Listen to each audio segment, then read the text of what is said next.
I don't know who, at that time, Marielle and I were both in touch with Mrs. Crumbly, and that's It doesn't matter who it is.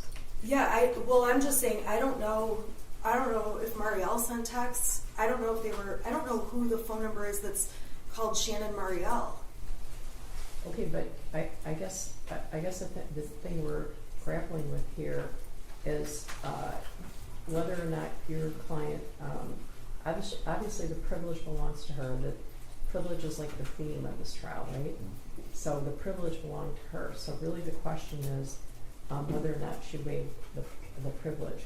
I would have to say that this would be a dangerous precedent. To be honest, Mr. Williams, when we ended the day, as we do every day, with a upheaval, I assumed that your concerns were the fact that she testified that she went to bed at 11 o'clock, took 4 Xanax, and then was later asked,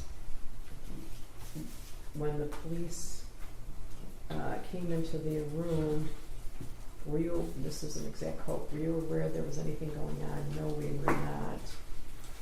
And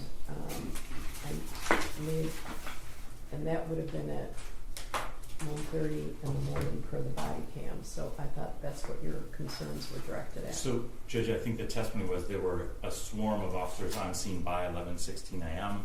And then, in fact, if the was there? Okay. PM, So, I'm sorry, PM. Okay, we were, I'm put in a difficult position because some of these transcripts are not immediately available. But I had my staff, who's probably on the verge of resigning, based on my requests of them, pulled testimony of David Shaw. Didn't David Shaw say he was there before midnight, got the call at 11:30, was on call, it was 20 to 25 minutes away, was at the building an hour and a half to 2 hours before entered, or where the defendant was at 1:33.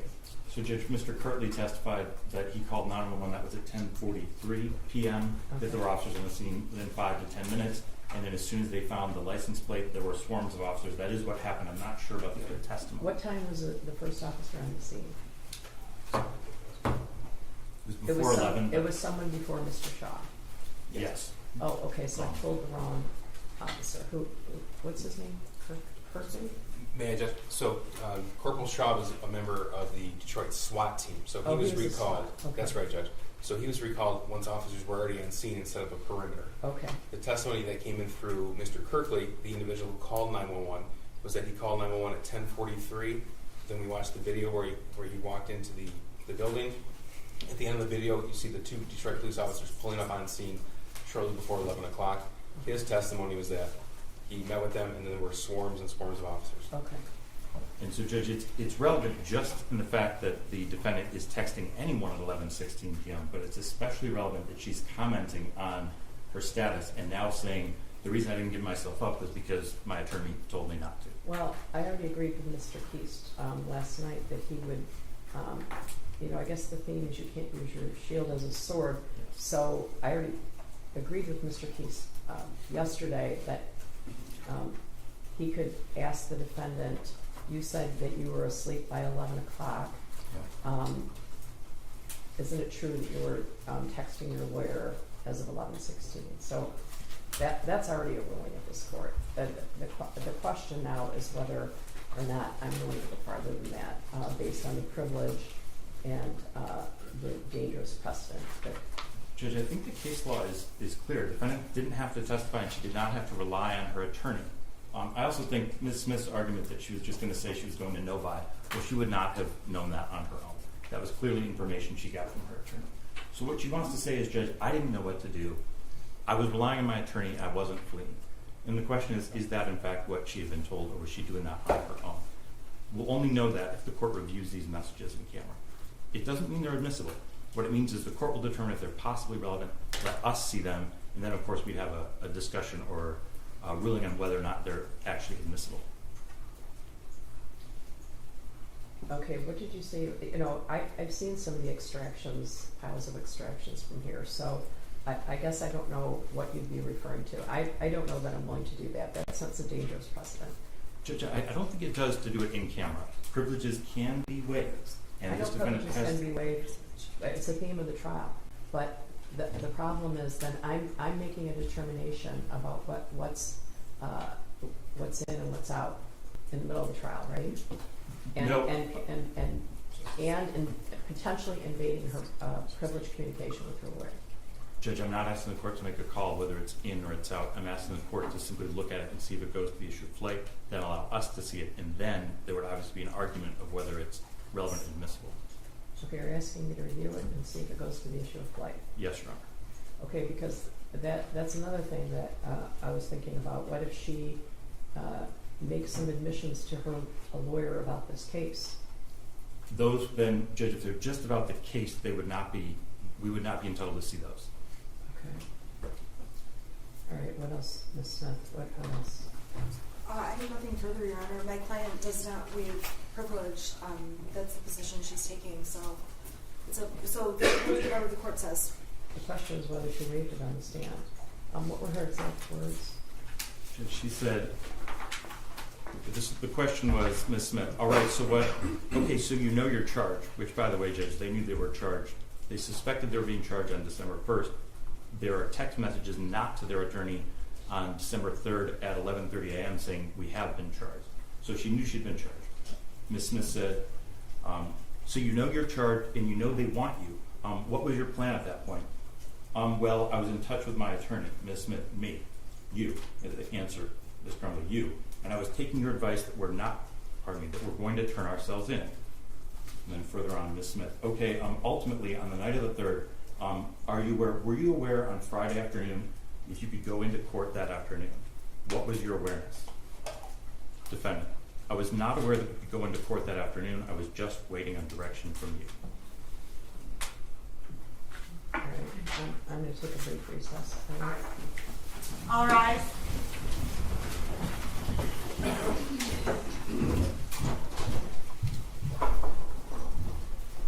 You may be seated.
Your Honor, calling People versus Jennifer Crumbly, case number 222799990 FH.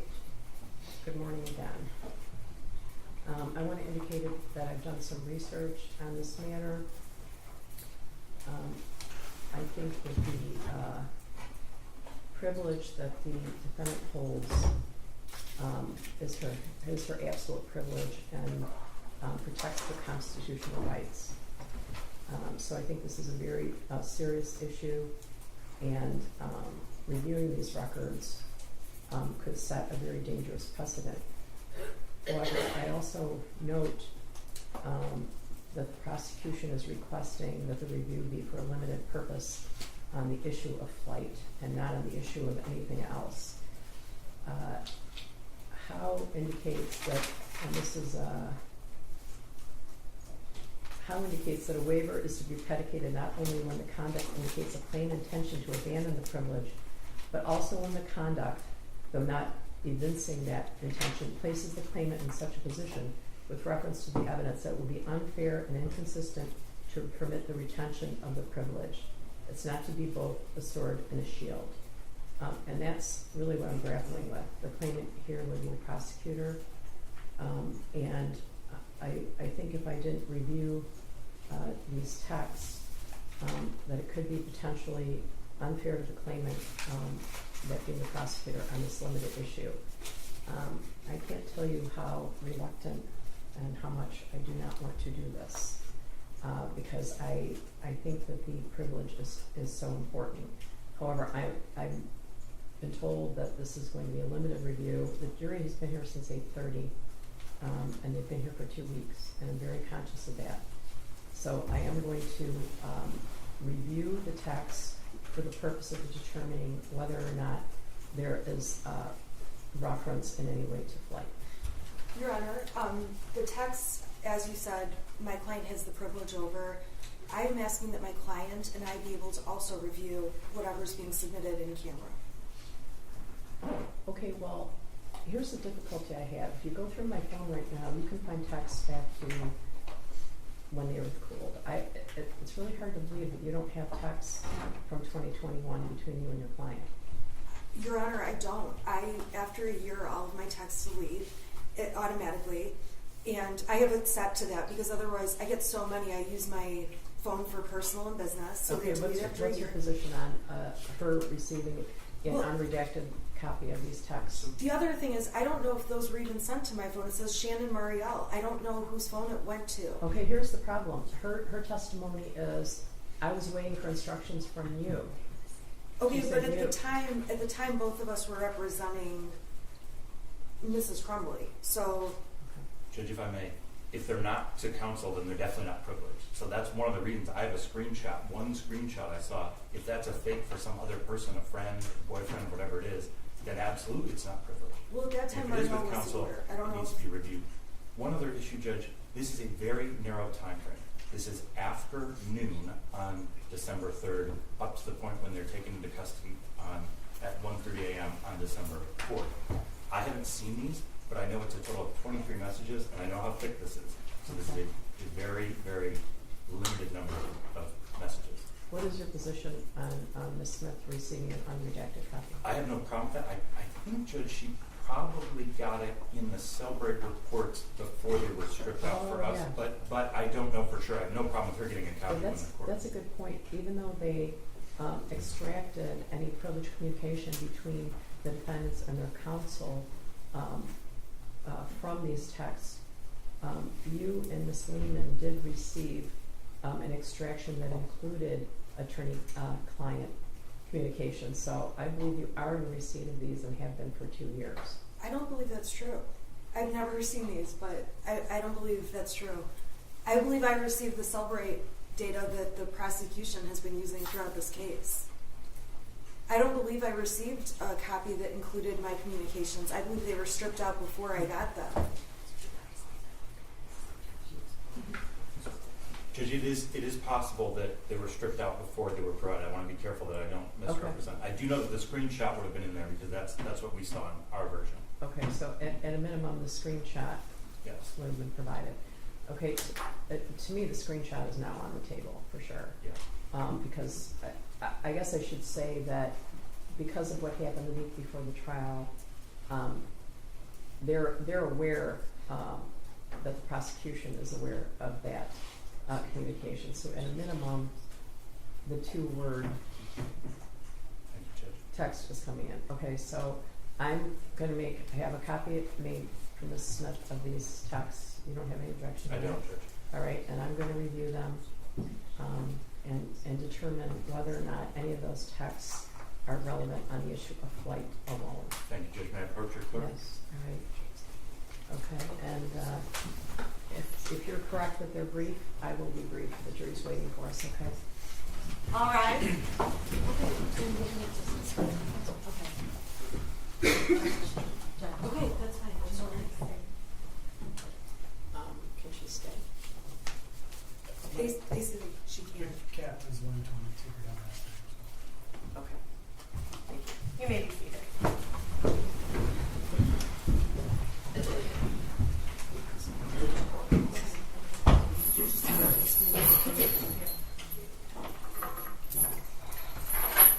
I have to remind her, and I do delete everything after a year.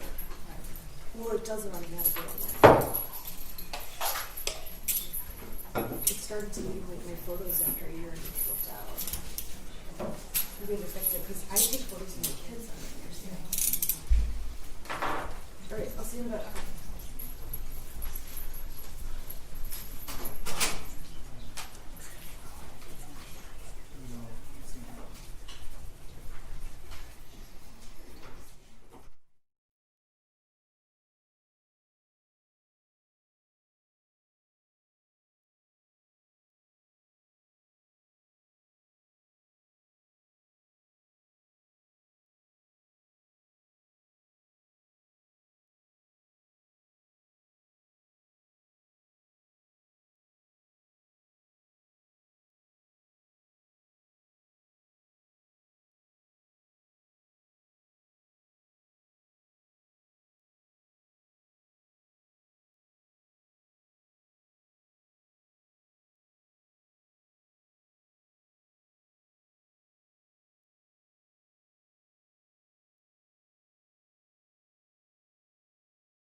nickname is Worldwide.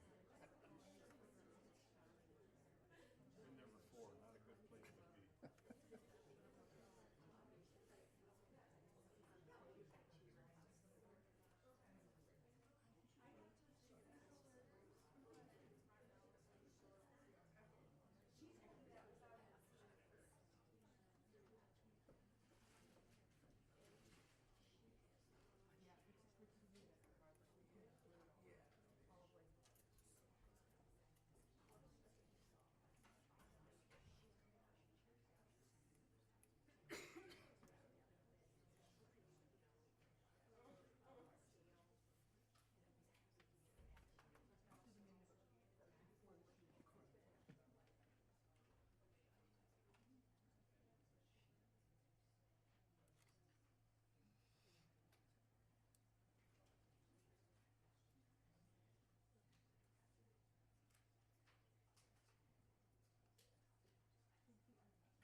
Throw it away, right? Vertical, that's the name of that catch to it.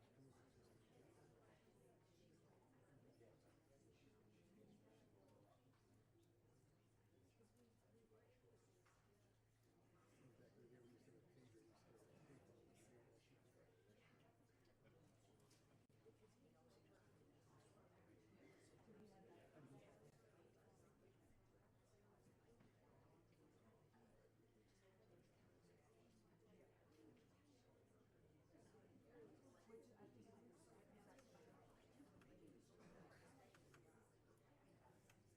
And the new government, they used to have, what was the 800s, they would call it, the paper. So the 6424025, no, that AP maybe. 6786400. Yeah.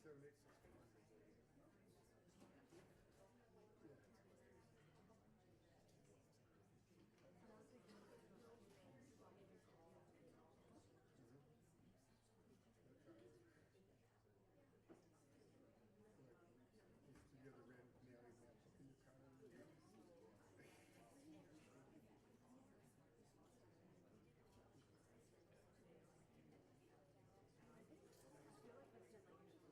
But you can go to, you can still go to AAA. They still do that. Where they used to have old ladies used to like to get the thing where you want to go. Like here, like, oh, don't go to this place, go to here. They circle and cross out. And you can do this before Google.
Your Honor, calling People versus Jennifer Crumbly, case number 222799990, F8.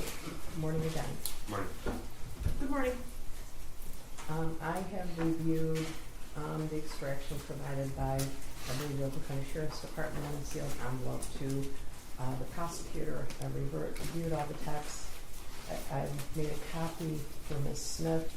And Ms. Smith, do you have an objection to anything in the text chain? No, I don't. I would ask that if the text chain is used, that it just be admitted as well.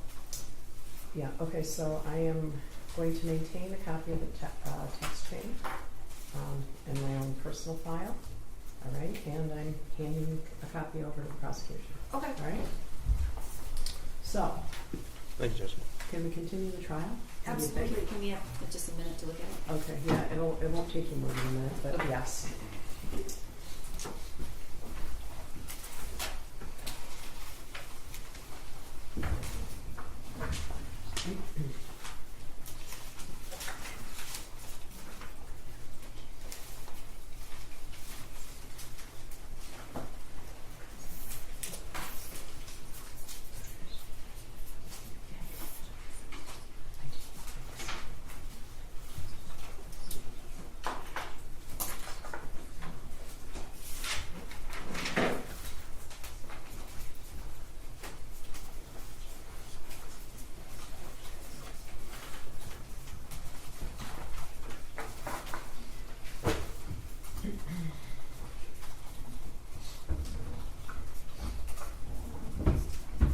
Your Honor, step out in the hopper, please.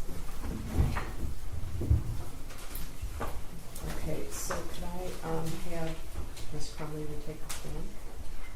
You just need a few minutes. We haven't seen the judge. It sounds like you're going to. Just give them a second.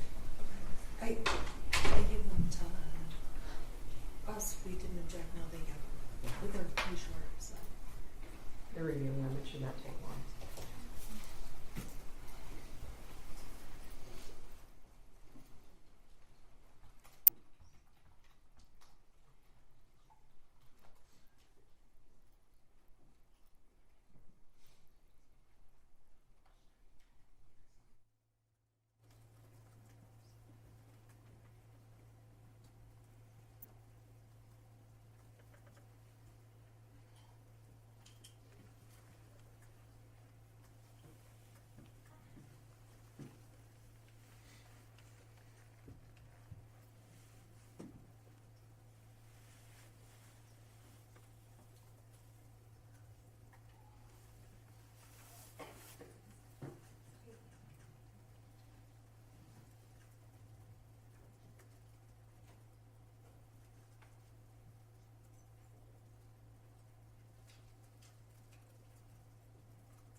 morning, you need to see them. All right, so I know you think that we all went out to breakfast this morning. We did not. As I described for you in the beginning of the trial, sometimes things come up. If you need to take care of legal issues, I usually try to do that when you're not waiting for us, but that's not always possible. So I appreciate your patience. And we are going to continue on cross-examination. All right, Ms. Farmer, could you raise your hand? Do you swear or affirm the testimony you're about to give is the truth so help you God? I do. Okay, you can put your hand down, and could you state your name again for the record and spell your first and last name? My name is Jennifer Crumbly, Jennifer Crumbly. Go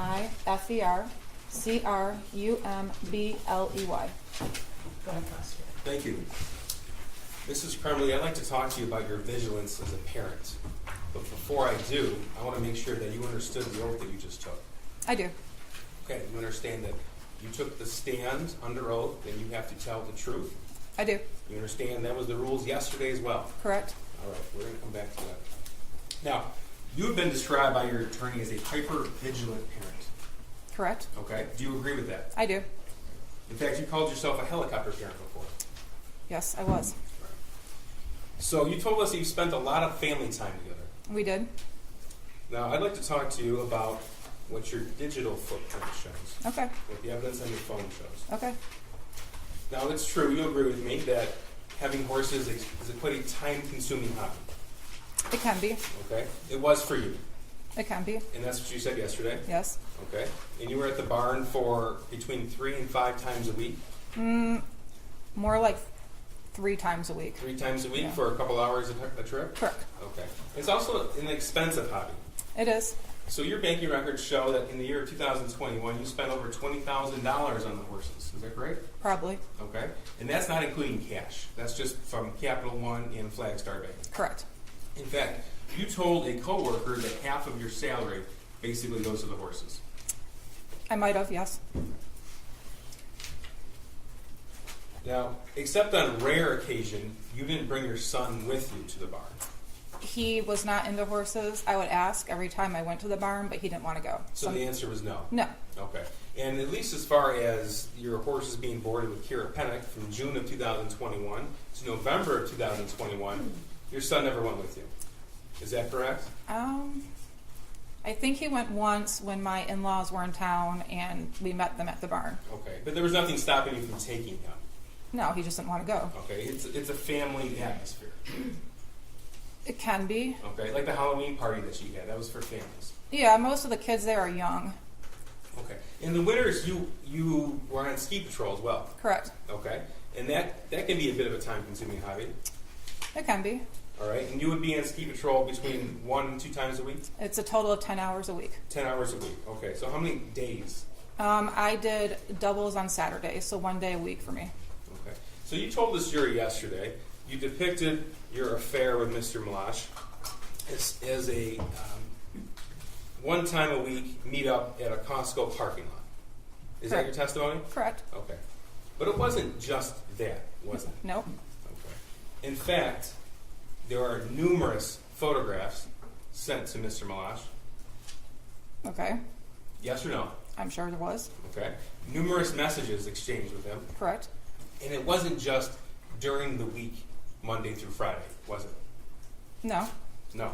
In fact, that's what you said yesterday. But in fact, it included trips. There were actual business trips that he met me on. Okay. And it included other individuals. Yes. What's Adult Friend Finder? It's where you can go on and meet people who meet certain tastes that you're looking for. This is 429.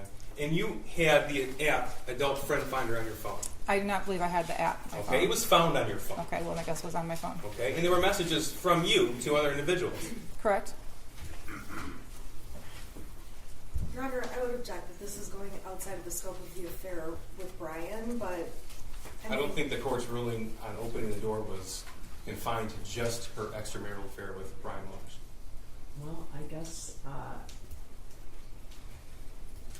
with regard to Mr. Malash, I determined that the defense opened the door. I don't know that I determined that the defense opened the door as to other She relationships. depicted herself as having one extramarital affair for about a 6-month period of time, where she met with him one time a week. That was her testimony yesterday. We have evidence to the contrary, and I think it's important. This is gonna get exciting. All right, It Kendra. is what it is.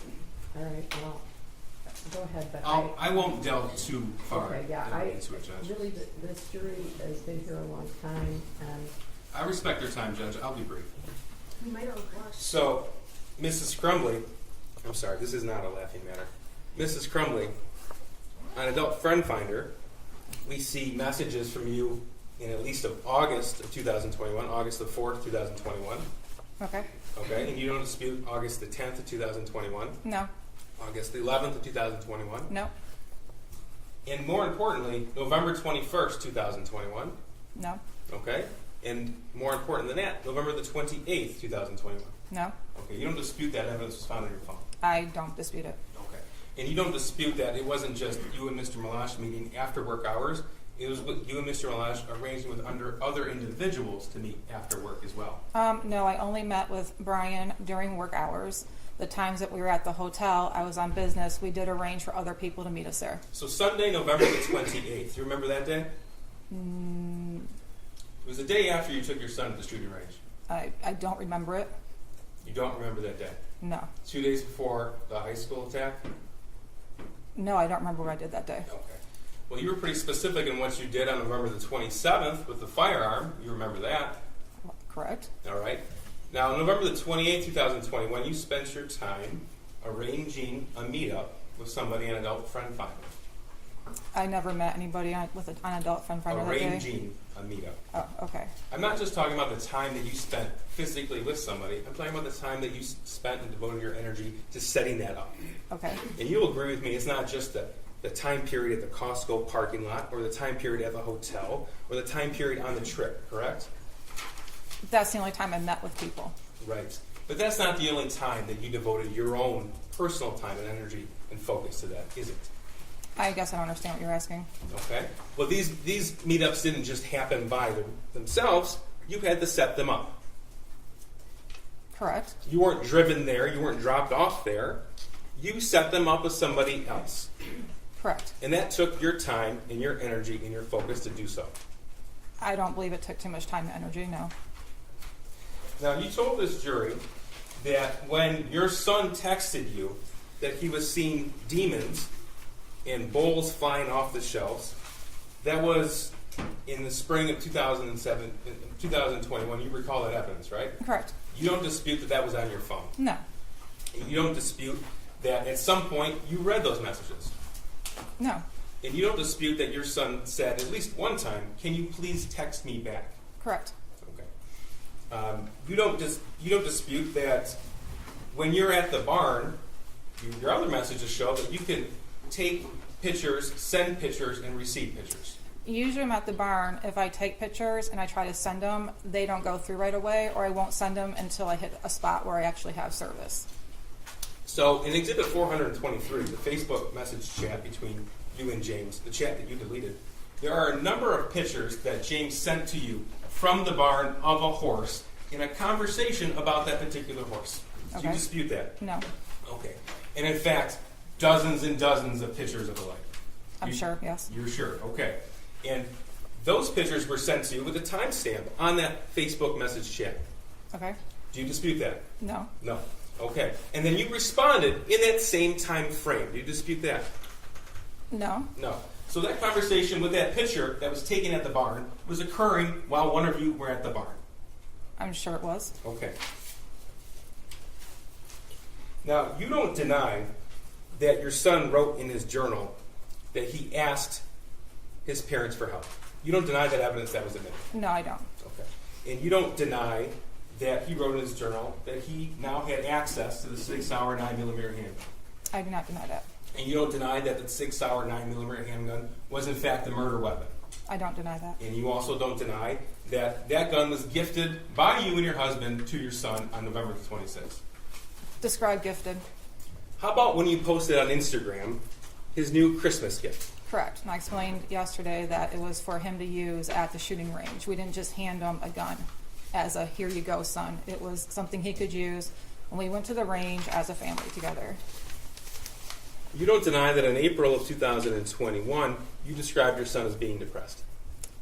I didn't describe him as being depressed. I noticed that he was acting depressed. You used the word depressed. Yes, he was acting sad. He was Okay. acting depressed. Okay. And you know what depressed means? It means a lot of different things. Well, to you, it meant depressed, and you wrote that. Right.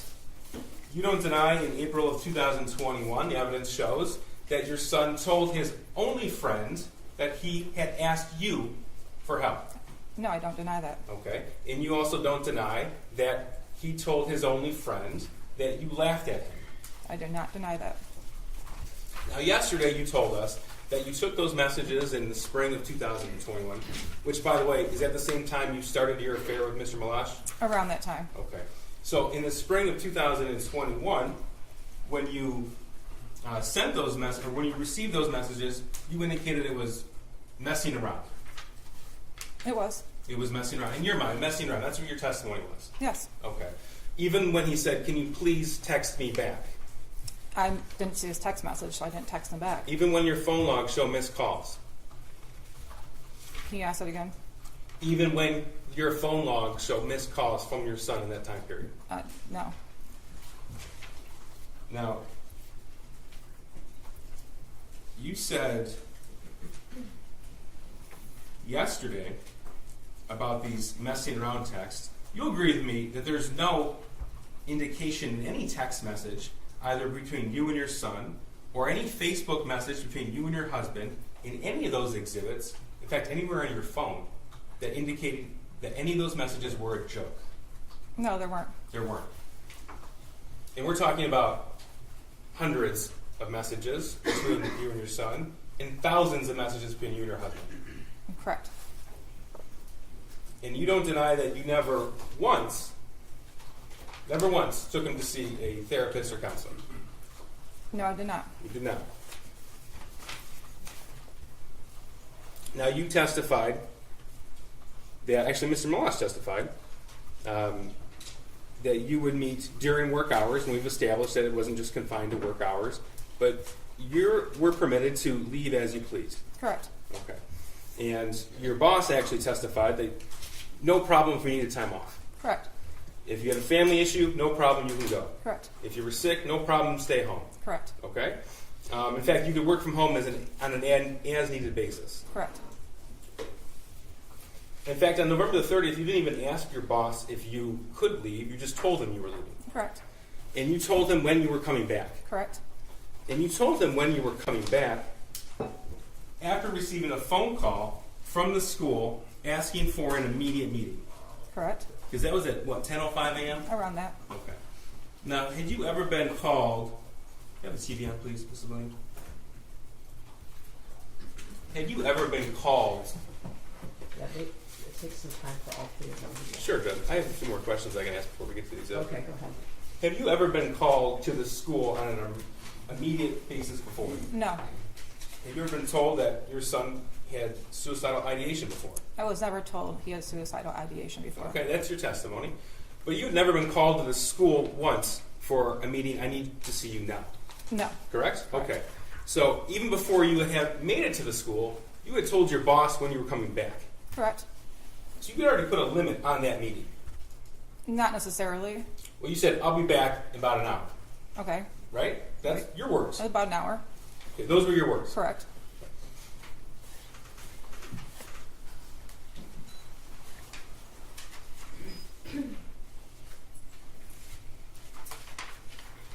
This is Exhibit 74. Do you see it? No, she doesn't. Oh. It's not on here. That's. Yeah, it takes a minute. Okay. Is it? Yeah. Can you see it? Yeah. Okay. This was sent to you. So Sean Hawkins called you at 9:24 in the morning, correct? Correct. Okay. You called him back at 9:27. Correct. You had a 5-minute phone call. Correct. And then in that phone call, he texted you the picture with it was drawn out, and he emailed you this original picture. Yeah, he texted me the modified one, and then later emailed me this one. Later as a 9:32. Yeah, like after I asked him for it. You looked at it. I did. Okay. You told us yesterday you found it I think your quote was a little concerning. What struck you about this? Originally, when I saw the modified one, I was kind of angry at my son because we just talked about his missing assignments in geometry and his E the night before. Then when I got this one and opened it, it was concerning. I honestly thought the guy on there was a poor drawing of Batman, the way the thing in the cat. I thought it was a cape. I didn't know. You thought that was a cape? I did. I didn't look at What that did you closely. think of the gun? I thought it was a gun. Yeah. What about the fact that it is identical to the gun that you got him for Christmas a couple days before? I mean, honestly, it looks like a gun to me. I didn't even notice. Well, you took a picture of the gun. You posted it on Instagram. You know what it looks like. I do, but I didn't analyze it. You saw Special Agent Brandon's testimony. He described how it's identical. And you told us yesterday how your son was a good drawer. He's a very good drawer. Okay. What about the thoughts won't stop, help me? Did that ring out to you? Yes, that was what was concerning to me. Blood everywhere, and there's a bullet. And actually, you were the one who bought the bullets on November the 27th. Correct. You later came to learn that those bullets were used in the shooting. I did. Okay. So you said yesterday it was a little concerning, yet you told your husband emergency in all caps. Correct. That's why I left to go to school, and I you said- texted him. And he wrote back, "My God, WTF." Correct. And then you told him he was distraught about last night. Correct. Distraught's an intentional word you chose. Correct. It's not sad. It's not a little anxious about school or his future. It's not talking about a video game. Distraught has a meaning. Correct. And you chose that word to send to him. Correct. So you went to that meeting, and this was November the 30th of 2021. And at that point, you'll agree with me that you knew prior to that day, the November 26th purchase day, that your son was wanting to get a 9mm. That's what you said yesterday. Yes, I knew that they were talking about getting one because they had Okay. rented it in the past. And you knew that he had shot one in the past. Yeah. Okay, and you knew that a 9mm is significantly more powerful than a 22. I did not know that until I actually shot it. Okay, well, your dad took your son with James to the shooting range when they visited in July of 2021. Correct. And they talked about how powerful the 9mm was because they rented one then. Okay. I don't know if Yes I was, or no? I don't know if I was part of that conversation, but if it was, it didn't register to me. Didn't register. Okay. You knew at the November 30, 2021 date that your son's friend had been taken without notice to your son. Incorrect. You said, I'm sorry, incorrect or I correct? said correct. Correct. And you knew that when your son's friend was taken, your son was extremely upset. He was upset, yes. He didn't go to school for a few days. I don't remember that. Okay. Well, if the school records show that he was absent for a few days after that, would you deny that? I wouldn't. Okay. And would you deny that he missed school because he was so upset? I don't know if he missed school because he was so upset or maybe he was sick. I don't know. Now, you told us yesterday and you acknowledged that that individual, that child, was like a second son to you. Correct. So he was the only one that your son hung out with. Outside of school, correct. Okay. Well, who did he hang out with inside of school? He named some names to me. I've never met them before, but he told me some group of kids that he sits and eats lunch with and he talks to in class. Did he ever visit their houses? No. Did they ever visit your house? No. The only other peer to visit your house was this student who left the state around Halloween 2021. At that time, correct. We're talking about that time in October, in September, in at least August, July, June, May, all Of 2021. 2021, correct. 2021, thank you. Now, he left on Halloween, and you knew that your son was planning to hang out with him on Halloween, Yes. okay? But his friend didn't show. I had texted his friend's mom the day before trying to confirm if he was still coming over, and that's when we found out that he was driven to Wisconsin and taken to that school. Okay, so you're telling us you found out the day before Halloween. Yeah. Okay. Well, that didn't stop you and James from going to a Halloween party at the barn. I don't believe it was on Halloween. Well, that's what Kira testified It was to. it was the Friday before Halloween. If there was a picture with a date stamp on it, would you deny it? No. Okay. And it didn't stop you from after you left that party without your son. You went to another Halloween party. We did. And your son was home alone at that point. Yes. So you talked to us a little bit about your son's hobbies in 2021. But in November of 2021, so we'll start with November the 1st, 2021, you know that those hobbies were non-existent. And I'll go one by one. Okay, So you told us about bowling. correct. Bowling the team wasn't in session at that point in time, was it? No, I think actually at that time he decided he didn't want to do bowling that year. Okay, so he stopped bowling the He sophomore did. year. He did. And it wouldn't have been bowling season anyway. I guess not, no. So one hobby you talked about yesterday, that was not in existence in November 2021. Correct, but we did still go to the bowling alley with him. Okay. And you said that he worked, but would you be surprised to learn that he only worked a few shifts post-COVID? No, not surprised at all. Okay. So he wasn't at work every day. No, he worked Tuesdays and Thursdays and sometimes Saturday mornings. Okay. But not very often. No, not very often. A handful of shifts post-COVID, which of course March 2020 is when things shut down. He was working on a weekly basis. And you knew that he didn't have any friends. That's not the right way to put it. I knew he had friends, but no, he did not have many friends. You had never met another peer his age who he refers to as a friend. He actually had friends that used to come over prior to 2021 that he was still in contact We with. went through defense exhibits yesterday from 2019 to 2020. I'm talking about 2021, at least from the time period where he sent you a message that he saw demons in the house. Right. In 2021, the only friend that came to our house was the one that was Right. on the thing. So you knew to be true in November of 2021 that he had no peer support. I don't know what he had in school. He had told me he had friends in school that he talks to. Okay. You never met him though. No. Okay. And he didn't have any clubs at school he was a part of. No, not that year. So you told us yesterday that your son wanted to design video games. Correct. Okay.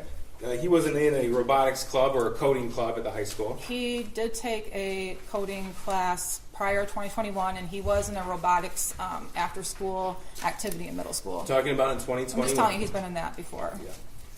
Now, despite what you have called yourself as a vigilant parent and a helicopter mom, you never decided in at least November of 2021 to look at his phone. No. No. Okay. That's despite what happened in the spring of 2021, right? What happened in the spring of 2021 did not concern me. Okay. Now, the one thing that seemed consistent with your son, to you at least, is his desire to obtain a weapon. Is that right? I wouldn't say that, no. He had a consistent desire to obtain a weapon. Not to me, he did not. Okay. You didn't know about the 9mm? Oh, I knew about it. Okay. You didn't know about the 22s? I knew about them. And in fact, you posted on Instagram that he got himself a 22 Correct. in June of 2021. Correct. And from that time up until the November 26, 21 purchase, he was wanting to get a 9mm. I know him and my husband had discussed getting a 9mm. I'm not part of those conversations. But you knew about it. I knew, but not that he was so, however you described it. I said he consistently had a desire to obtain a weapon. I know they consistently talked about it, correct. Okay. They didn't just talk about this is a gun, he talked about how he wanted the gun. You don't deny that. Oh, no. In November 26, you said you weren't there for the gun purchase. No, it was not. Okay. But are you telling us you didn't know it was going to happen? I did not know they were going to the gun store that day, no. Okay. But you knew that you were going to eventually get him a 9mm. No, I did not know that. Okay, so you're telling us that that was a surprise purchase to you? It was a surprise to me that they went to the gun store that day. Okay. It was not surprising to me that they purchased a gun that day. And it didn't upset you that it bought a gun? No, it did not. It upset you that it cut into your Christmas tree shopping time, but it didn't upset you that it bought a gun? Correct. Okay. And you told us that it was, in your words, James's responsibility to take care of that gun. Correct. Okay. Now, you don't deny that, at least according to the cell phone evidence, the photographic and video evidence, you're the last adult to have possession of that gun. Correct. Okay. You were with him at the range on November the 27th. Correct. You saw your son shoot the weapon. Correct. You saw him shoot the last practice round before the shooting on November 30th. At the range? Yeah. Yes, correct. You saw how he stood. Honestly, that didn't mean anything to me at that time until this whole case came about, and I've learned what a shooter's stance is. So, He knew how to use the gun. Yes, he did. Okay. He's used one before. In fact, he showed you how to use the gun. Correct. Okay.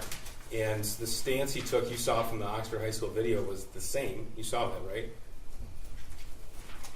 I don't know. I can't compare it. I don't know. But you entrusted this responsibility. Will you agree with me that owning a firearm involves a great deal of responsibility and trust? I do. Okay. And you entrusted this responsibility to your husband, James. I did. If you look at Exhibit 423, that's the Facebook chat thread between you and your husband. It's pretty clear you didn't trust James with much. Would you agree or disagree? Depends on what you're talking about. Okay. Well, you didn't trust him to get out of bed on time. Correct.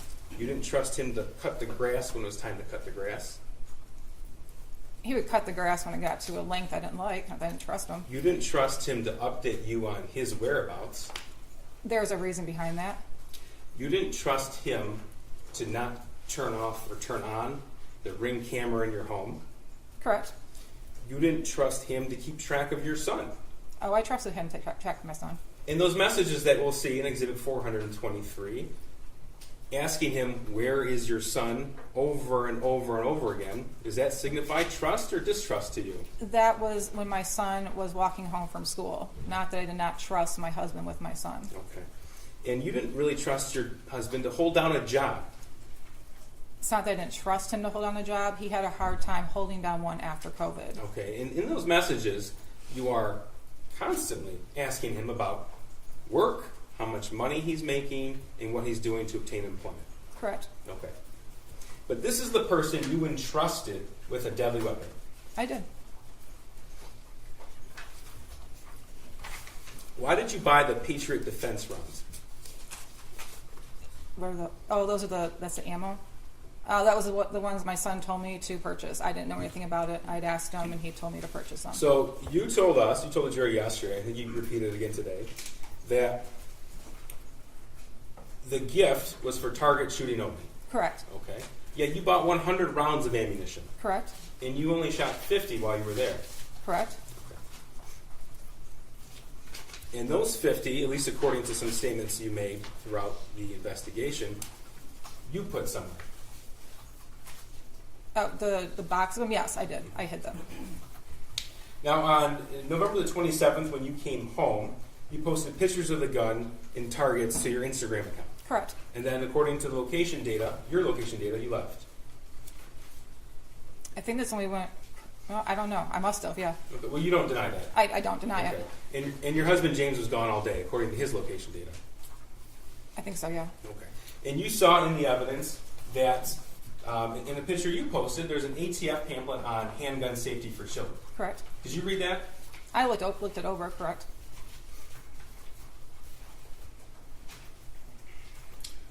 Now,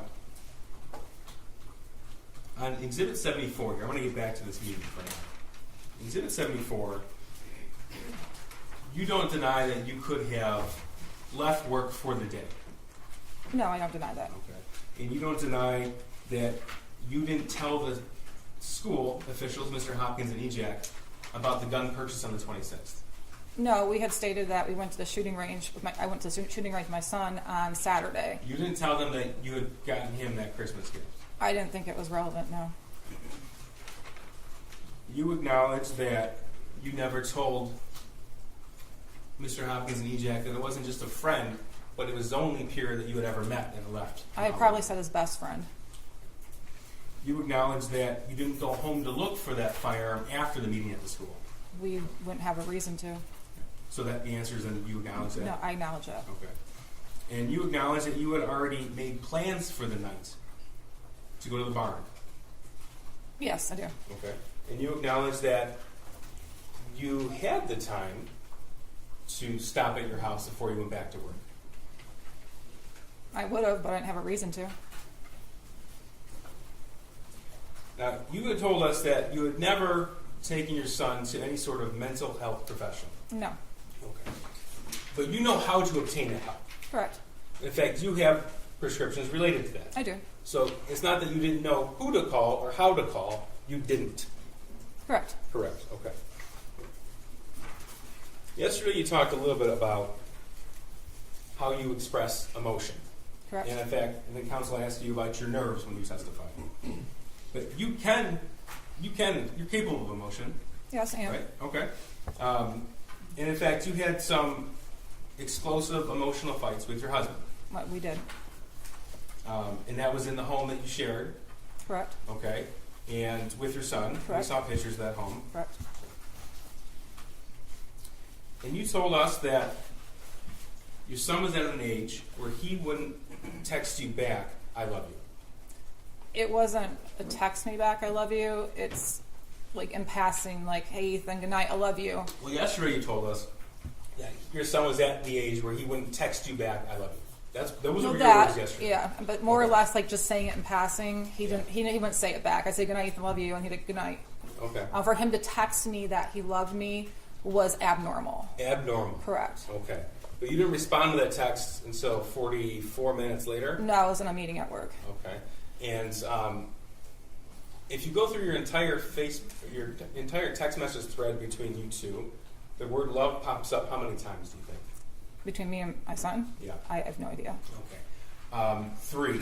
Okay. The first is in reference to the game chess about a year before. Okay. And the other 2 times are right before your son committed this act and after the shooting when you responded. Does that surprise you? No. Your Honor, I would just ask if there could be a foundation for the dates of those texts, because I feel like we got just a few texts. Okay, well, I think he did you specify the date? I did, Judge. Two of the times were before and after the shooting, and the other time was when? About a year prior.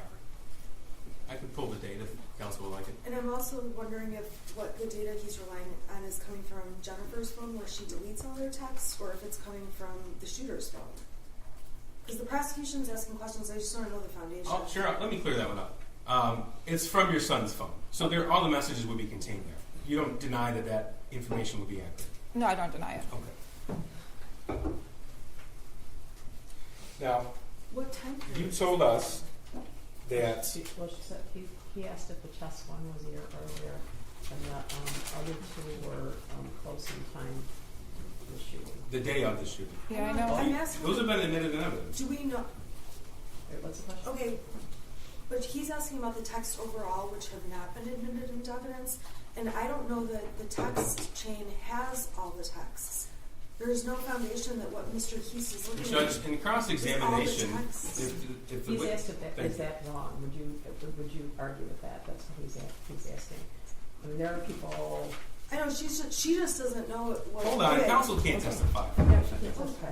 Well, there are people that end every conversation with love you. Yeah, Right? I'm like that. Okay, so, and there are people who don't, right? So he is asking what's normal for them, and would she be surprised that how many times that appeared? Yeah, I'm She's just a kid. asking. I get that, and I get that it's not common. I'm just asking. What Judge, this period, is argument. I'm just Counsel asking can argue what whatever she wants to. period of Okay. text this is What from. you have redirect. Okay, well, Right. she doesn't know what he's even basing these questions on. Is How, my point. okay, Well, it is inappropriate for counsel to Okay, she suggest to the can say, court "I what don't she know." or does not know. She can say I don't know, or Okay. she can also say I don't understand the question. She Okay. can say that too. Mrs. Crumley, if you don't understand the question, ask Mr. Peace to clarify it. Okay. All right? All right, thank you, Judge. Now, yesterday, Mrs. Crumley, you talked about going into planning mode. Yes. Okay. And that was in reference to counsel asking you about emotions and how you express emotions. Correct. All right. So, I want to talk to you about your planning mode and your priorities from the time that you were arrested. Okay. Now, your phone calls were recorded from the time that you were arrested until now. Do you know Correct. that? You Yeah, know that, right? I knew that. You know that, okay. And your priority on your first phone call, December the 4th of 2021, was on your animals and the cash recovered from the art studio. Do you deny that? I don't deny it. Do you deny that it wasn't until 10 days later and 14 calls later that you even mentioned your son? Do you deny it or not? I don't, but I was under the impression that I couldn't mention him because I could get flagged at the jail. Well, you mentioned him in later conversations, I did. okay? And in fact, in one, a year later, March 25th of 2023, you said he just needs to man up. Do you recall that? I do not. Okay. Do you not deny that you said it? It sounds like something I would say. In December of 2021, your concern was about a GoFundMe. Do you remember that? No, I do not. I'm going to play this for you. Ms. Williams, can you have the volume up, please? Is this submitted as an exhibit? This is impeachment, Judge. Okay, you're not asking for two.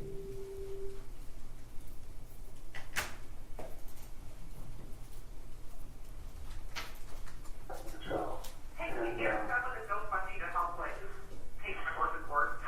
Well, there's no, Jennifer, that's, I just mean, like, you know, that's for speaker sake, but I know there's a lot of people that call the lawyer and ask about the welfare of my horses. So, I mean, I'm just, I'm throwing shit against the wall to see what's fixed. what's that? I'm just throwing shit against the wall to see what's Oh, fixed. I know. Okay, that was between you and your dad. Correct. Okay. And you asked him to set up a GoFundMe to pay for the board of your horses. I did, yes. You were concerned about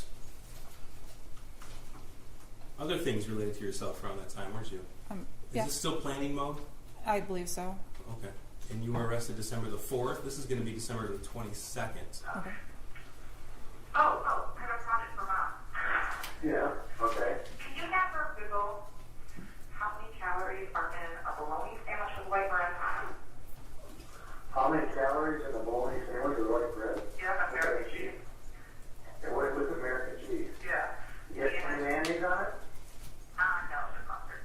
No, there's not beef mustard. And then peanut butter and jelly on white bread. And peanut butter and jelly white bread, okay, so he's looking up bologna right now. Is that what your lunch and dinner is? For the most part, yeah. And then the other stuff, my cereal is now comes in an actual Well, container. there's American cheese, yeah, American cheese. And an apple and a banana. Because there's like Okay. just carb loading to me, and I want to make sure I stay at like 1,200 calories. No, I know banana's 100 calories. Is it okay? What about an apple? Yeah. So the sandwich is 140 calories. Oh, 240. Okay, I got 300, so that is Yeah. 60 Yeah. calories a day. And then peanut butter jelly and white bread. Yeah. Still planning mode? Well, I wasn't planning there, no. Okay. Now we're talking about how you describe planning mode. You described that in context to statements you made to the police on November the 30th, 2021. Right? That's the context you used the words planning mode in relation to. Correct. Okay. So you told us that the last phone call on December 31st, that was still you in planning mode. I want to make sure we have an accurate depiction of what that is. Now here's one from January 15th, 2022. No, it's not an issue of that, it's an issue of, that bank seemed to be always, they had issues with their online stuff, and they had issues with, just all kinds of stuff. I thought, geez, how can they make banks on these people, it's like, so, but. Is this that child deposit thing? Yeah, what? Am I still going to get a deposit of $300? That child thing the government does? I just got, because I lost access. For some reason, I don't know if I told you that, but Yeah. I had access, well, I had access basically to view only, and it's hard to see everything on there, but then also I lost access, and then it took me, I lost access like a couple days before Christmas. Yeah. Okay.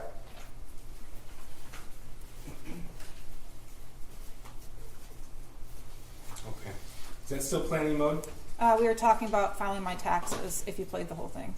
You were asking about your child tax credit. Correct. If you're still going to get that $300. My dad was doing my income taxes for me.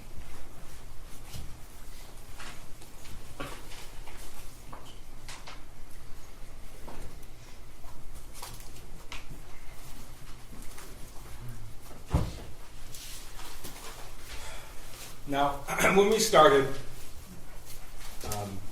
we confirmed that you understood the oath that you just took, Correct. and the same oath you took yesterday. Correct. Okay. And you don't deny that you had $6,000 in cash in your purse the night you were arrested. No. You don't deny that your purse with the cash and 4 cell phones were in a plastic tote. Correct.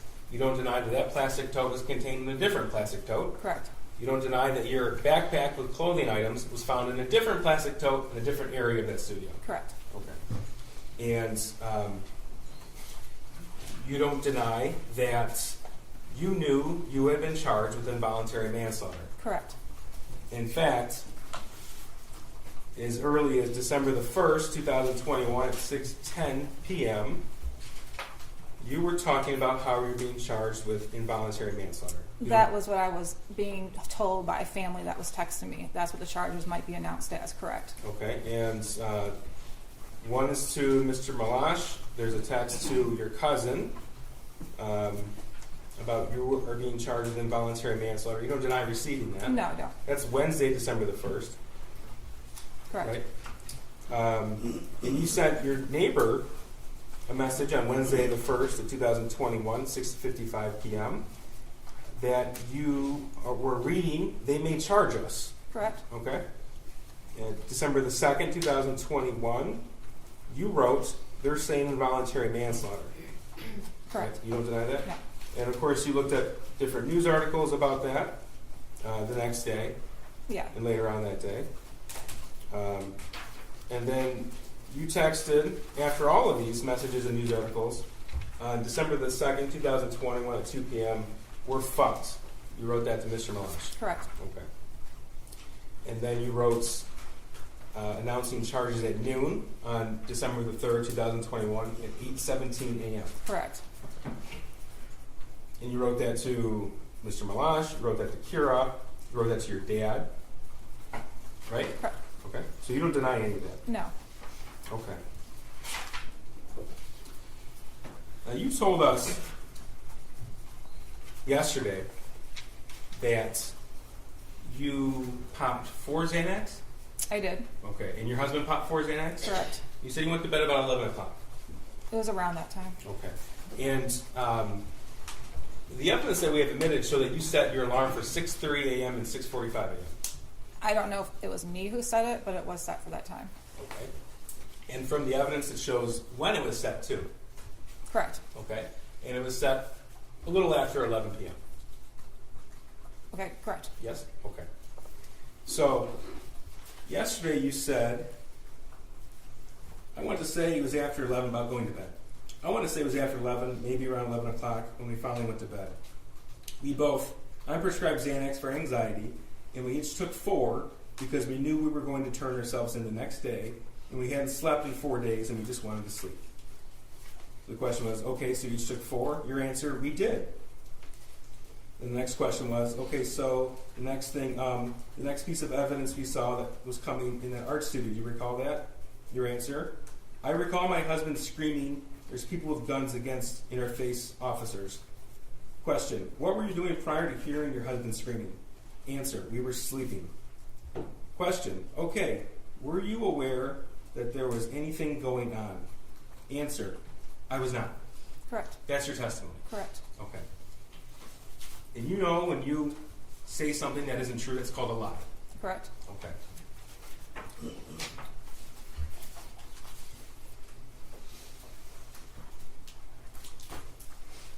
This is going to be Exhibit 430. Council does have a copy. Is it The entire thread. perfect? No There objection. you go. Oh, thank you. Judges of the court have a copy? Is this today's? Yes, Judge. Okay. Any objection? No. Okay. Mrs. Crumbly, you knew the police were there. 4:30 is admitted. Thank you, Judge. Not until I woke up. No. Not until you woke up. Correct. Okay. Now, we heard testimony yesterday, or throughout the trial, that 911 was called at 10:43 p.m. You recall that? Yeah, I saw in the video. Correct. Okay. And on the video, the first officers arrived before 11 p.m. Correct. Okay. And either you or your husband, we couldn't tell from the video, but you tell me, was it you or your husband out there smoking? That was my husband. Okay. So your husband walks in shortly after the 911 caller walks in the building to call 911. Correct. That was on the video. Correct. Okay. And officers arrived. And then we've heard testimony from Mr. Kirtley, who had a studio there. We heard testimony from Sergeant Hendrick, who was in the fugitive apprehension team, as well as Corporal Shaw with the Detroit Police SWAT team, about the amount of officers there. Correct. You recall that? I do. And you recall hearing the testimony that Corporal Shaw's team, their SWAT team, they actually used a 35-pound steel ram to bash in a door at the studio next to where you were at. You recall that testimony? I do. Okay. And your testimony was that you were asleep when the officers arrived. Yes, I was. Okay.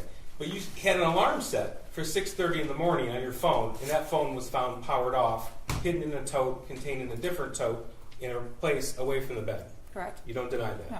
All right. And there are certain messages in 430. I'm going to go through them with you. This is actually to your attorneys. At the time, you had 2 attorneys. Marielle, this is Jennifer's phone. James and Jennifer are using Jennifer's phone now. That's it. December the 3rd, 2021, 6:04 p.m. Do you recall that? I don't, but I don't deny it. Okay, you don't deny it. Okay.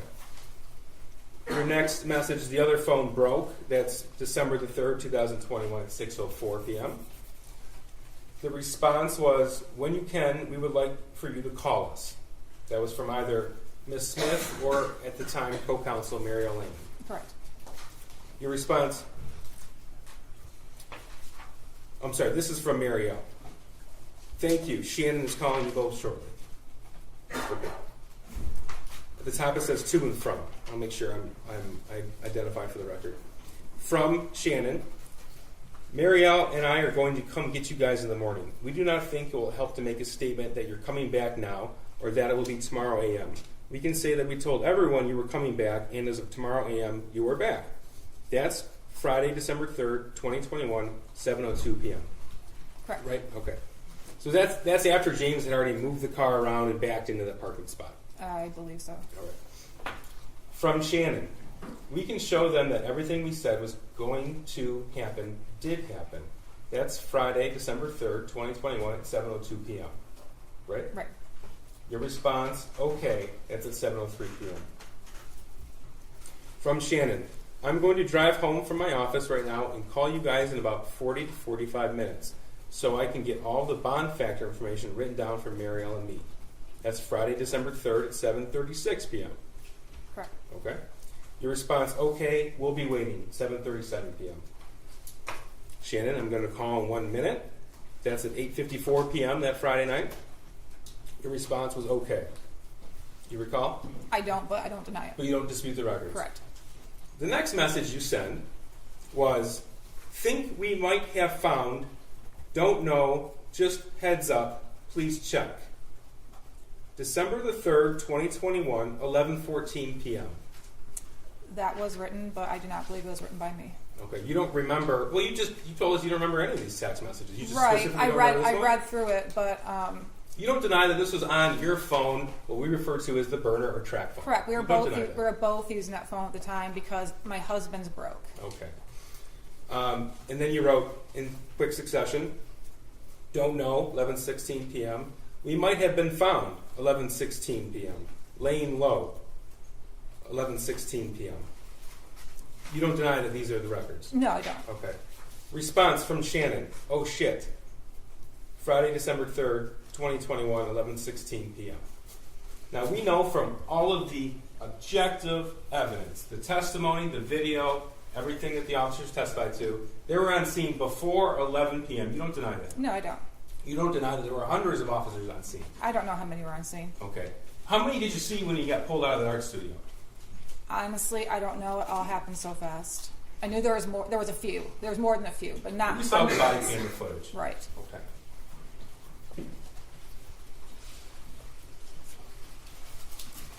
I do want to make a point so everyone's aware. This exhibit was just made admissible this morning. Correct. Okay. So we actually just received it this morning, and when you testified yesterday, you didn't know this exhibit was going to come into evidence. Correct. Okay. I want to talk to you now about the night before the shooting. Okay. November the 29th, 2021. You had testified that you got into a fight about grades with your son. Correct. Okay. Is that because you checked Power School? Yes. Okay.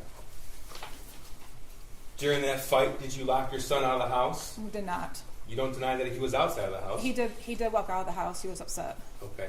You told us that you took his phone. We did. That's not true, is it? That is true. On We took November the 29th, 2021, your son filmed a 19-minute video while he was outside describing what he was going to do the next day. What time was that taken? 10 o'clock.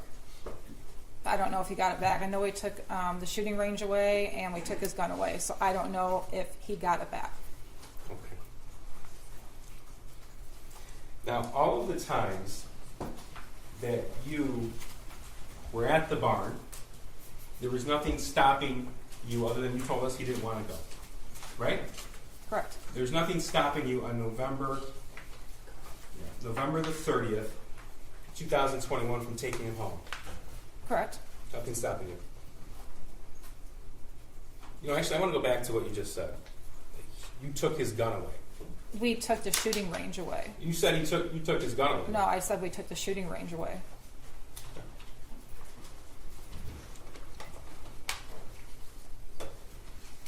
Your son could have been with you those 3, 4, 5 times a week when you were at the bar. He could have, yes. Your son could have been with you on those times when you were with either Mr. Malash or somebody else. No. In the weeknights, he could have been with you after school, after work. I wasn't with Mr. Malash at those times. Okay, the other individuals then. I wasn't with them either at those Well, times. According to the I friend finder, might have messaged people at those times, but I was not with anybody at those times. he could have been with you on the Halloween party. He did not want to go. It was a bunch of little kids. And on November the 30th of 2021 at 12:51 p.m., you could have been with him, I could have, yes. and you didn't. Nope. Nothing further. Regret? Thank you. Mrs. Crumbly, I just have two areas of questions for you. Mr. Keast played some recordings. Who were you on the phone with in those recordings? And my dad. Okay, so you asked a couple of questions about calories, and then what was the other one? The child tax credit. Okay. How often did you speak with your dad? During the summer, it was every day. They went back to work. It was just on the weekends. They're both teachers. And how many hours a day do you spend with other people? Sometimes it's none. Sometimes it's when they walk by my cell, I'll talk to them. But I'm locked down 23 hours a day. I get 1 hour out by myself. I talk to my clergy lady weekly, so I see her. Sometimes I talk to the church priest, or I'll talk to my attorney. But it's about the most human contact I get. So I guess one of my questions is, when you do talk to people, you talk about, are there more conversations than just those? Right, there are. Okay. And then that night on December 3rd, going into the 4th, after 11, there was one phone being used, is that right? Correct. Whose phone was being used? It was my burner phone. Who was using the phone? My husband was using the phone. Okay, were you also using it? No, I was using my other phone. So he started using my burner phone. I used the one with our regular phone number to do anything on. Okay, so these messages are from the burner phone Correct. to myself and Mario. Correct. So the ones after 11 o'clock, so at 11:17 or whenever these texts came in, what were you doing? When I saw the video of my husband going to the car and having a cigarette, I knew I was probably sleeping at that time, because I did not like us not being together after what happened to us on the 30th when the police came to our house. So if he went out to have a cigarette, it was most likely because I was asleep. Okay, when guns were in your face and we saw that on the video, before that, had you been asleep? Yes, Are you absolutely sure about that? I'm positive. Okay, I have no further questions. Thank you. I'm going to excuse you for about 10 minutes and we'll see where we're headed. Okay? All rise for the jury.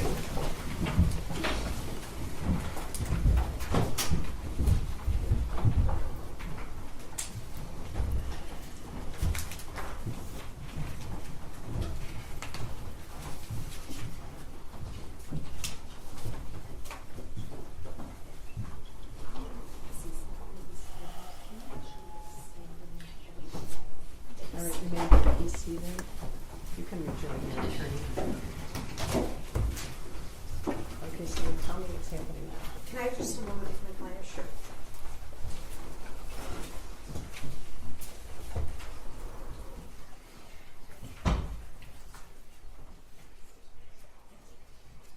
Your Honor, at this time the defense rests and we're ready for closings. Great. We are not at this point. We would need at least a 30-minute. Counsel said she had 2 other witnesses today, but we can be ready in 30 minutes. It was Mrs. Crumley's parents, and those were very short witnesses, so. Well, that's fine, but I wouldn't know how long they are. I'm just. Okay. She said there were 2 more other I witnesses. don't have an objection to them having 30 minutes. I'm just saying we're ready to go to closing, which is good news. I'm not surprised because she was planning on resting, but she didn't tell us that, which is fine. But her client just testified to some things that we really do want to incorporate into our closing. So. Okay, well, that raises a couple of questions. One, okay, so you rest. Are you calling anyone on your level? that's what I want to speak with the prosecutor One about, Judge. moment. In light of- Hold on. Sorry. Okay. I'm so sorry. This is a lot. Okay, well, do you guys want to break to this? If Yes. we could, Judge. Okay, do. so That'd be they great. have a right to rebuttal, so I'm going to. Okay, things are changing a lot. Sorry. Okay, so I'm going to allow them to have that discussion. Okay. But as I indicated yesterday, I think that we've been back and forth on jury instructions, and I submitted to you, I don't know, about 5 days before the trial, what I believe would be the final instructions after consultation with you. And there might be some fill-ins, there might be some things, so I need to know what those are. I make the attorneys sign in law that they agree with before closing, so. Your Honor, just so I can make sure I have the absolutely most updated copy, Ashley, would you email it to me? Yeah, we I'll- can email it to you a week and a half ago, but I we just, have I have it. so many files. We I have just it. want to make sure that I'm looking at the right one. We- And I think we do have it. I think we're actually good on those. So. I I think thought before we started we agreed upon the instructions. I recall that. we The first did, day. but you know, sometimes, I just need to double check we pull out like defendant not testifying, Right. like the simple things. yeah, some small things can change, okay? So, did you get it?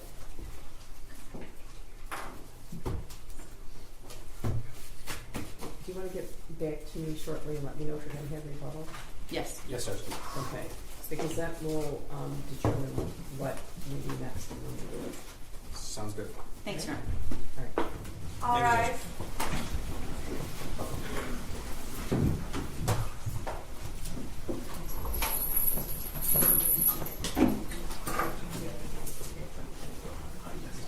Can you please be seated?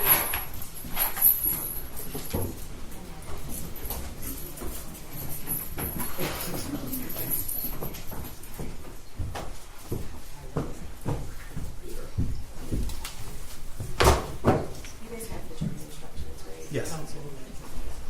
Oh, sorry.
22279-990-FH. Karen McDonald on the Upton People. Thank you, Mark Easton, Beth people. Thank you. I'm Shannon Smith on behalf of Jennifer Crowley. All right. We previously drafted jury instructions, and there was briefing and comment on the jury instructions.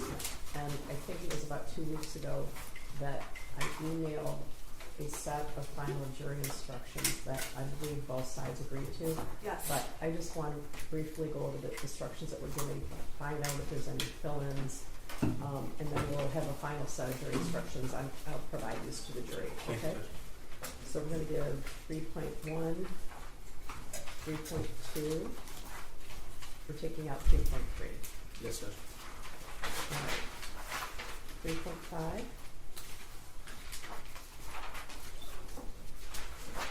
3.6. 3.7.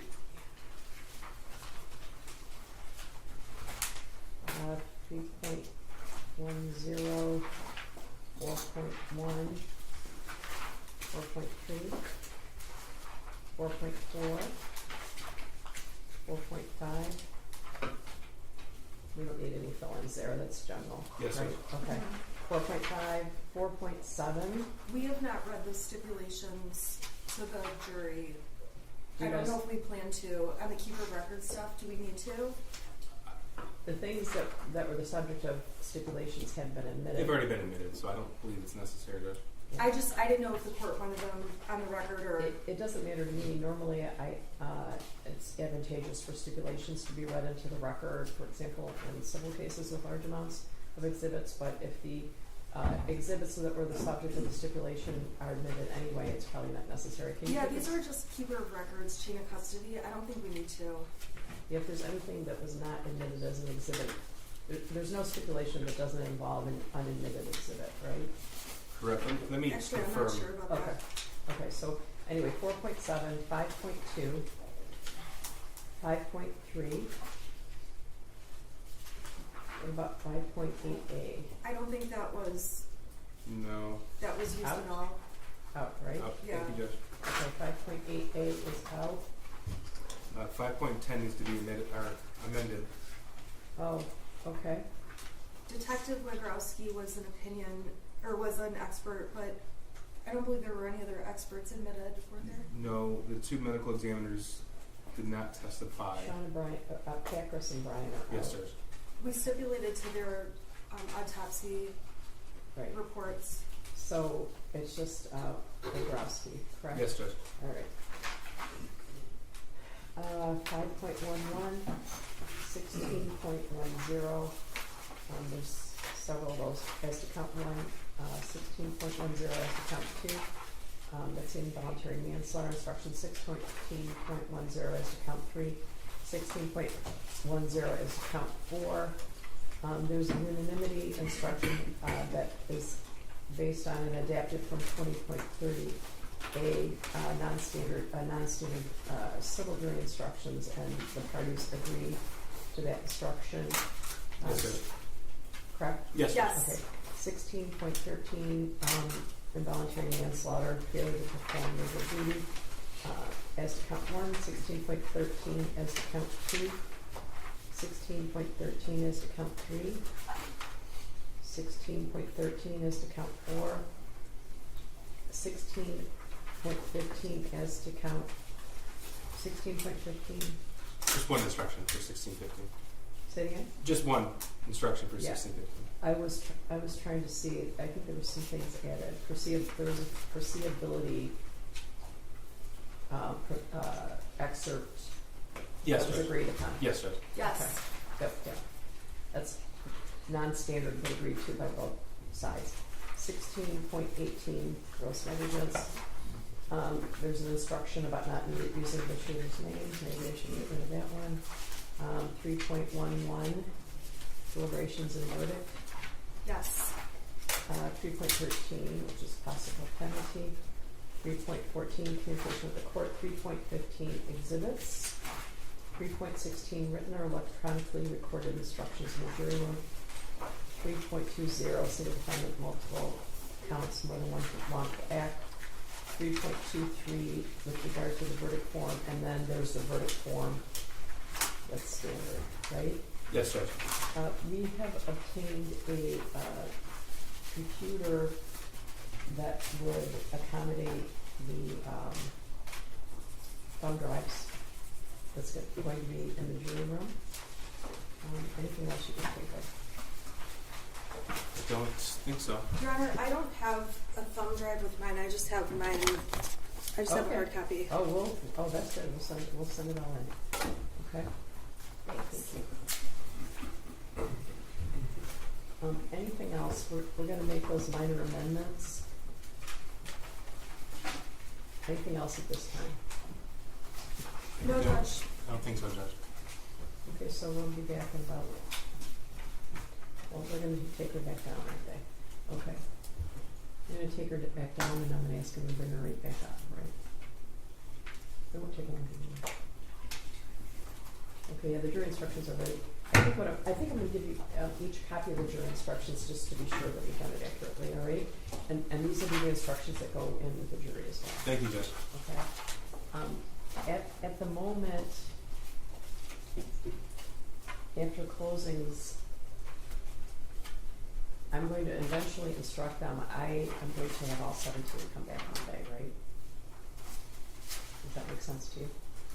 I think we'll get through closings and they could start deliberating. I'm concerned about that. Are you not concerned about that? No, Judge. You want to approach?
Well, a few came out. All right, do you want me to bring the jury in now?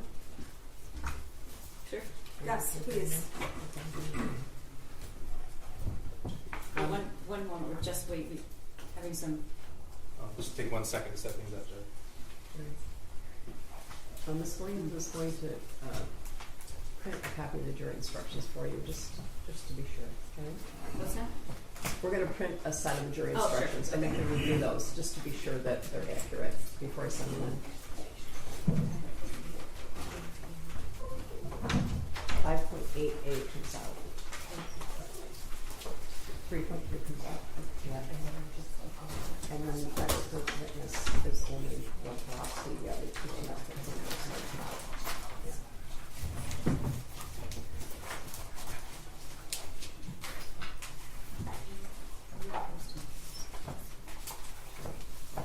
Okay.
seated.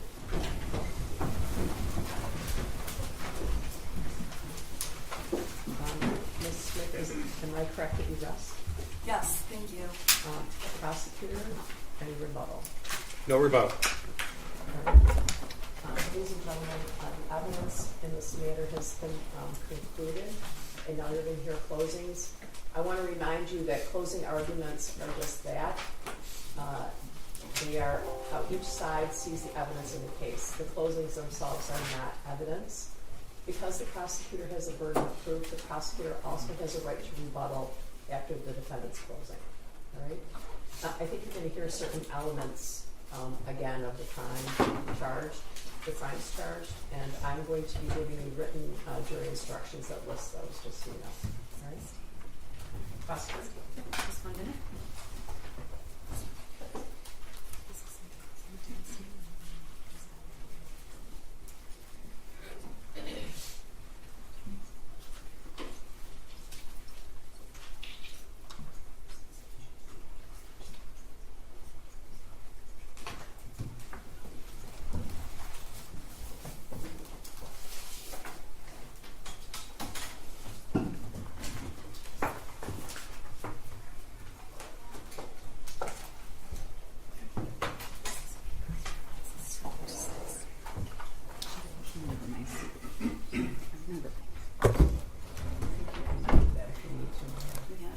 Always seems like a good idea, but I don't know.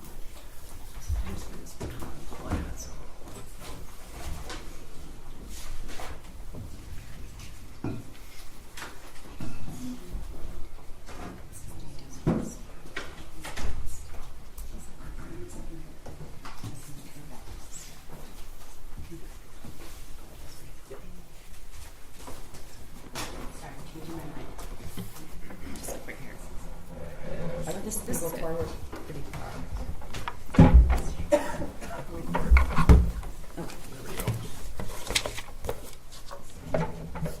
Can you help me then? Where would you like it to? Just that way. You want it still facing this way? I want it like almost in front of the witness box. Sorry about that. Okay. Thank you. Good afternoon. We told you in jury selection it was going to be 3 weeks, and it's now been 2 weeks, so we're a little bit ahead of schedule. This is our time for our closing argument, and I'm going to spend some time going through the evidence, and I'm going to spend some time going through the elements of the crime. I want you to know that I have been watching you diligently, taking notes and listening. So what I'm not going to do is spend a lot of time repeating everything that was said from the witness stand, because I know that you all listened, and I also want you to know that I really appreciate that, and I know the court does too. I told you during jury selection that it wasn't going to be easy, and it was not easy. Listening and watching and thinking about 4 young kids being gunned down in their school is not easy. You listen to every witness, you examine the evidence, and I suspect that many of you feel the way that we do, that it's difficult. But we owe it to the victims and their families to say what really happened. And you've listened and you've done that. In our system of justice, we have different roles to play, and each role is different. There are people who think it's the prosecutor's job to convict people. I don't think that's the prosecutor's job. I think my job and our job is to present the evidence and the facts and tell you the truth. And telling the truth sometimes means showing you things none of us want to see, some of us don't agree with, some of us don't like. But I believe that that's my job. We don't pick or choose the very best things, because I believe that you should have the truth. And I believe that it's not my job, nor is it right, to sanitize what happened in that school that day. Because if we don't tell you exactly what happened, then you don't know all the facts, and you don't know what the truth is.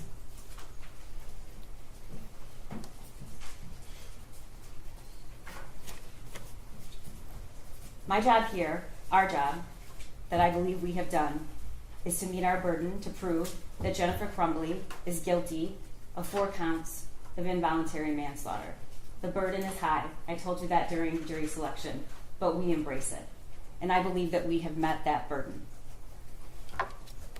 It means that you had to sit and listen to a lot of very emotional things, a lot of emotional people who sometimes aren't emotional, but were emotional for this. Because what happened on that day, every single person in that building had never experienced anything like that in their entire lives. And I hope to God they never do again. So you did see a lot of people, including law enforcement, become overwhelmed with the emotion of it all. That's not a show. That's just how that was. That's how it felt that day and every day after.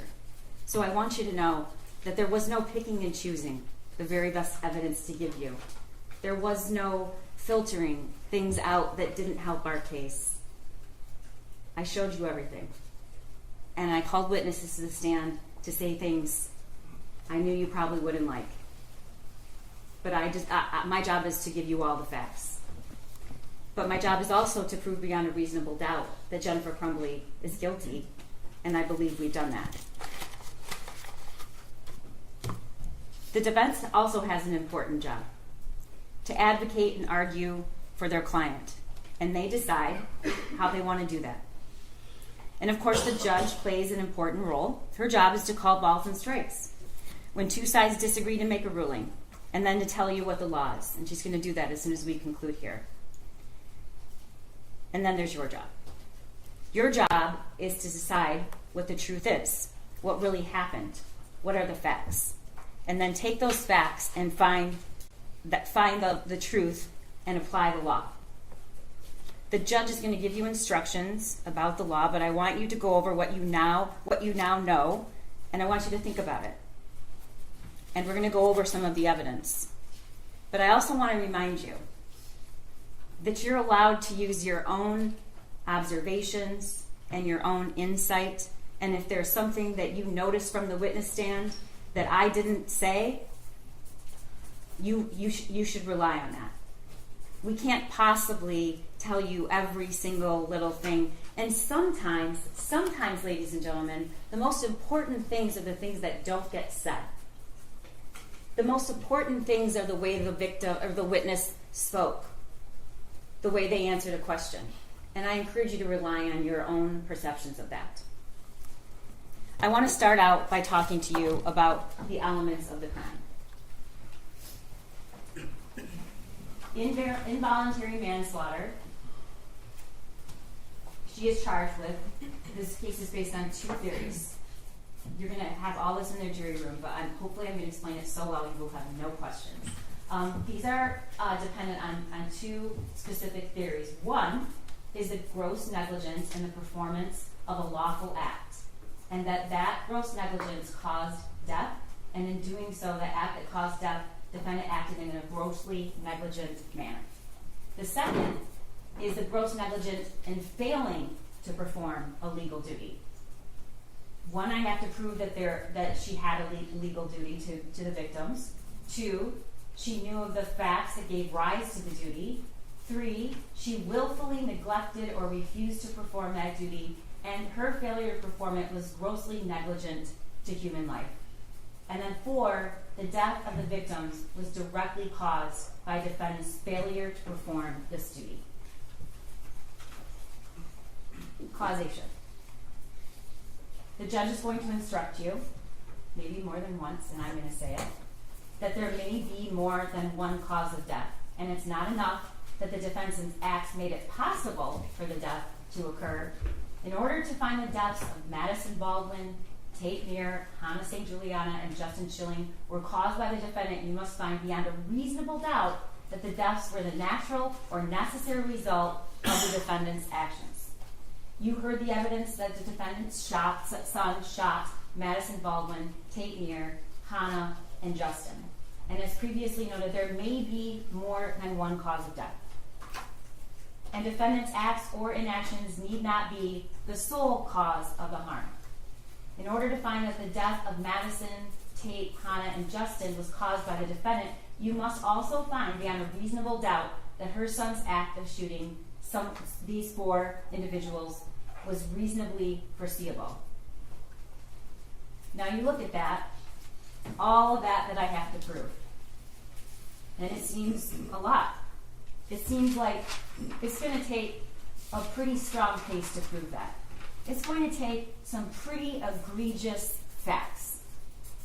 Some unique, egregious, incomprehensible facts. And that's what we have here. Gross negligence means more than just careless. It means willful disregard of results to others that might follow from an act or failure to act. In order to find that the defendant was grossly negligent, you have to find the following 3 things. 1, that she knew of the danger to another. She knew there was a situation that required her to take ordinary care to avoid injuring others. And second, that she could have avoided injuring another by using ordinary care. Third, that she failed to use ordinary care to prevent injury, and to a reasonable person, it would have been apparent that the result was likely to be serious injury. I told you there are 2 theories. We're prosecuting and charging based on 2 theories. They're both based on a legal duty. What's a legal duty?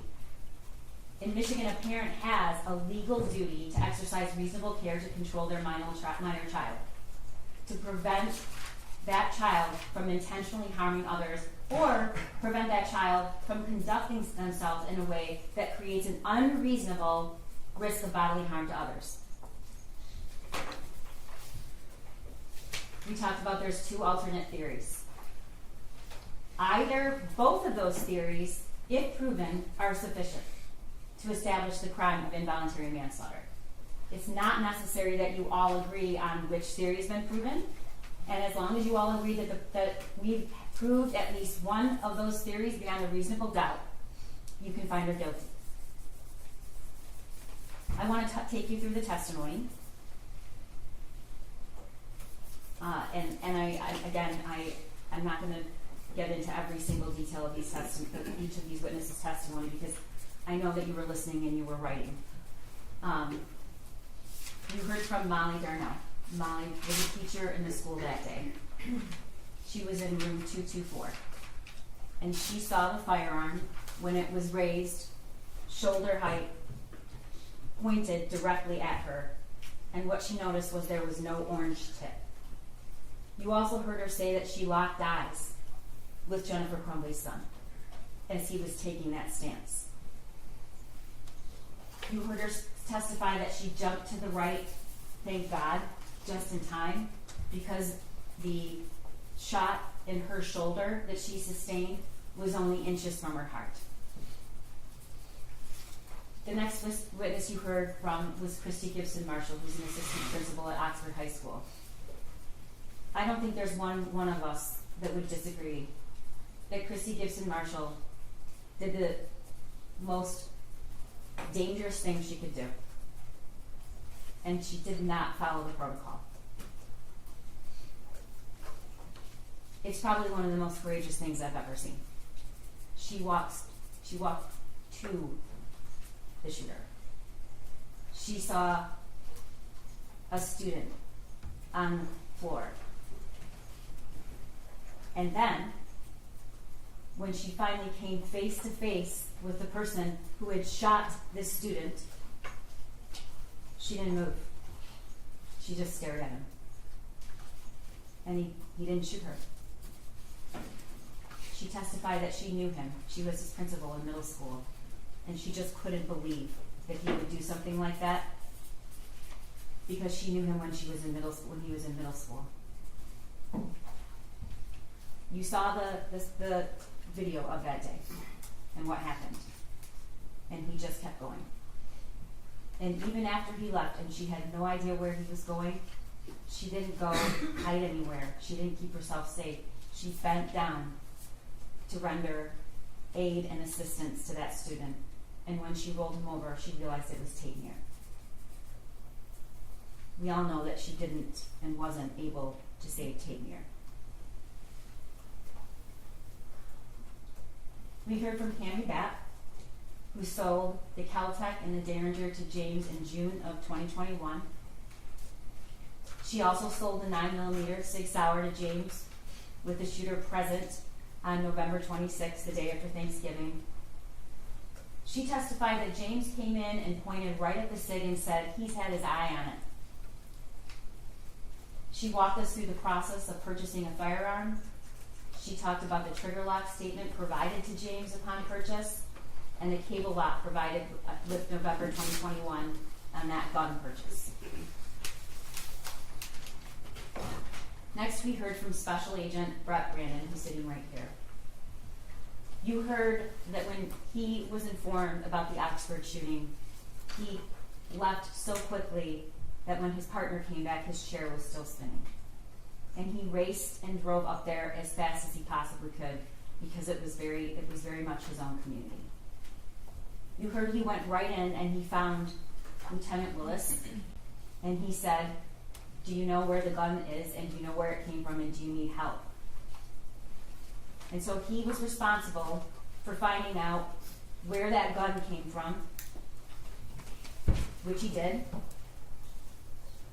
He was also responsible, because he chose to be, and watched the surveillance of the video and helped to prepare search warrants. And you heard him testify that as soon as he saw that surveillance video, the one thing that stuck with him is this is not an inexperienced shooter. This is a shooter that knows that is proficient with a firearm. Knows what he's doing. Taking shots, a lot of people wouldn't. And what he did was start going to gun ranges and ask people to say, because what he was thinking was, who taught that kid to shoot? He must have been to a range. And he was right. And that's how the investigation led to where Jennifer Crumbley's son learned how to handle a firearm that eventually resulted in killing 4 students in Oxford High School. Can you go back to that? Special Agent Brandon also testified that and showed the purchase, and we showed you each one of those guns. He testified that there is a distinction between a Derringer, a Caltech, and then the 9mm. And what we really heard from him was that 9mm is a much more dangerous gun. It causes more damage to whatever it hits. The bullets are a larger caliber, and it's a very dangerous weapon. He showed you what comes with every gun purchase, which is the ATF pamphlet. He read to you about the warnings. There's a reason they put it in every single gun purchase. And its sole purpose is to protect kids from gun violence deaths. He talked to you about what a trigger lock is and the trigger lock statement. He showed you the Instagram post that's unforgettable. We don't have to really argue about whose gun that was. Jennifer Crumbley told us whose gun that was. She told us when she posted it on social media, it was his Christmas present, and she told you in this trial. That weapon is not just that weapon. It is the defendant's son's gun. It was gifted to him. And not only was it gifted to him, she bragged about it on social media before the shooting. Special Agent Brandon also introduced all of the surveillance and the videos of the shooting range. And you got to see with your very own eyes the training and the preparation that the shooter ultimately used to kill 4 of his classmates. We all saw that. We actually saw the last day he was practicing to kill 4 of his classmates. And there was only one person with him, ladies and gentlemen, and her name is Jennifer Crumbly. And I want you to remember that video. And I want you to remember the look on his face when that target comes back in and he looks at it and he's smiling. Special Agent Brandon also introduced the worksheet. You've seen the worksheet a lot. I bet you that worksheet's burned in your memory and I wouldn't even have to show it to you. But what Special Agent Brandon testified to and showed you is that wasn't just a picture of any gun. It was a picture of his gun, which was the murder weapon. And he showed you the details, and we're going to talk about that later. And next we heard from Ed Wagowski. We now just call him Ed because he works for the Secret Service. And he testified for an entire day, and he had a lot of information. But he also really couldn't help himself from becoming emotional. And I know that you're going to remember this, but what an extraordinary thing that's just not seen very often. He sat right there, and he took you through every single action of the shooter and every single death from his memory. And he told you that he could do that because it's burned in his brain. These are seasoned law enforcement. This isn't an act. They hate showing emotion. He probably will never forgive me. Lieutenant Willis tells me all the time how much he really hates me Your for Honor, that. I would object. It's To my what- opening. It's my closing. Your To Honor. what a Just let me get witness through. tells her all the time, that's not evidence. Okay. I'll move on. Nobody likes doing that. Nobody likes doing that. But it tells you something about what it was like that day. And despite what anybody will tell you, it is about the shooting. There are 4 counts of involuntary manslaughter. It's very much about the shooting. Because the shooter learned how to shoot and was given the murder weapon by his parents. And this parent is sitting here today on trial. Okay. You'll be able to review the evidence. It was a lot.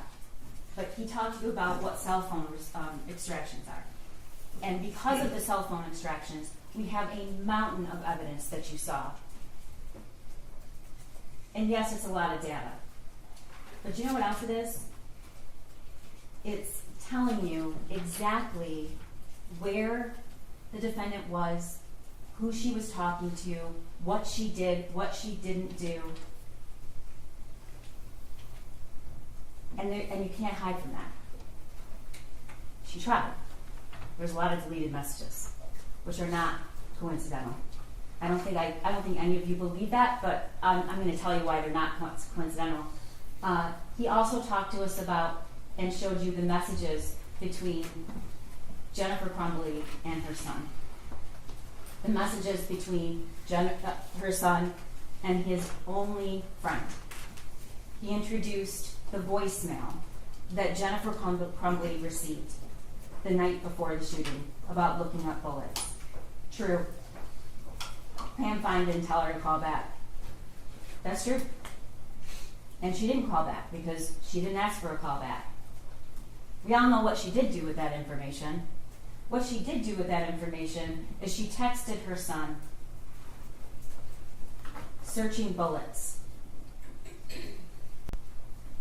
And we all know the phrases that we'll never forget. Did you show him your gun? This is the day before the shooting. Did you show him your gun? And the shooter responds, no, my God.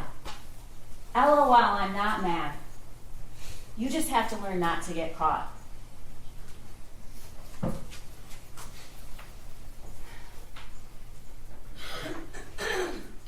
Kira Kennett testified that she knew Jennifer Crumbly. She testified about the amount of time that Jennifer Crumbly and James Crumbly spent at the barn. She testified about all the money they spent at the barn. Why is this important, ladies and gentlemen?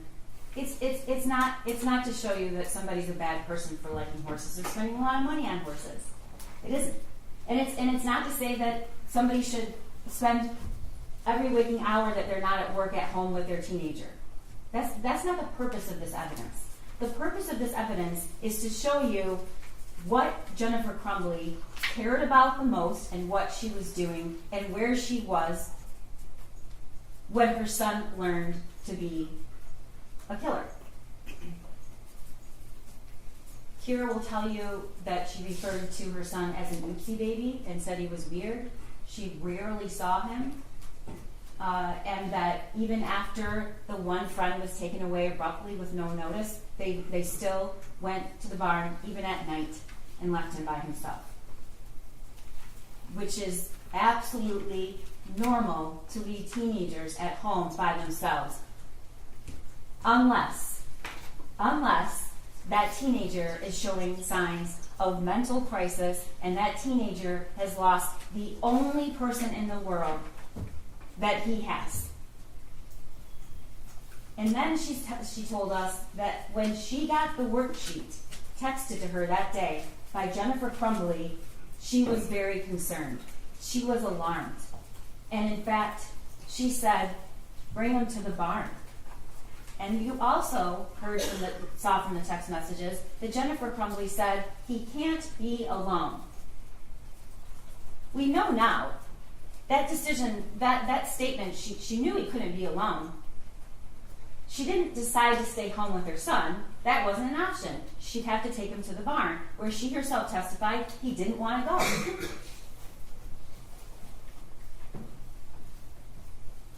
You heard from two people who were at that meeting that day, Sean Hopkins and Nick Ejab. I'm going to tell you right now that this is not an argument that the school did everything they should have done.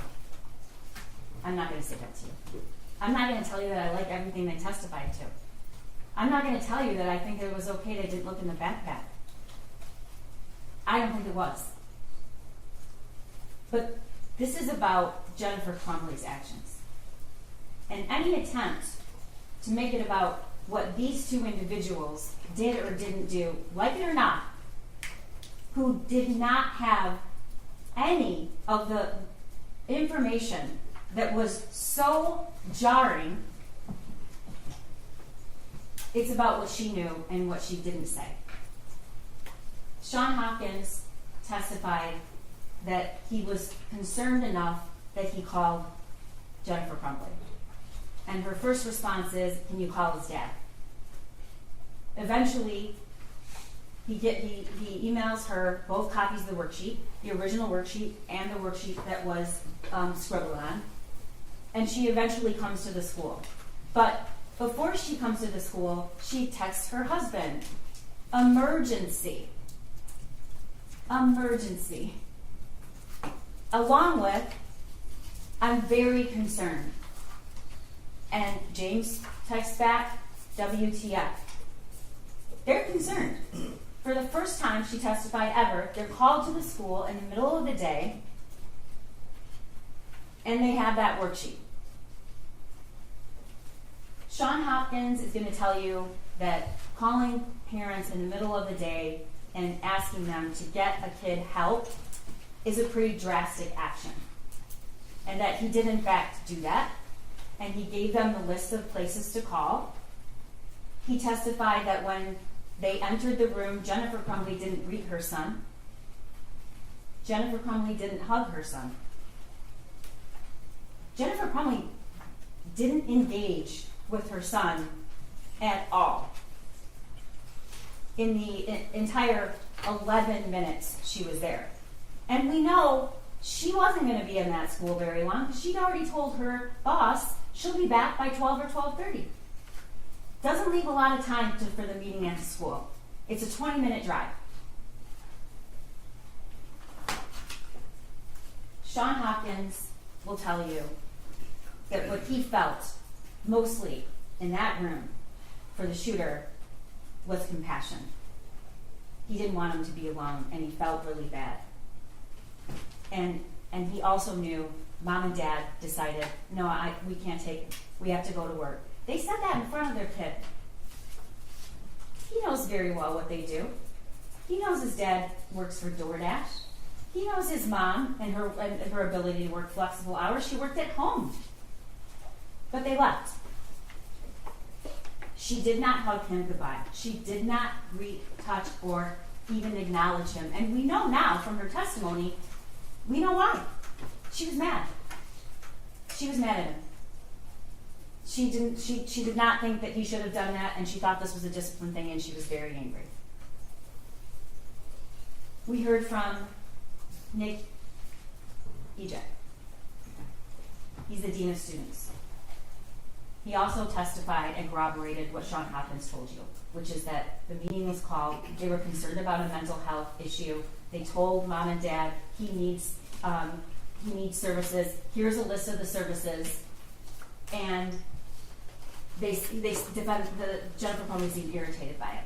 In fact, when she walks into the room, she doesn't sit next to her son. She goes back here and stands. And that meeting ended with her saying, "Are we done here?" They're consistent about that. Nick Ejek testified he didn't think there was any risk. I don't like what he said, and I knew he was going to say it. But it's not my job to put witnesses up here and only say things that I want them to say that helps my case. It's my job to present evidence that's the truth, because you have to know the truth.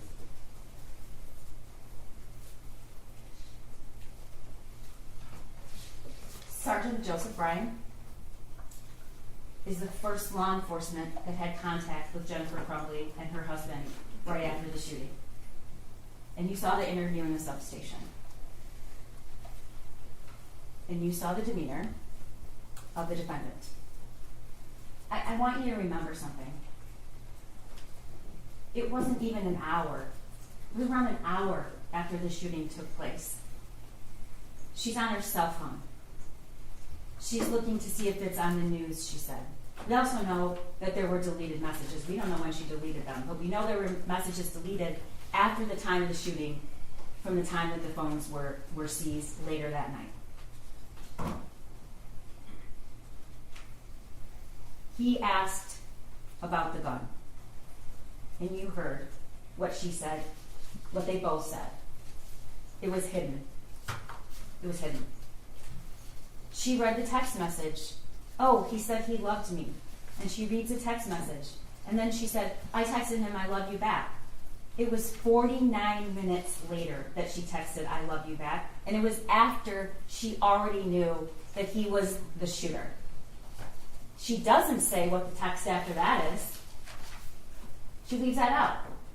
The text after that is, Ethan, don't do it. She doesn't say, well, we were at the school, but he was also caught searching bullets that night, the night before. She doesn't say that, and I told him, don't worry about it, just don't get caught. She doesn't say that they had just purchased the weapon and it's not secured. What do they say? The very first time they are asked about what Jennifer Crumley's asked, where was this gun? The very first time, what does she say? It was hidden. She does not say there was any locking mechanism at all, and neither does James. It was hidden. You're at the police station. Your son's in the next room. You know the murder weapon was the weapon you just purchased for him, and when you're asked where it was, you say it was hidden.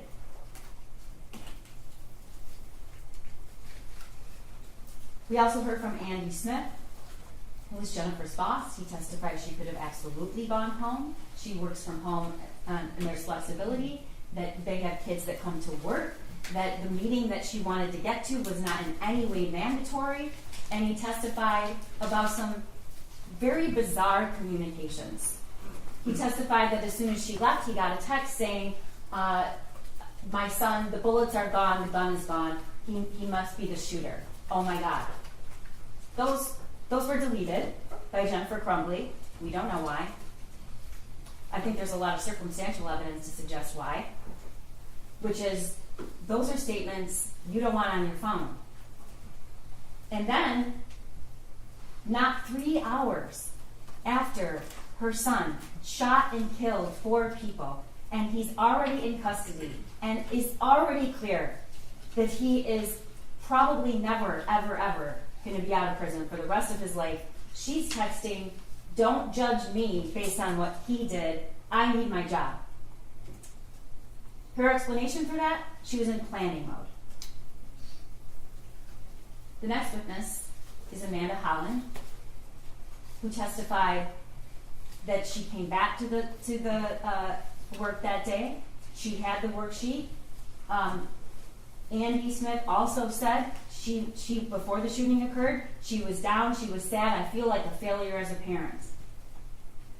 I feel like a failure as a parent. This is before the shooting. And she also tells Amanda about this, and she tells Amanda he can't be alone. So I'm just going to take him to the barn tonight. We can get to it a little bit later. I guess what's really hard to comprehend is how, before the shooting, just based on the meeting and what she knows and the drawing, she thinks she's a failure of a parent. But she sat right here and said, after all, she doesn't really think she was a failure as a parent. And that's after she knows everything that happened.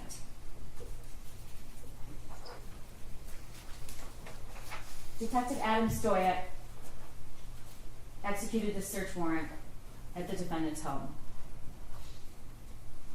I want to make it really clear. Jennifer Crumley's not being charged with involuntary manslaughter because she has a dirty house.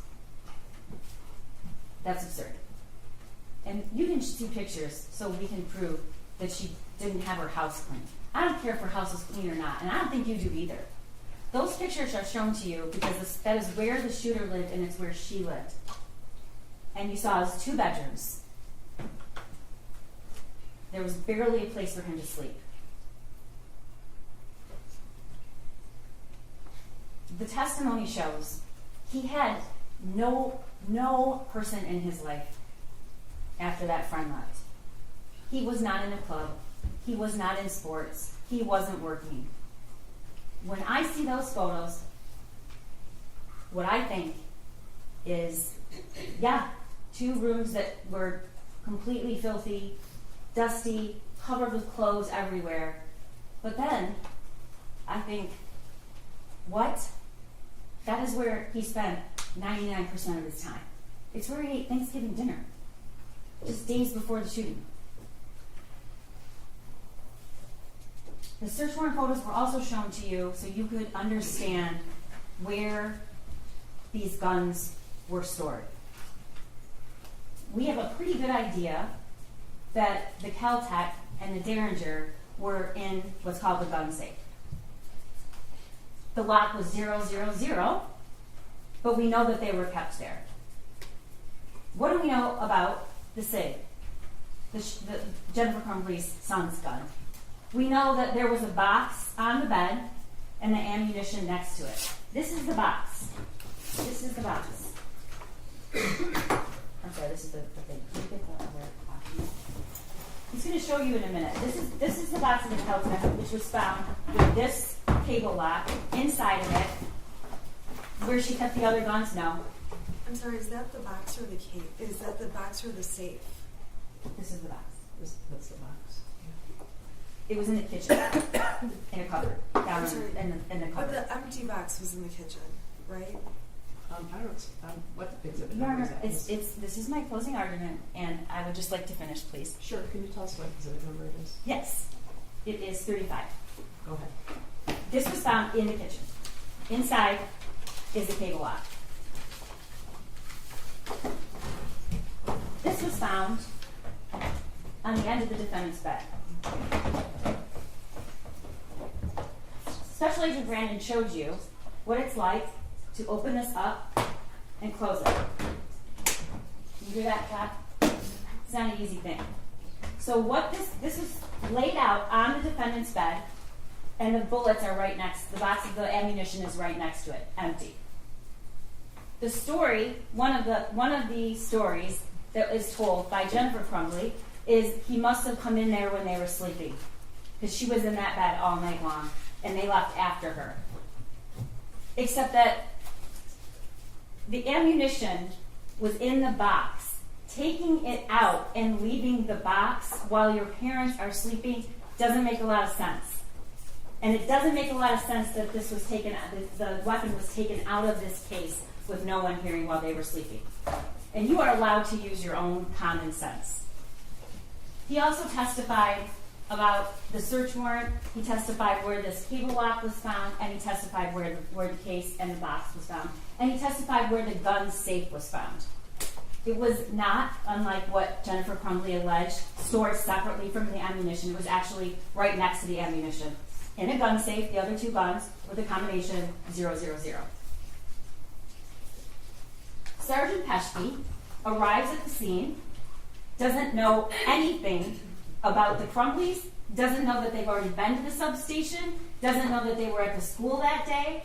He's there and was ordered to be there to keep the house safe while they are waiting for the search warrant. And in doing so, he needs to keep the defendant out of the house. She goes in the back of the car, and you saw the video. She now tells Sergeant Peschke she actually never really looked closely at that worksheet. Now that she looks at it, it might be disturbing. We know that's not the truth. The question is, why is she lying? She says that the .45 caliber gun used at the school, and he asks us it was, and tells him no, it was a 9mm. The other is a .22, I think. She said that they had a fight the night before with her son over grades. And she says, so we told him, no gun range, no phone. Those are his trigger points. Ladies and gentlemen, that phone was never taken away from her son. We know that. We know that because he had it the night before, and he had it at the school. We know that because when Jennifer Crumbly was asked about it, and asked, when did you take this phone away? We know that he made that video in that shed about the school shooting with his phone at 10 o'clock. The phone was never taken away. Why is she saying that? I don't know. Then she says, my biggest fear was that he turned the gun on himself. And when he asked her, do you ever keep guns in your car? Here's what she did. Shook her head. It's not what she says here today. Next, we heard from Bob Patelis, who processed the scene. And you saw those pictures, and they were hard to see. He told you that there were 32 fired cartridge casings. He collected all that evidence, took all the photographs, and recovered the murder weapon. Lieutenant Marsban was also at the school that day, and he testified that he picked up the phone and saw the screen and saw that the last text was, Ethan, don't do it, from Mom. He executes search warrants for all of the devices and the home and sends a team, including Officer Peschke, to secure the house before the search warrant is executed, which is what they do.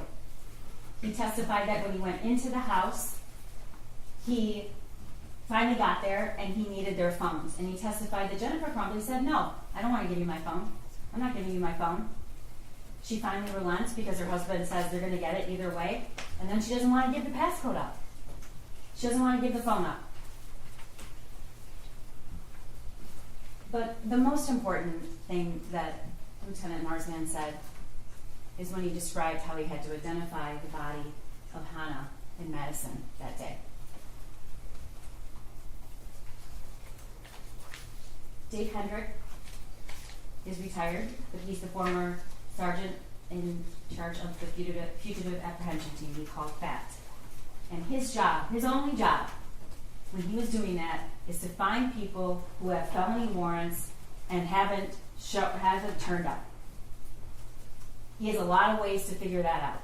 But he was asked to find Jennifer and James Crumbley to make sure they turn themselves in. But one of the other primary goals he has is that they turn themselves in safely. And she was given every opportunity to do that, and she did not. I want to talk to you about something. The judge is going to instruct you that you can consider flight. It's not an element to the crime. I don't have to prove that they fled.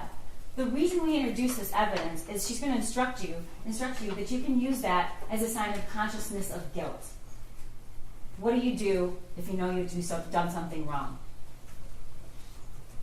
You can use that to show consciousness of guilt. And we're going to get to it, but I believe we have shown that beyond a reasonable doubt. He's going to tell you that the defendant, with her husband, immediately began to avoid detection because they're pulling cash out. They're pulling cash out of their son's bank account. They're pulling cash out of their bank account. Where's their son during this time? He's at Children's Village being arraigned with his court-appointed lawyer, where they had the opportunity to go see him, where they had the opportunity to go to that arraignment, and they did not.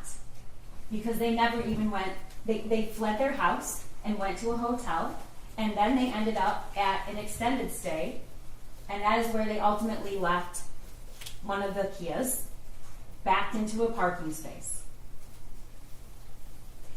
He's going to tell you that he eventually did apprehend the defendant. You've heard a lot about that. And he's going to tell you that there were hundreds of law enforcement officials on the scene when she was apprehended. Luke Kirtley, I know you will not forget him, coincidentally knew a lot about cars, and coincidentally pulled into that parking lot right about the time, and coincidentally had just seen the wanted poster, he called it, and with a description of the cars and a photo of the defendant. And coincidentally thought, maybe that's the car. And you watch the video where he goes around and he sees the license plate and he plays it cool and slowly walks into the building and then makes the call to 911.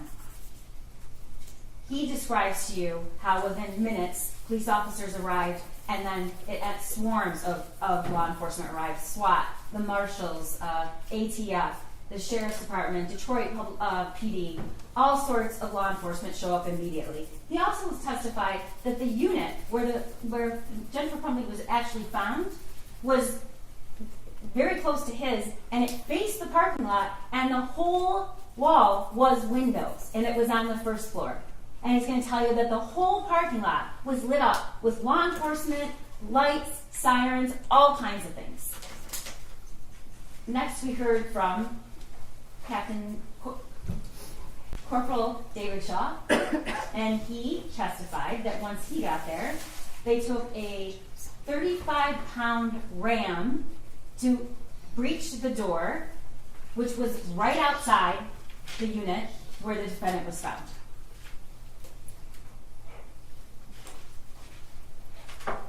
We heard from Brian Deloche. Also, didn't love a lot of things he has to say, but you deserve to know the truth. And the truth is, like it or not, this is who Jennifer Crumbley spent her time with, and she told him that morning, the gun's in my car, and I'm afraid my son's going to do something stupid. Before the shooting, the same day. You've also learned that although their Facebook thread in general was always deleted, after the shooting, it remained, except she deleted, not unsent. Rely on your own memory about what that testimony was. Those were not unsent messages, they were deleted, and you heard Ed Rogrowski tell you that. But these were the two that were deleted. On the run again, and we're fucked. William Freer testified what was found in the building and the art studio where Jennifer Crumbley was found. You saw the photographs. You learned that there was a little over $6,000 in cash. You learned where the phones were found, and the cash, and the purse, in the plastic tub, in another plastic tub with a lid on it, feet away from where the mattress was, and there are other things where you learned all those phones were off. He also testified what else was found. Booze, orange juice, ice, and avocado, bananas, socks, blankets, and that is the room where Jennifer Crumbley was ultimately apprehended. You heard from Lieutenant Lewis, who was the officer in charge. He told you what it was like in the school that day. He described the autopsy protocols that were done and how each of those kids died and where they were shot. He told you that both Justin Schilling and Madison Baldwin were shot in a contact wound, which means the gun was either very close or actually touching their head. He showed you the video of the shooting. And again, this is not to incite emotion. The video of the shooting shows Jennifer Crumbley's son taking a stance he clearly knew how to take and was trained to take. And you watched his demeanor and the calculated, cold way he proceeded through those hallways looking for people to shoot. You saw the surveillance of how he ultimately surrendered. Walked out after executing Justin Schilling, laid the gun on a waste paper basket, laid it safe, took the magazine out, and surrendered. He showed you and introduced the bank records that show you what they were doing after charges were either very soon coming and after they were announced. And he showed you an in-car video of Jennifer Crumbley and her husband, who just a few hours after the shooting embraced, kissed, whatever happens, I love you, don't say anything to the police.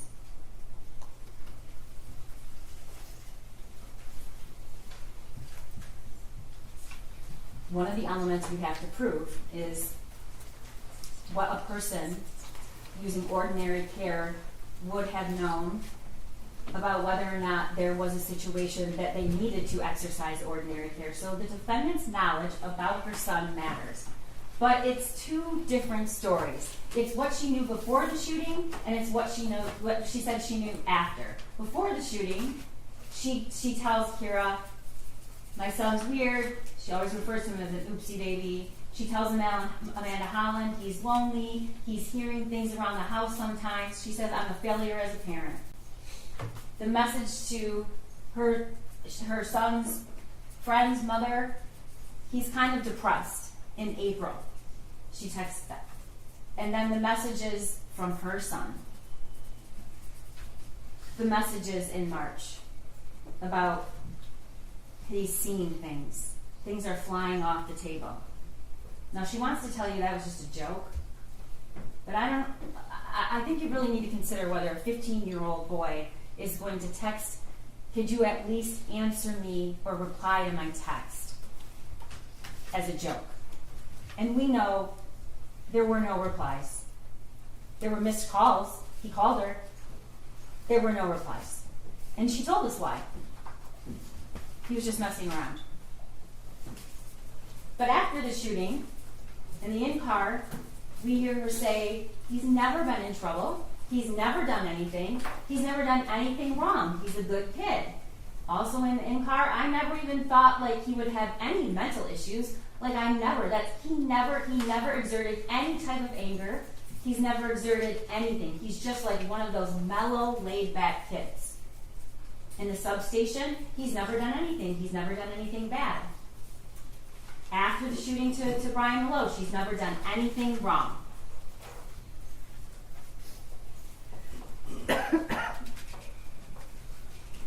Jennifer Crumbley has said a lot of things about that drawing and that meeting at the school. She sent the drawing to James and Kira and Andrew, as I said before, with the call now, emergency. She told Kira he couldn't be left alone. She tells Andy she needs to get him counseling, and she tells Amanda that the drawing was really scary. She agrees. After, this is what she says in the substation. Nobody didn't seem worried about it, and he said that my son's more than welcome to stay at the school, or he could go home. And I really wish we had taken him home. In the in-car, she said, I didn't even look at that closely. Now that I do, when I was at the substation, I looked at it closely, which we know is not true. I looked at them closely, and they're a little disturbing. Well, they're very disturbing, because look what he just fucking did. And then to Meloche, she says, the school was very nonchalant, but the paper they showed me had all of the things scratched out. That's just not true. It's just not true. And you don't have to believe me, because we have evidence it's not true, and you heard it.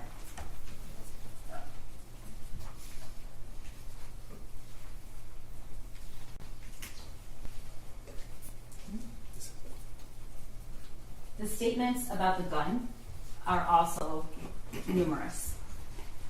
She said, we've heard her testify the gun was in her car. We know that she's acknowledged that she drove to the gun range. There was no lock on the gun when she drove there. She returned with the gun. There was no lock on it, but she said James locked the gun when he got home. She didn't see him do it. She testifies at trial. James is responsible for the gun. In the substation, though, when asked where the gun was, hidden. In the in-car interview, James flew home and he's like, I had the gun hidden and I told him where I hid the bullets. He asked whether she kept the gun in her car. She shakes her head no. And she tells Meloche, after, the next day, we had the string lock on it it came with in the case. Everything was secured, not loaded, bullets stored separately. Oh my God, oh my God, oh my God. That is not what she says in the substation. Jennifer Crumbley begins distancing herself from her own responsibility about the gun. You heard her testify that they wanted to get the gun. It was my son and my husband. My son did a lot of research on the gun. I guess when I was shopping. She doesn't say she didn't know. She doesn't say that she didn't approve. She says it really interfered with going to get Christmas trees. That was what she was upset about. And she said it's James's responsibility. However, as I've shown over and over, at the substation and in the car, it's we. It's we take him to the range. It's our hobby. We go to the gun range. That's what we do. We just got him this gun. Sitting here today, it's all James' fault. It's not hers. And then, of course, the statement that we don't really have to question whose weapon it was. Jennifer Crumbley posts, Ethan and James Crumbley both got handguns this week, testing them out at the range. That's in June. The evidence really shows that the shooter owned 2 guns. But for sure, she acknowledges Mom and Sunday testing out his new Christmas present.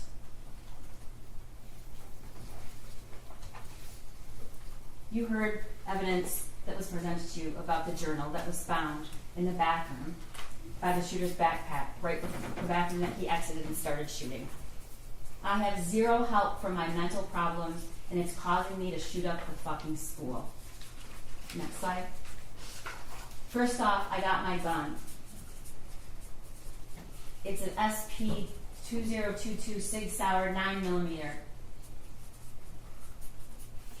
This shooting is tomorrow. I have access to the gun and the ammo. I am fully committed to this So yeah, I'm going to prison for the rest of my life, and many people have about 1 day to live.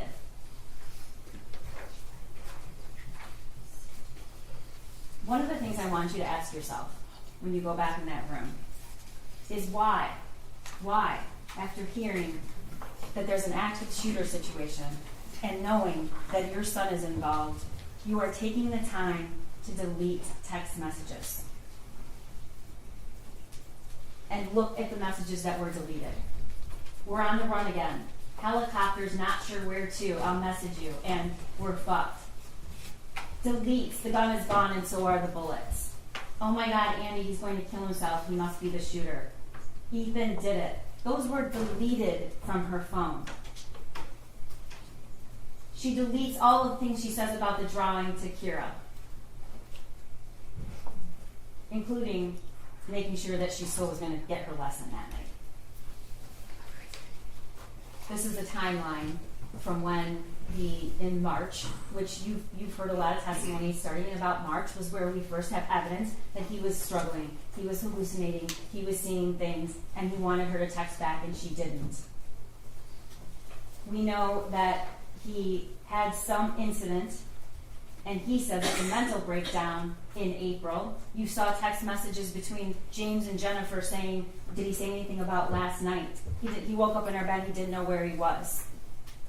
We don't know what that was about, but we certainly know that that is not evidence of somebody who is completely fine and stable. In fact, lots of messages from Jennifer Crumbly saying, I'm worried. I'm worried he's going to do something stupid. In April, she texts her friend that she thinks he's depressed. The Caltech and the Derringer was purchased in June. They go to the shooting range in June. They go to the shooting range in August. They go to the shooting range in September. And then in November, they buy the Sig Sauer. And we see the shooting range that Jennifer Crumbly went to with her son, testing out his new Christmas present. Here's what we learned Jennifer Crumbly did after the shooting. As soon as they took her phone, they bought burner phones in the pier at 8 o'clock the night of the shooting. They checked into a Holiday Inn Express that night in the pier. They then left and went to an extended stay in Auburn Hills, which Lieutenant Willis testified was almost across the street from the police department. Upon learning that charges were possibly coming, and the same day charges were announced, they leave that hotel and drive to Detroit. They withdrew $2,000 from a Flagstar Bank on December 2nd. They drive to Owasso, an hour away, she says, because we just didn't want anyone to recognize us, to buy replacement phones. She texts that she's on the run again. Helicopters are not sure where, I'll message you to, at 7:31 a.m. on December 2nd. She texts on December 2nd, we're fucked, at 2 o'clock. On December 3rd, at 4:59 a.m., she texts, I'd rather die than go to jail. Then she withdraws $4,000 from another Flagstar on December 3rd. She checks out of the extended stay on the 3rd and drives down and arrives at Bellevue at 10:58 on December 3rd. You heard what happened. You heard her testimony. The facts do not support the story that Jennifer Crumbly told you.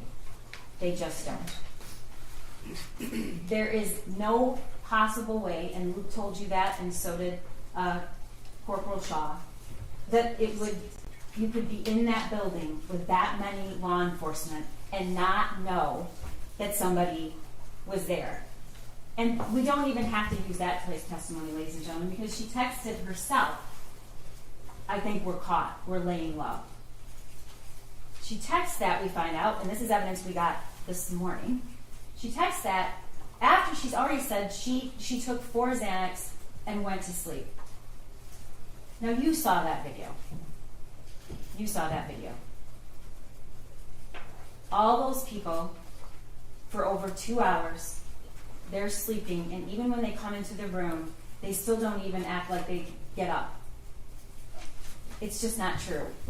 And we know it's not true because they'd already taken steps. She had hidden the phones, powered them down, separate from all the other things they had, with the cash.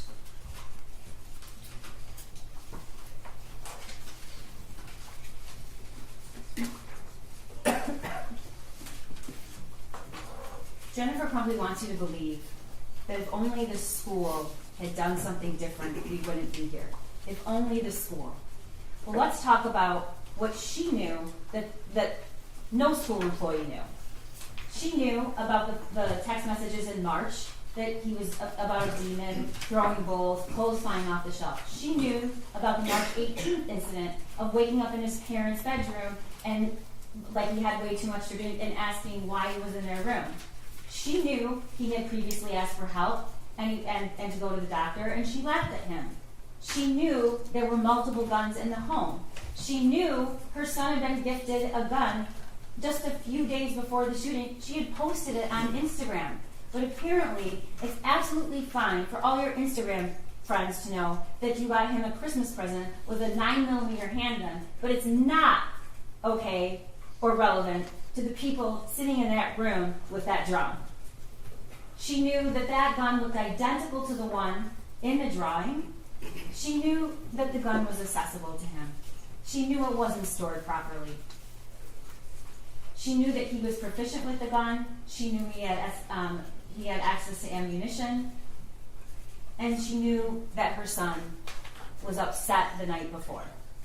Now, Dad says he was locked out. She told Amanda Holland he got locked out. She doesn't acknowledge that.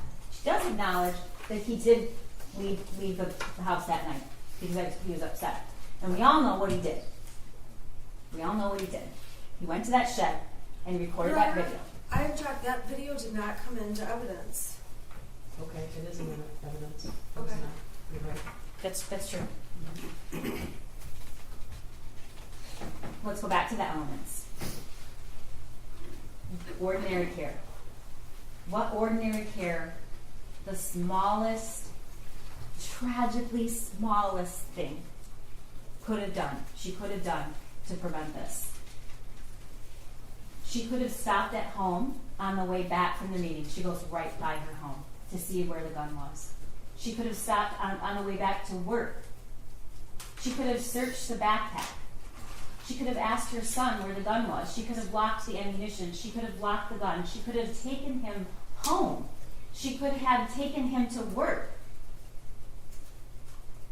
He could have gone with Dad. He was door dashing.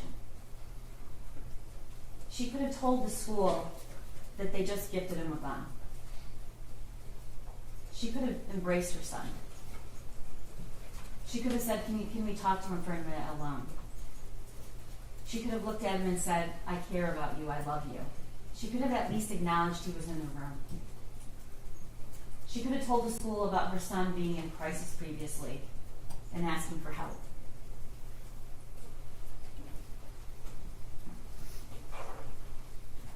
Ordinary care would have included all of those things. And the tragic part about it is none of it was hard.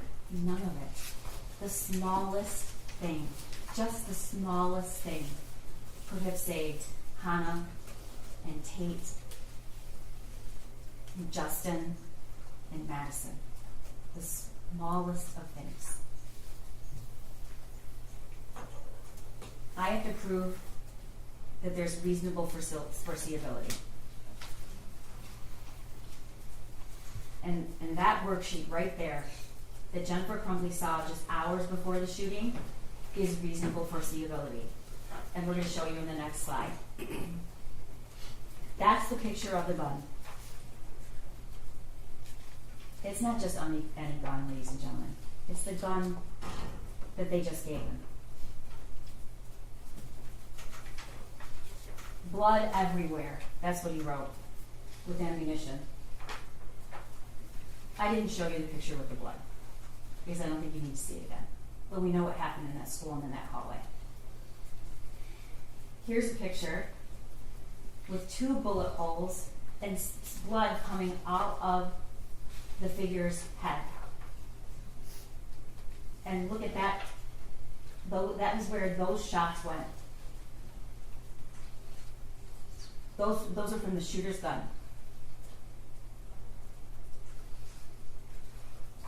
The thoughts won't stop. Help me. These are all of the things that were texted to Jennifer Crumbly. This was in March. But he's writing it on a piece of paper and he's showing it to her. That is foreseeability. He's telling in that drawing, this is the gun that was purchased for me. Help me. Blood everywhere.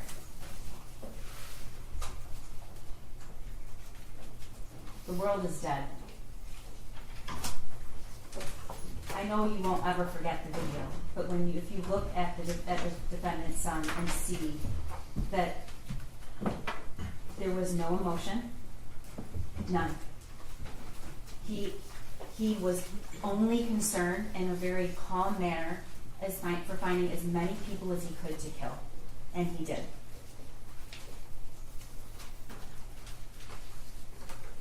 My life is useless.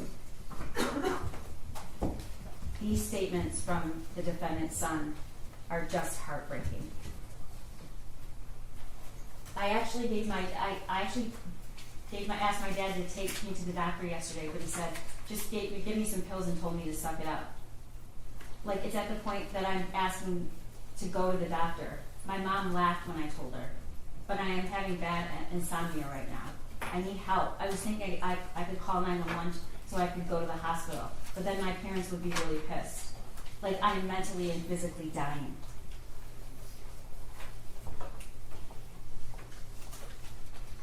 Let's talk about the cable lock. Jennifer Crumbly says that the weapon was used, but it was locked in a cable lock that came with the case. This cable lock that came is the cable lock that came in that case with the SIG. It's never been opened and it's never been used.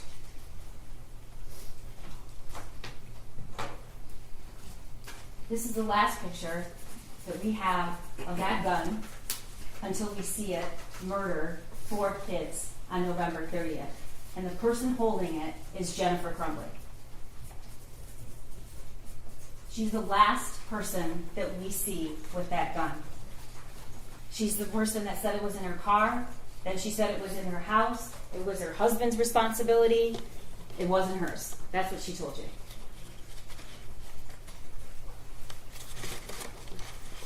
She knew he was distraught the night before. He texted her, I love you. She told you that's never happened before. She did think it was abnormal or odd. She knew he was looking up bullets in the school. She knew he was watching violent videos. She knew he was proficient with guns. She knew he was previously in crisis. She knew his only friend that he talked to was just gone. She knew all those things.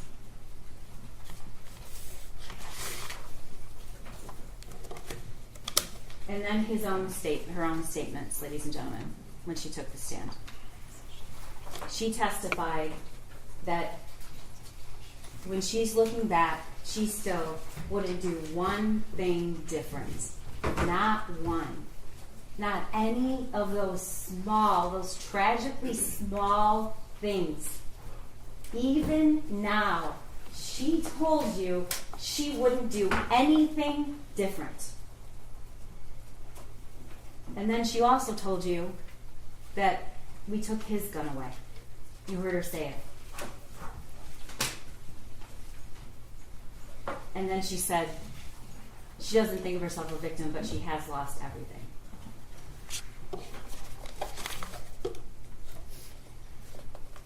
You're going to hear the instructions from the judge, and you're going to take the facts and the witnesses and the evidence and use what you promised to use, which is impartial, honest assessment, and find what you believe the facts are in this case.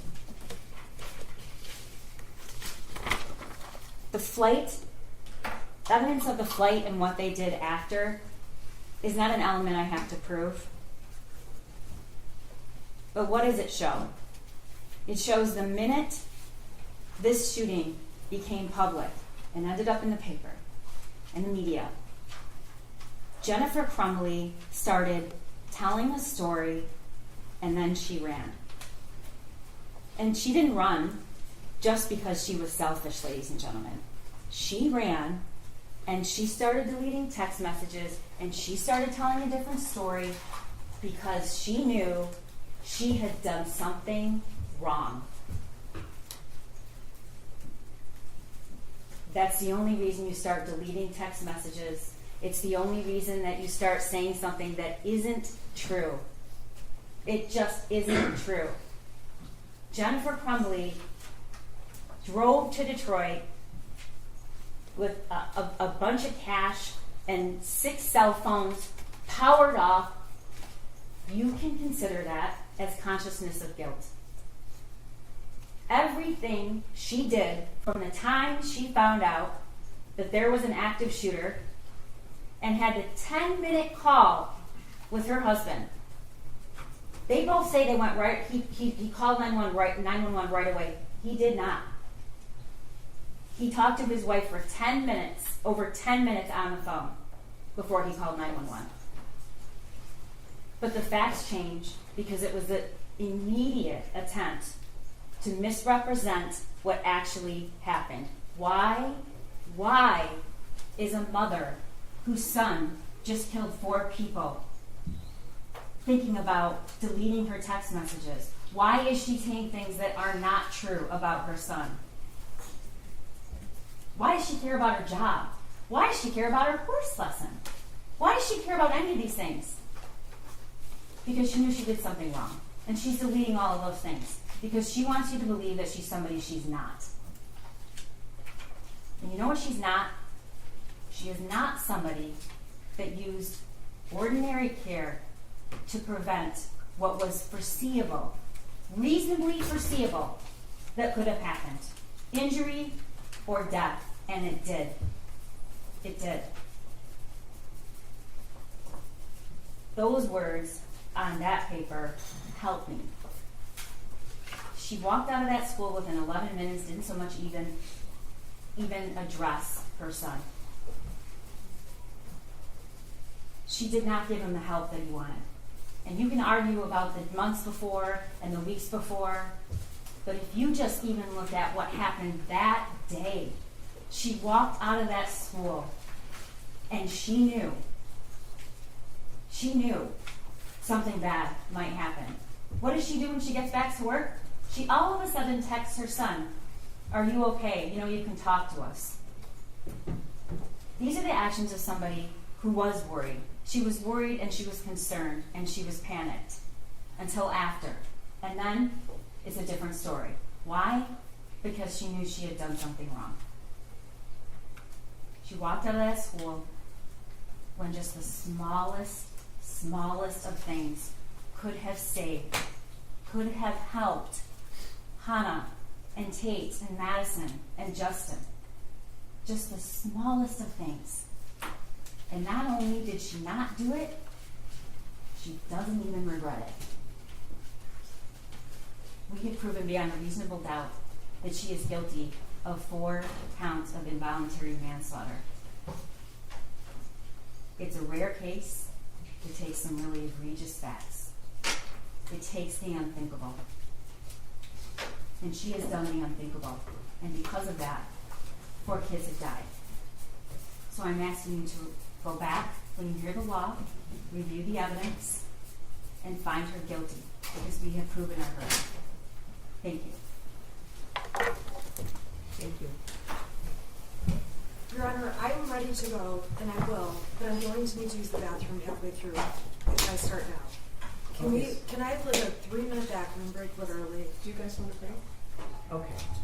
So we're going to take about a 5-minute break, and then we'll do the intense council closing. Okay. All right, for the jury.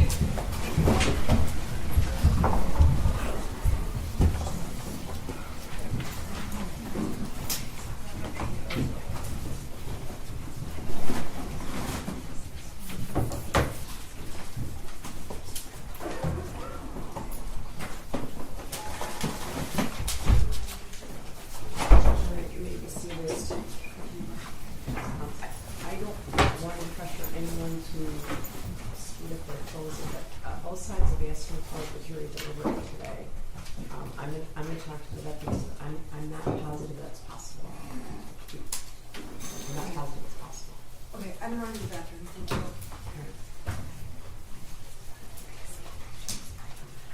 You have to take it out? Okay, you're gonna take it out. Okay.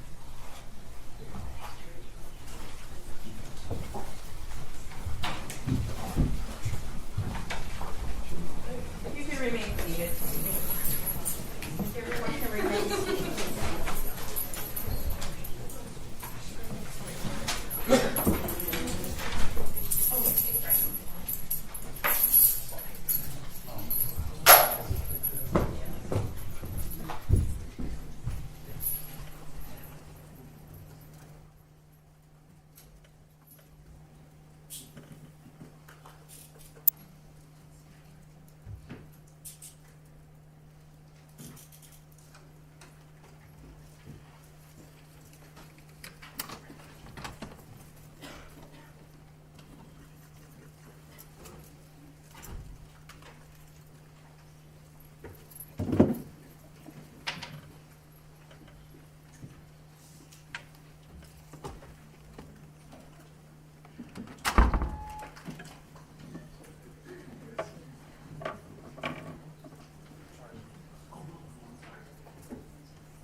Your Honor, calling People v. Jennifer Crumbly, case number 2279990 FH. All right, one thing I wanted to tell you, I've been using up all my brownie points for the captain who has told me that we can stay later than we need to, if that's what you want to do. I'm concerned about sequestration and all that.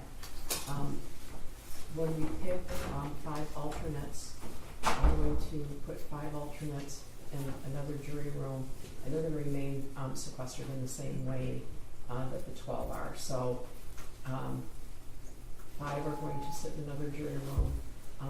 If we come back Monday, I'm still bringing the 5 sequestered jurors back here. All right? I think that's smart. Yeah. Oh, well. Okay. I know it's I awful hope so. for them, but if one of them goes down, Okay. Yeah. No, I'm concerned about that. So that's what we're going to do. Right? We just want to let you know, because when they go out to the jury room before I pick the 5, I'm going to have them bring their personal things out here, because then they'll be separated. Right? Okay. All right. So I'm going to bring that. All right. Thank you, Judge.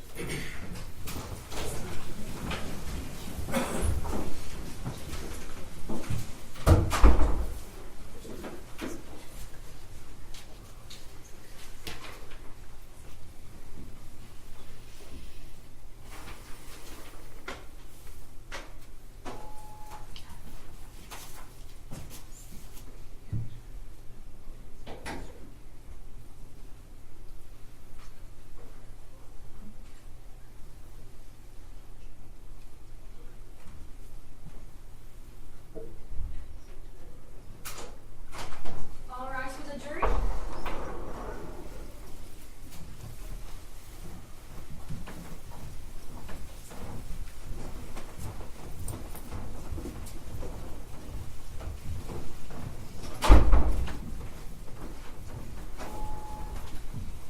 right, you may be seated. You're not going to take your good offense disposal, right? Ms. Smith? yes, thank you. As the prosecutor finished, she said, "This is shocking, unthinkable." I believe there were other words used throughout trial. Unbelievable. Obviously, unbelievable, unthinkable, unfathomable. And the reason that's the case is because it was unforeseeable. No one expected this. No one could have expected this, including Mrs. Crumbly. Now, the first thing I want to do very quickly is talk to you about the burden of proof. In the state of Michigan, there are different burden of proofs depending on what kind of a case it is. When people sue for money and say, "I've been injured," or "I was failed by the school even," there will be civil lawsuits, and the burden of proof is a preponderance of evidence. That means it's about a 50-50 standard. And if you have 50% of the evidence, that's the burden of proof for civil. When the state thinks it's important to take away a person's children, the burden goes up. And the burden has to prove more evidence, and that specifically is clear and convincing evidence that it's correct for the state to be taking away a person's children. Now, the highest burden in this country is in a criminal case, and that is beyond a reasonable doubt. And the reason I'm telling you about the differences in the burdens is because in a criminal case, if you have just one reasonable doubt about the case, you must vote not guilty. And so this is my poster just showing beyond a reasonable doubt is guilty, but there's many, many other options. If you think it's likely, probable, possible, not likely, those are all not guilties. You have to be sure beyond a reasonable doubt. And later, as I go through my closing, I am going to tell you the reasonable doubts that the defense believes exist in this case for you to look at.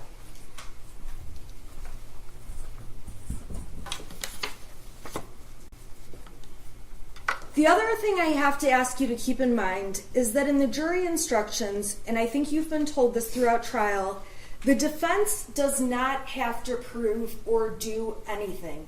Like Judge Matthews said, we could sit at the table and play chess the whole time, call no witnesses, cross-examine no witnesses, provide no evidence, because we have no burden to prove a thing. However, in this case, you obviously saw the defense present Mrs. Crumbley, who took the stand, so that she could give you some context beyond parts of the evidence that were confusing when the prosecutor was introducing in bits and pieces. And the problem in this case is that we can all agree everything can be seen different in two ways.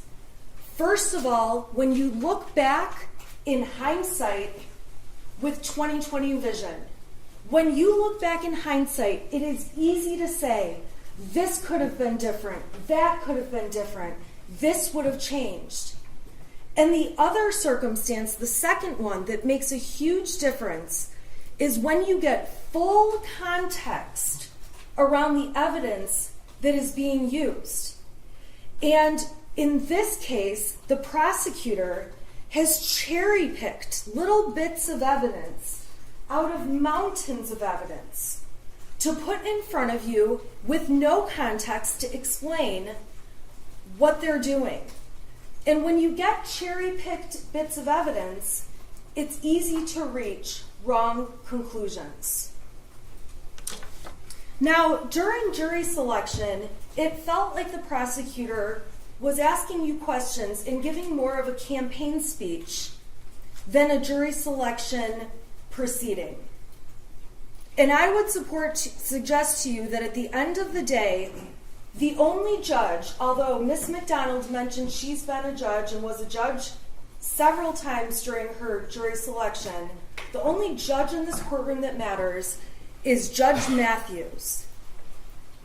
And the only other people whose judgment matters are the 12 of you who will collectively decide this case. The rest of us don't matter. My opinion doesn't matter. Ms. McDonald's doesn't matter. The opinions of everyone in this audience doesn't matter. The media and all of the people who think they know everything behind keyboards at home commenting about what they think the evidence in this case has shown.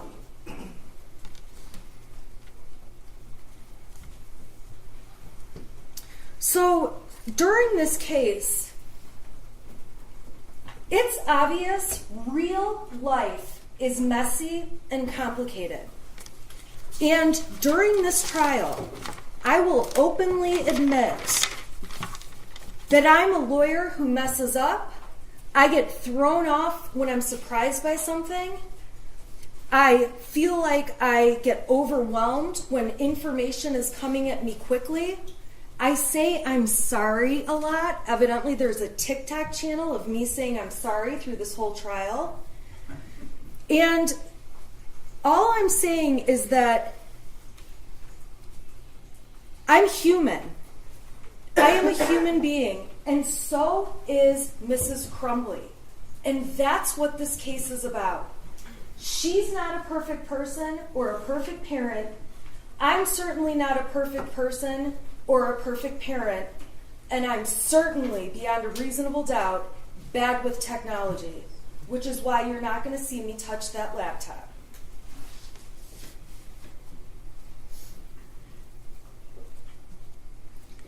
So during this trial, I have stood before you and shown you all my flaws, and I embrace them, and they are a part of what makes me human.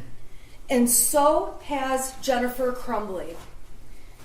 She got on the stand and talked about every nook and cranny of her life, things no one else in the world knew, in her family, among her friends.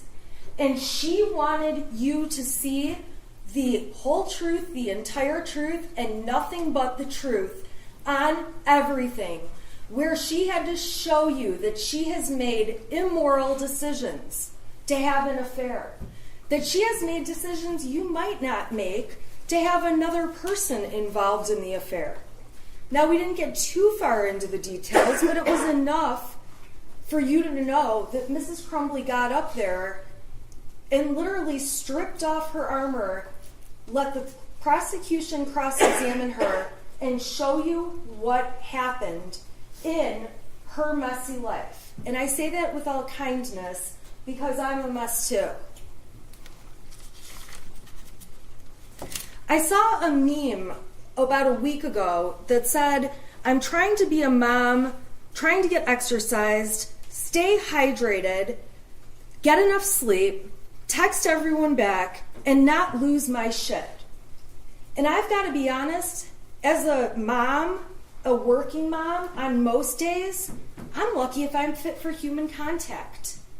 I'm lucky if I've taken a true shower and didn't just grab a handful of wipes and scrub off the best I can on my way running out the door, putting on my makeup as I drive to court in my car. Because my life is not perfect and no one's is.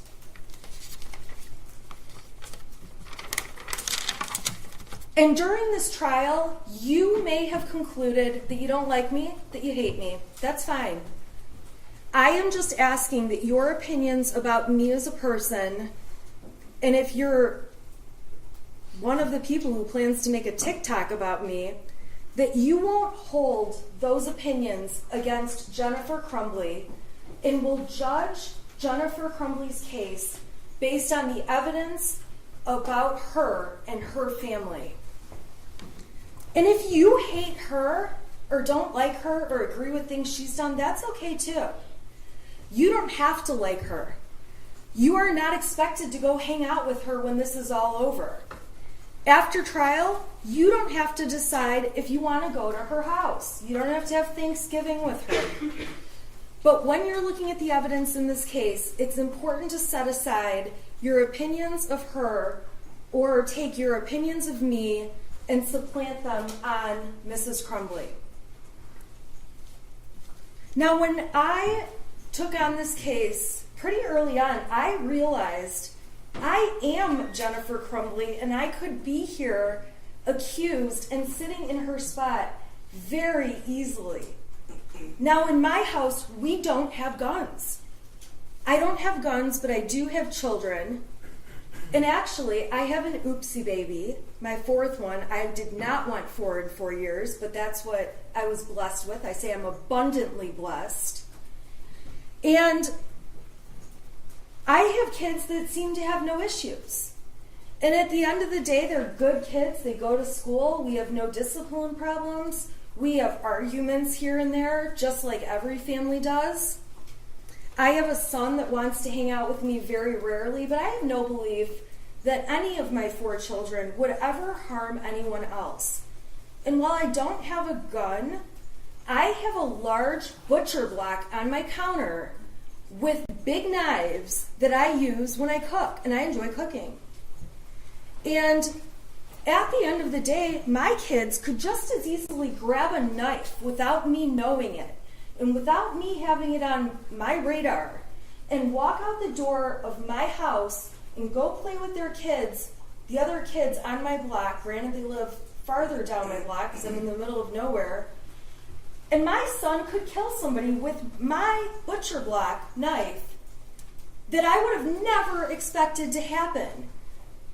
And if you saw the text messages that my husband and I exchanged on a daily basis throughout this past year and even years before, it would be so easy for me to be in her seat. With my kids, I don't monitor assignments. I don't look at their phones. I have no reason to. My son plays a lot of video games. My son's online talking to a bunch of people as he's playing a lot of video games.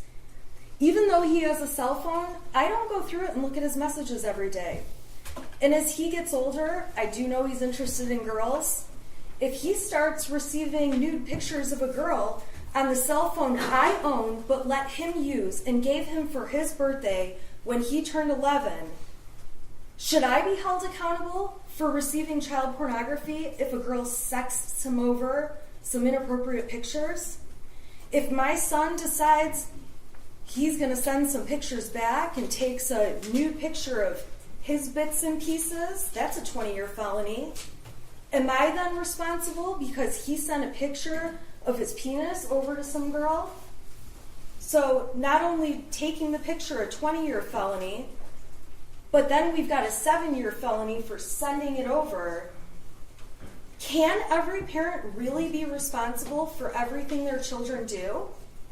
Especially when it's not foreseeable. And this clearly was not foreseeable to Mrs. Crumbly.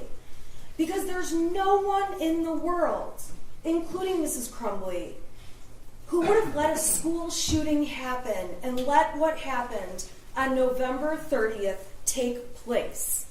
Not only ruining the lives of so many families and victims and taking the lives of 4 young people, but also ruining her own son's life and ripping his life right from her as well. She would be the first person on the planet who would have never let that happen in a million years.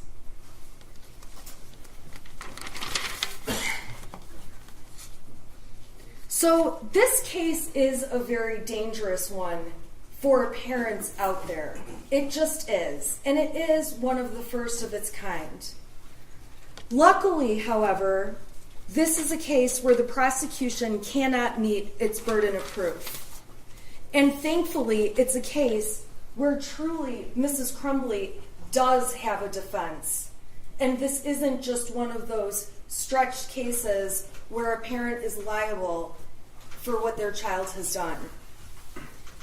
Now, the judge is going to tell you that you have to, if you find reasonable doubt in this case, you must find the defendant not guilty. And the law says you must have a reasonable doubt, not 3 reasonable doubts, not 5 reasonable doubts, not 10. If you have a single reasonable doubt, you must vote not guilty for Mrs. Crumbly.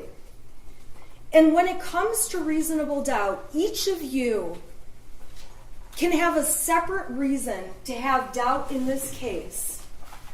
You don't have to agree on what the doubt is. And for that reason, what I am going to do is show you all of the doubts that the defense believes exist in this matter. Some of them may speak to one juror, some of them may speak to another, but at the end of the day, if you have just one, your vote in this case must be not guilty. So the first place the defense finds reasonable doubt is in the fact that the prosecution is so desperate to prosecute this case that they admitted a mountain of evidence that, quite frankly, was unnecessary. Now, they say to you they needed to show you, they needed to prove the manner of death. We stipulated that 4 people died. We stipulated that it was the most horrific set of facts you could ever imagine. We stipulated that what happened to Molly Darnell and Christy Gibson Marshall was horrible. But this prosecution, putting that evidence on, was designed to inflame you and make you emotional, strike your sympathy, and get you to hate Mrs. Crumbly, which, by the way, has been very effective for most of the media, most of the public, and for anyone who has seen information put out by this prosecutor in this case. A second reasonable doubt comes from the fact that we know, and the evidence in this case showed, context is key. And that was clear when Detective Wagrowski took the stand and said, you get better decisions when you have more evidence, and testified that in a former hearing, he messed up because he didn't have the video from before the one he saw, so he believed the parents arrived at the school together, and subsequently, when given more context, showing more video from further beforehand, he could see they actually arrived in different cars, met, and walked in the building together. And at the end of the day, the more context you have, the more accurate you can be. When Brian Maloche testified, another example came about where the prosecution had him testify that Mrs. Crumley said to delete his messages, clear your cache. And I'm so thankful that the rest of the world sent me emails that I don't know how to pronounce cache, because now I do.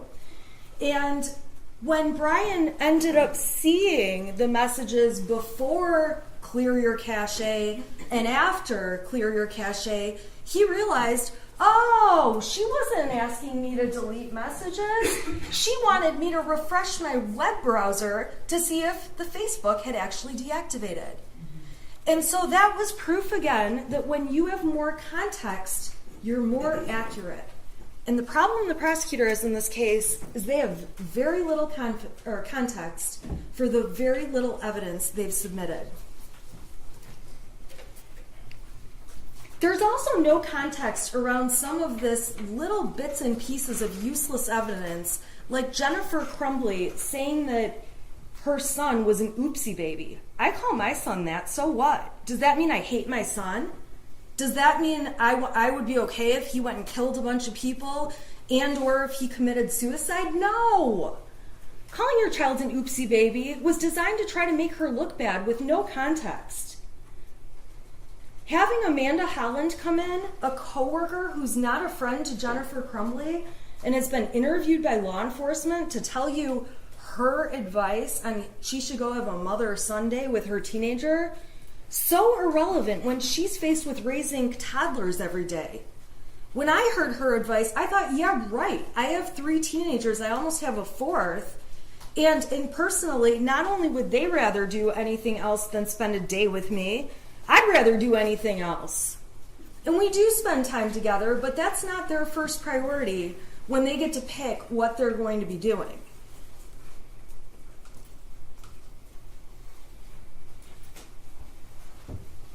It does not mean she loved her son any less if she ever told a witness, my son is weird.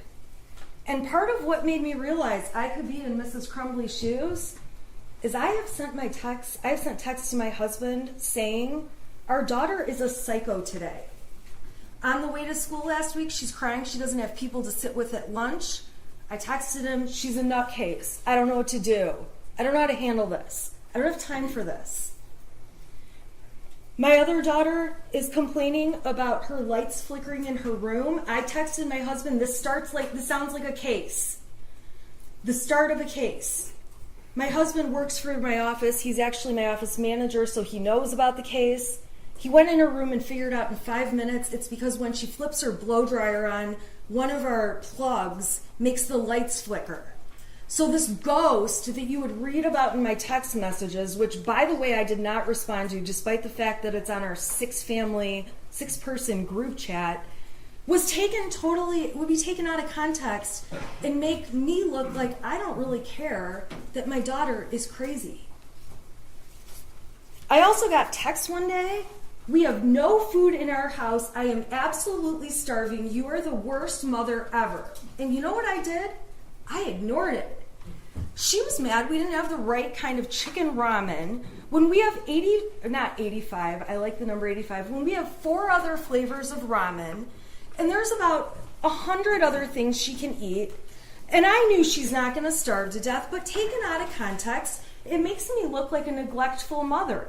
But if you know all the circumstances, and you know the relationship I have with my daughter, I knew it was an overdramatic, stupid point.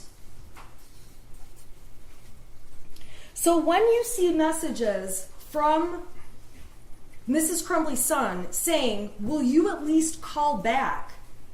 Those are so out of context. And when I'm driving home from court every day, I'm getting messages, will you at least call back? And I don't, because I know what they want is for me to run through the McDonald's drive-thru and bring everyone a Coke. I do stop and get myself a Coke, but I am not getting a round of drinks every day for everyone, and I've realized it's easier to not answer the phone. So you can find reasonable doubt from the context that the defense did actually provide. And when Mrs. Crumbley got on the stand and explained to you her understanding of ghosts and dishes flying and laundry flying, that is evidence, and that is something that can create reasonable doubt to hear what was really going on. Even if you believe the prosecution's dates about what was going on, it's not strong evidence, it's very misleading, and I'm going to go through what it does show. There are 3 sets of dates involving Mrs. Crumbley, all from March of 2021. The first time is March 8th and 9th. They introduced exhibits, including text messages on the 8th, where Mrs. Crumbley starts off asking, is he home yet? Is he home yet? I don't want him to do anything stupid. I'm sure you all remember those.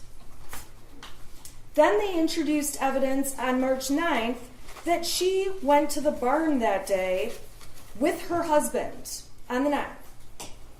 Then they introduced evidence, and I will give them credit, they put together quite a case, although it's really not important, that there was a picture of the horse taken at the barn that day, that the data supports there was a picture of the horse taken at the barn that day, and that there was GPS tracking information supporting that she was at the barn that day. Okay, fine.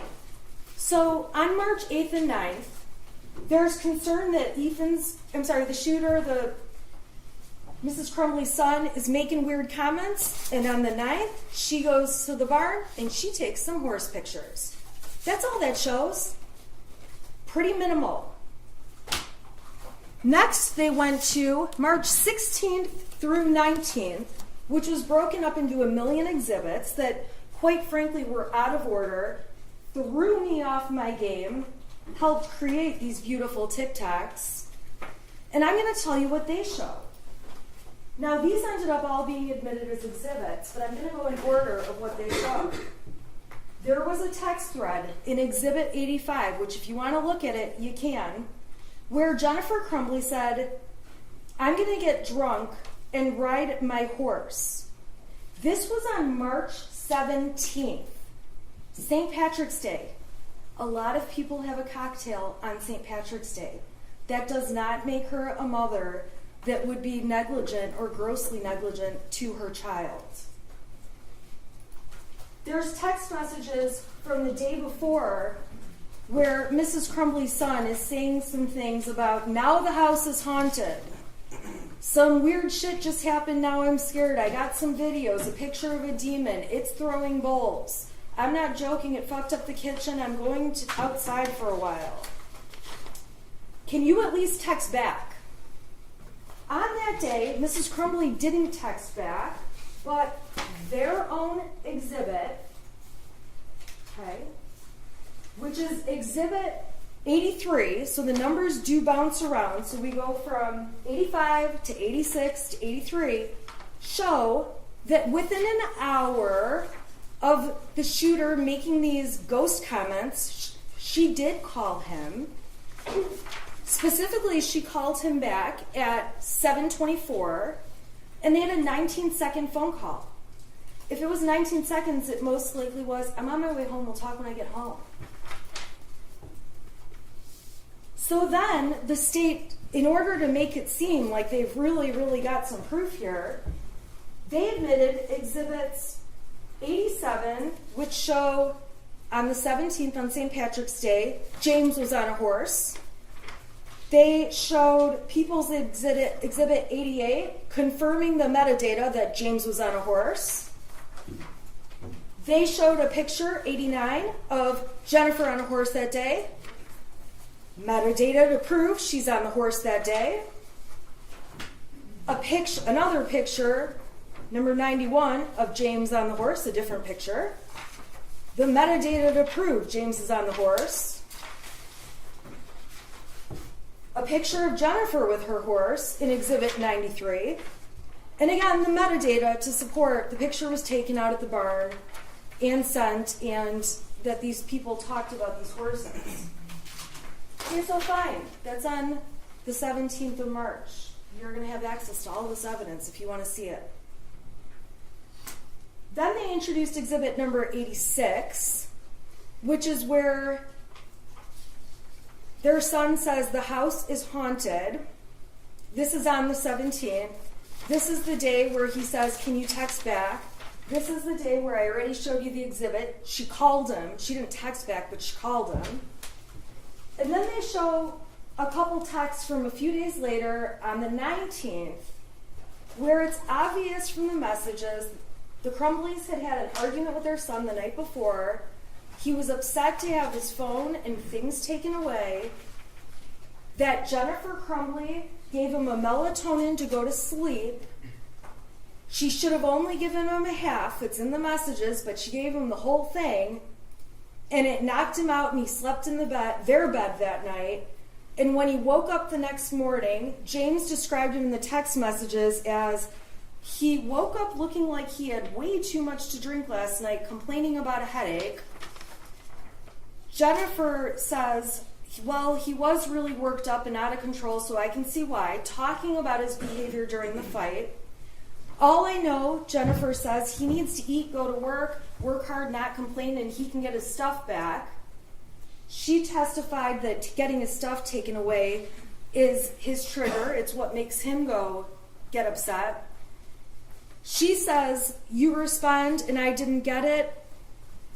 James says, Jesus, yes. He said, let me ask you a question. Why am I in your room? That's when they talk about the melatonin. She says, oh my God. James says, I really thought you were giving him a Xanax last night. Jennifer says, does he seem better? No, melatonin. James says, I know. So obviously he's joking. Jennifer writes, but he hasn't had one before, so I should have only given him half. James writes, well, he's doing his school, says his head's hurt, so he took Tylenol. Jennifer asks, is he okay to work? James says, yeah. Does he remember what he did? James finally says, dude, I'm working. I'm on a demo right now. I haven't talked to him. He's doing school. And that's really the extent of the conversation. So fine. So one day, they get in an argument. And I'll tell you what, those kind of arguments in a heartbeat could have me sitting in her chair. The final date that the state claims Mrs. Crumbly had knowledge about back from March of 2021 are exhibits 96 through 100. And 96 starts off with their son saying, I'm picking up the room. I cleaned until the clothes started flying off the wall. This stuff only happens when I'm home alone. I pick the clothes back up, though. And that's the important part of those texts on the 20th. We know on that date, because the people proved it, no pun intended, but they beat a dead horse, that at 97, it's a picture of Jennifer at the barn. We've got the metadata showing Jennifer was at the barn. We've got another picture on 99 showing Jennifer was at the barn. And exhibit 100, Jennifer was at the barn. Big deal. Jennifer's at the barn. Their son is saying goofy stuff. Jennifer gave you the context. They had an Ouija board for a couple months after Christmas of 2020. He and his friend are playing with the Ouija board. They ultimately lost interest. They stopped doing it. Jennifer admitted to you one day to mess with them. She turned the power off in the house, turned the circuit off to mess with them. She mentioned a time where James pretended he was getting electrocuted. She didn't know what to do. She's screaming, trying to kick him, see if he's electrocuted. Ethan is laughing, taking a video of the whole thing. This family played together. They had fun. They did what families do. The prosecution just had zero context because they had tunnel vision that she was doing something wrong and was grossly negligent, and they were hell-bent on convincing you that was the case.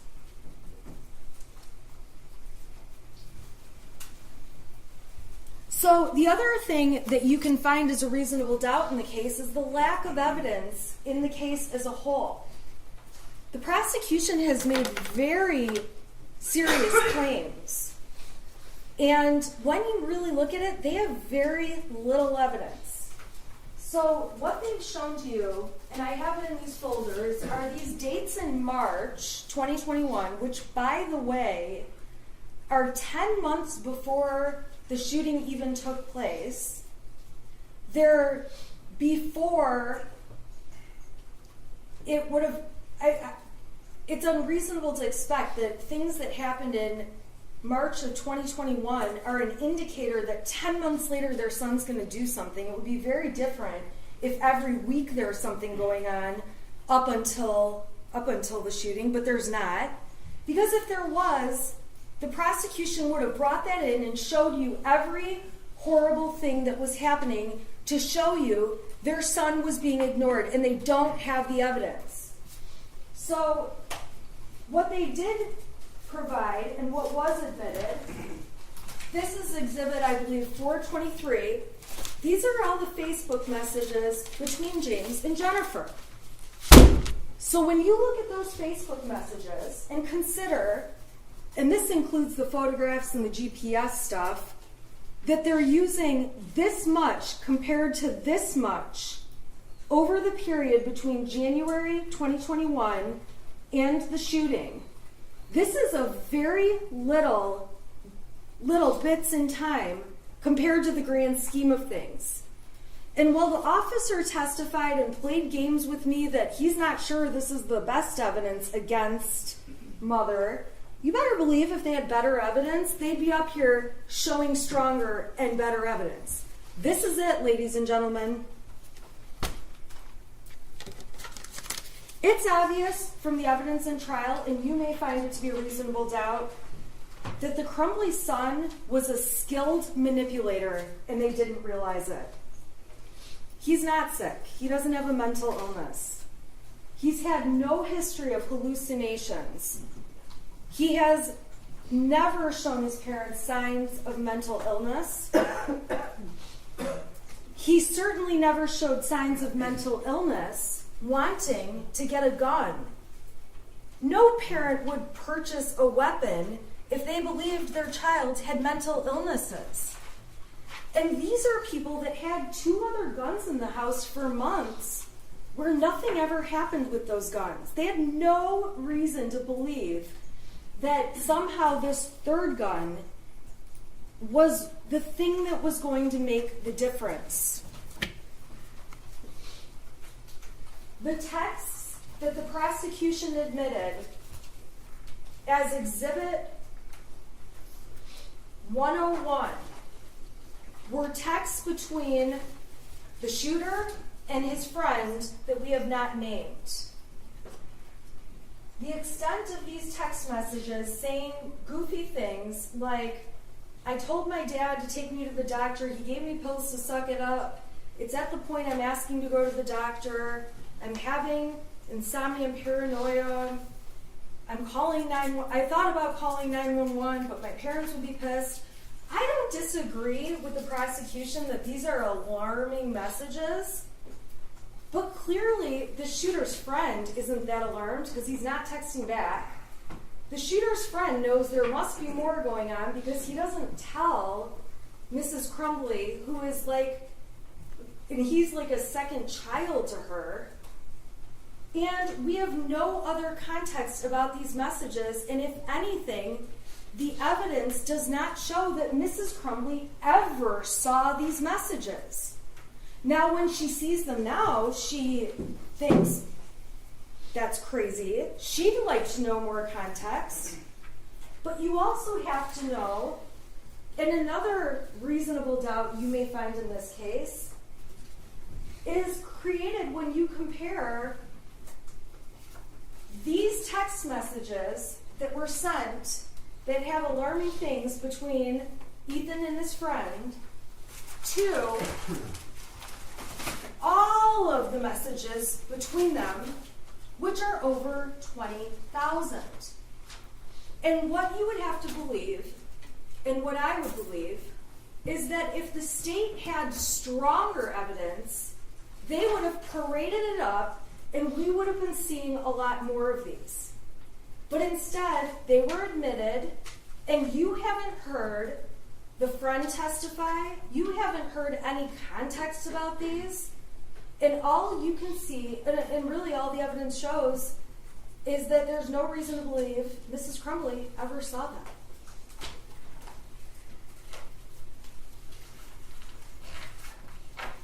I don't want to have another Leaning Tower of Pisa situation. So move this down. I'm watching.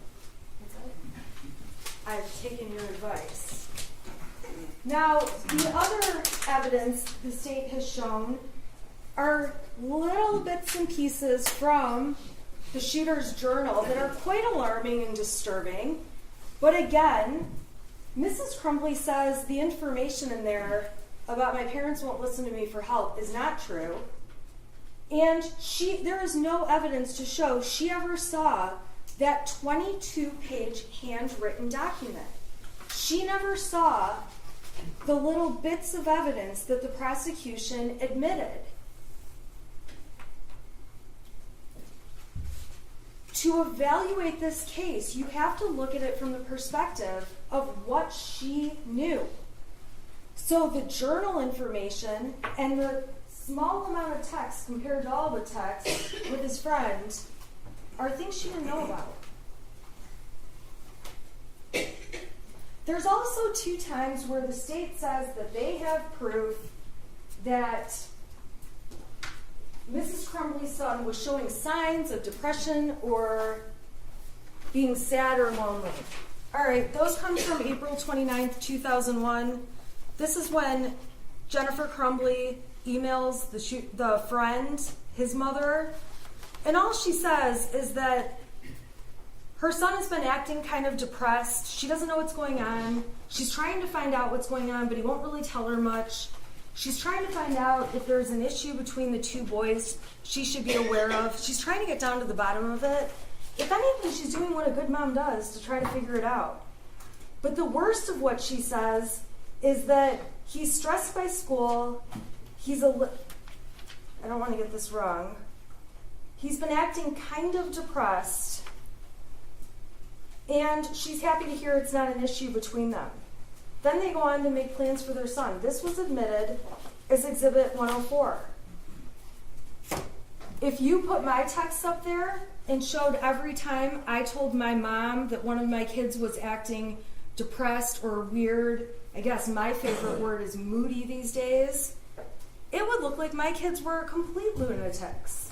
I'm actually shocked Jennifer Crumbly doesn't have more texts about her son acting like a typical teenager. And Jennifer Crumbly testified that although she said that, she didn't think it was anything she needed to run to a doctor about or anything she needed to do anything more with. And this moment passed, because if it didn't, the prosecution would have brought in all the texts that went beyond this, and there'd be more evidence. They also brought in texts with the same parent of the friend from Exhibit 105, the friend's mother, when Jennifer Crumbly reaches out to her saying she had no clue what they were going through with their son, and she felt really bad about it, and asked how they're all doing, and that they're thinking about them, that family, a lot. And ultimately, the worst that Jennifer Crumbly says about her son is, I know my son misses him, and if you need anything at all, don't hesitate to ask. That's it. It doesn't go on with wild depressions or hallucinations or mental health issues. That's it. That's it. I'm actually shocked there's not more instances of depression or moodiness or my kid is acting weird. The fact that there's this little evidence is shocking to me. However, it's a lack of evidence on the state's part.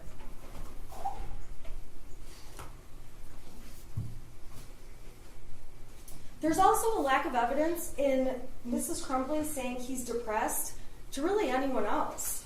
Even after the shooting, when she's talking to her friend Kira, to other people, to Brian, all she keeps saying over and over is, I wish there had been signs. I wish there had been something. He's a normal kid. There's a complete lack of evidence of mental health concerns specifically. if you want to really spend some time digging into this, you can read all the messages between James and Jennifer Crumbly, all of them, and you will find that there are not texts that go on and on that their son was exhibiting anything close to a mental health concern. And again, my text would read worse because I say things like, I think my daughter's psychotic.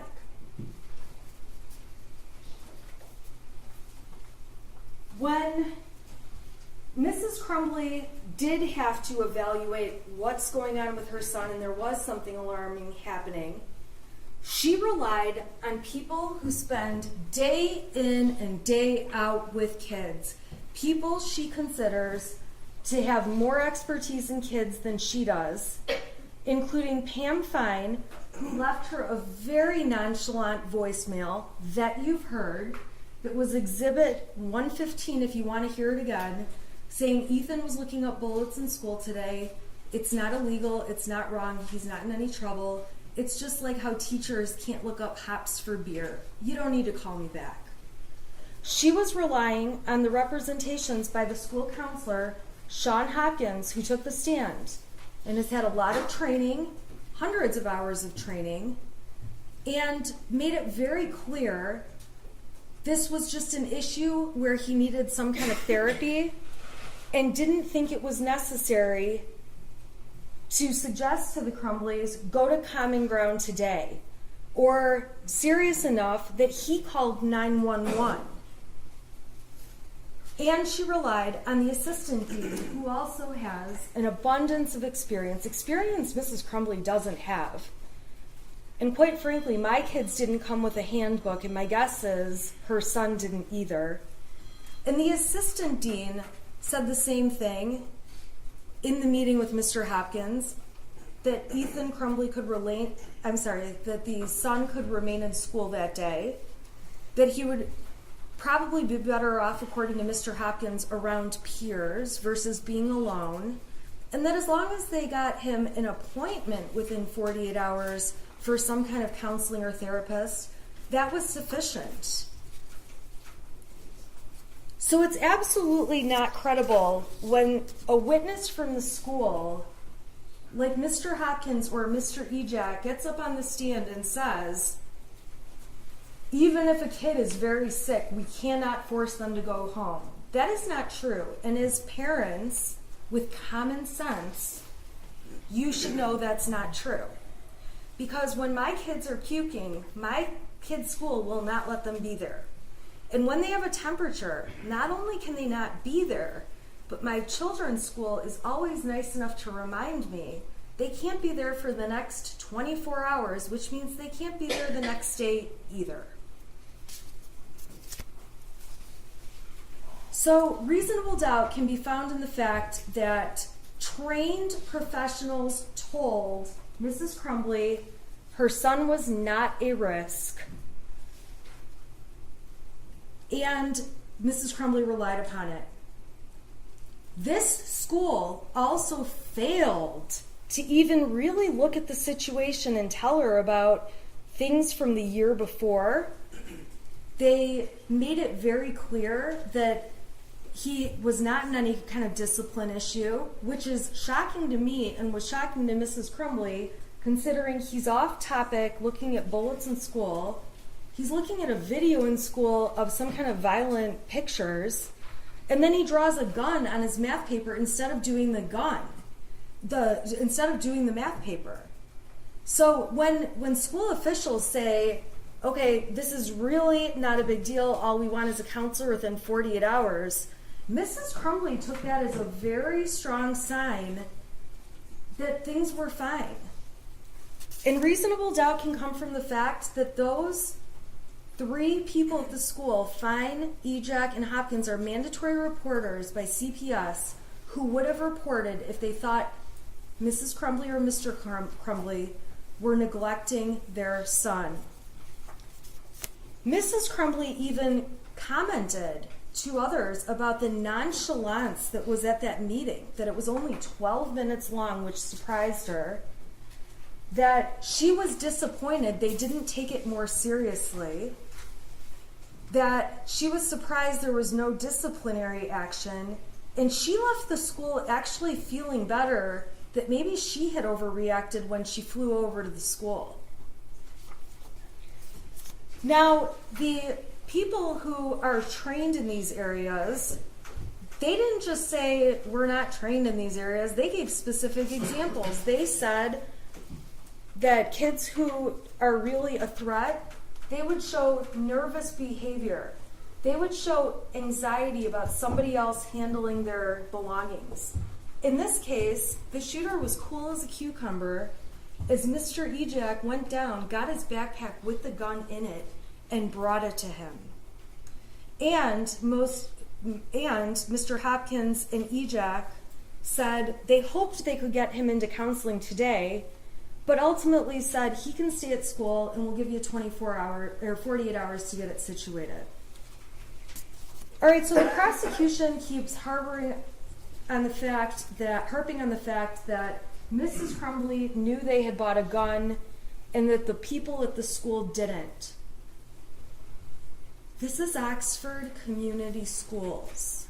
These professionals testified about how common guns are at the school, so common, and this kind of blew me away, although I live out there, that students are known to go to the gun ranges often, that girls on homecoming wearing their short little party dresses they wear to the dance take photos before the dance holding their guns, that kids go hunting on Late Start Wednesday before they go to school, and the school has to give reminders to parents for people to leave their guns at home. So this school that obviously has a strong gun culture going on, that sees a student looking at bullets, looking at a video game type thing with violence, and seeing a gun drawn on a paper, that these school officials, knowing that community, that they didn't ask if he had a gun when they carried the backpack down and did make a comment about how heavy it was, although the comment evidently was made to a different teacher, and I misunderstood and thought it had been made to the shooter. So yeah, Mr. and Mrs. Crumbly, they didn't mention the gun, but they did mention that they had been at the shooting range with their son. And this is a community that is so into guns. I can't even believe that these girls, I always look at those pictures on Facebook and think, oh my God, how short are those dresses? And these are girls showing their dresses with their guns in their hand. They know this is a gun community. Reasonable doubt can be found from the fact that the biggest concern at the time was suicide and not homicide. The worst case scenario that was presented would lead a reasonable person to believe there was a possibility of suicide, not homicide.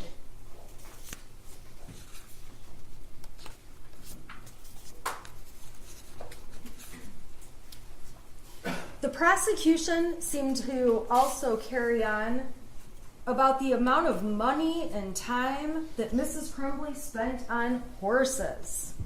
Just because she spends money and time on horses doesn't mean she doesn't love her son. And the fact that they have to stretch so much can create reasonable doubt. And if you actually look at the exhibits the defense submitted, you'll see that Mrs. Crumbly said she has to get a second job to pay for the braces, which are very expensive, to put on her child's teeth. She paid for her son to be a part of a bowling team. She paid for him to do other sports.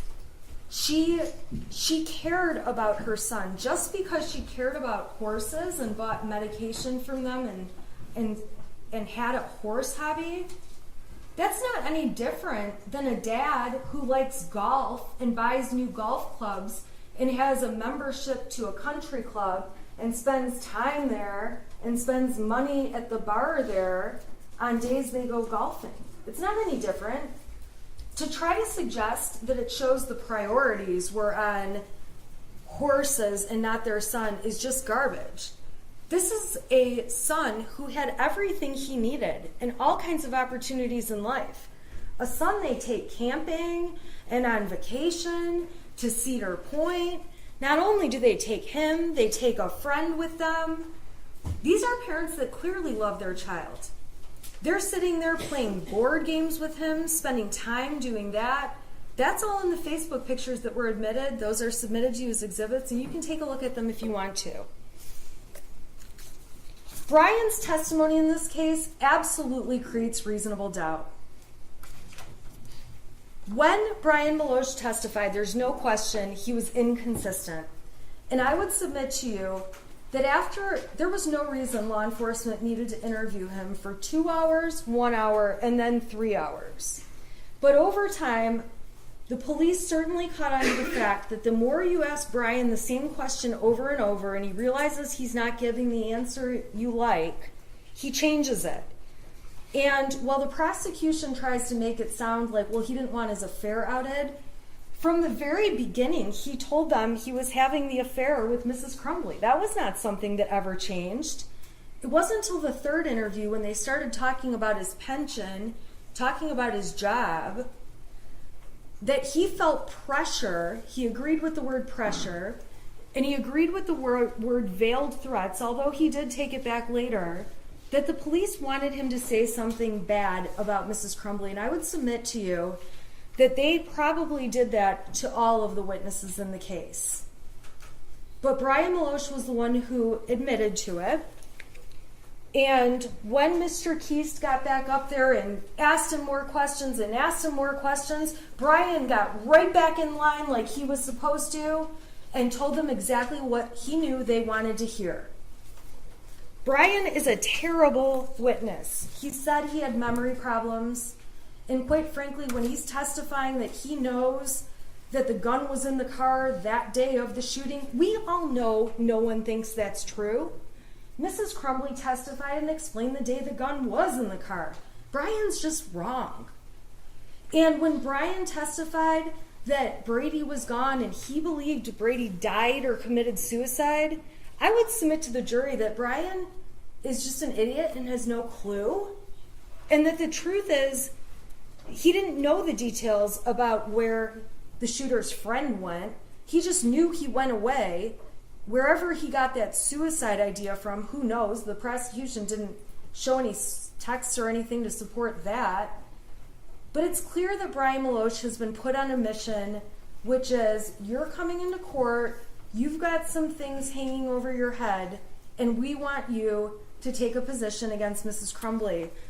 And I would submit to you that if you read the 77-page exhibit that I got yesterday and went through in painstaking detail with you, you can see that Brian Meloche did not think of Mrs. Crumbly that way when he knew her and when he dealt with her. And he testified the only places he got new information about her that made him think differently about his answers were from law enforcement and were from the media.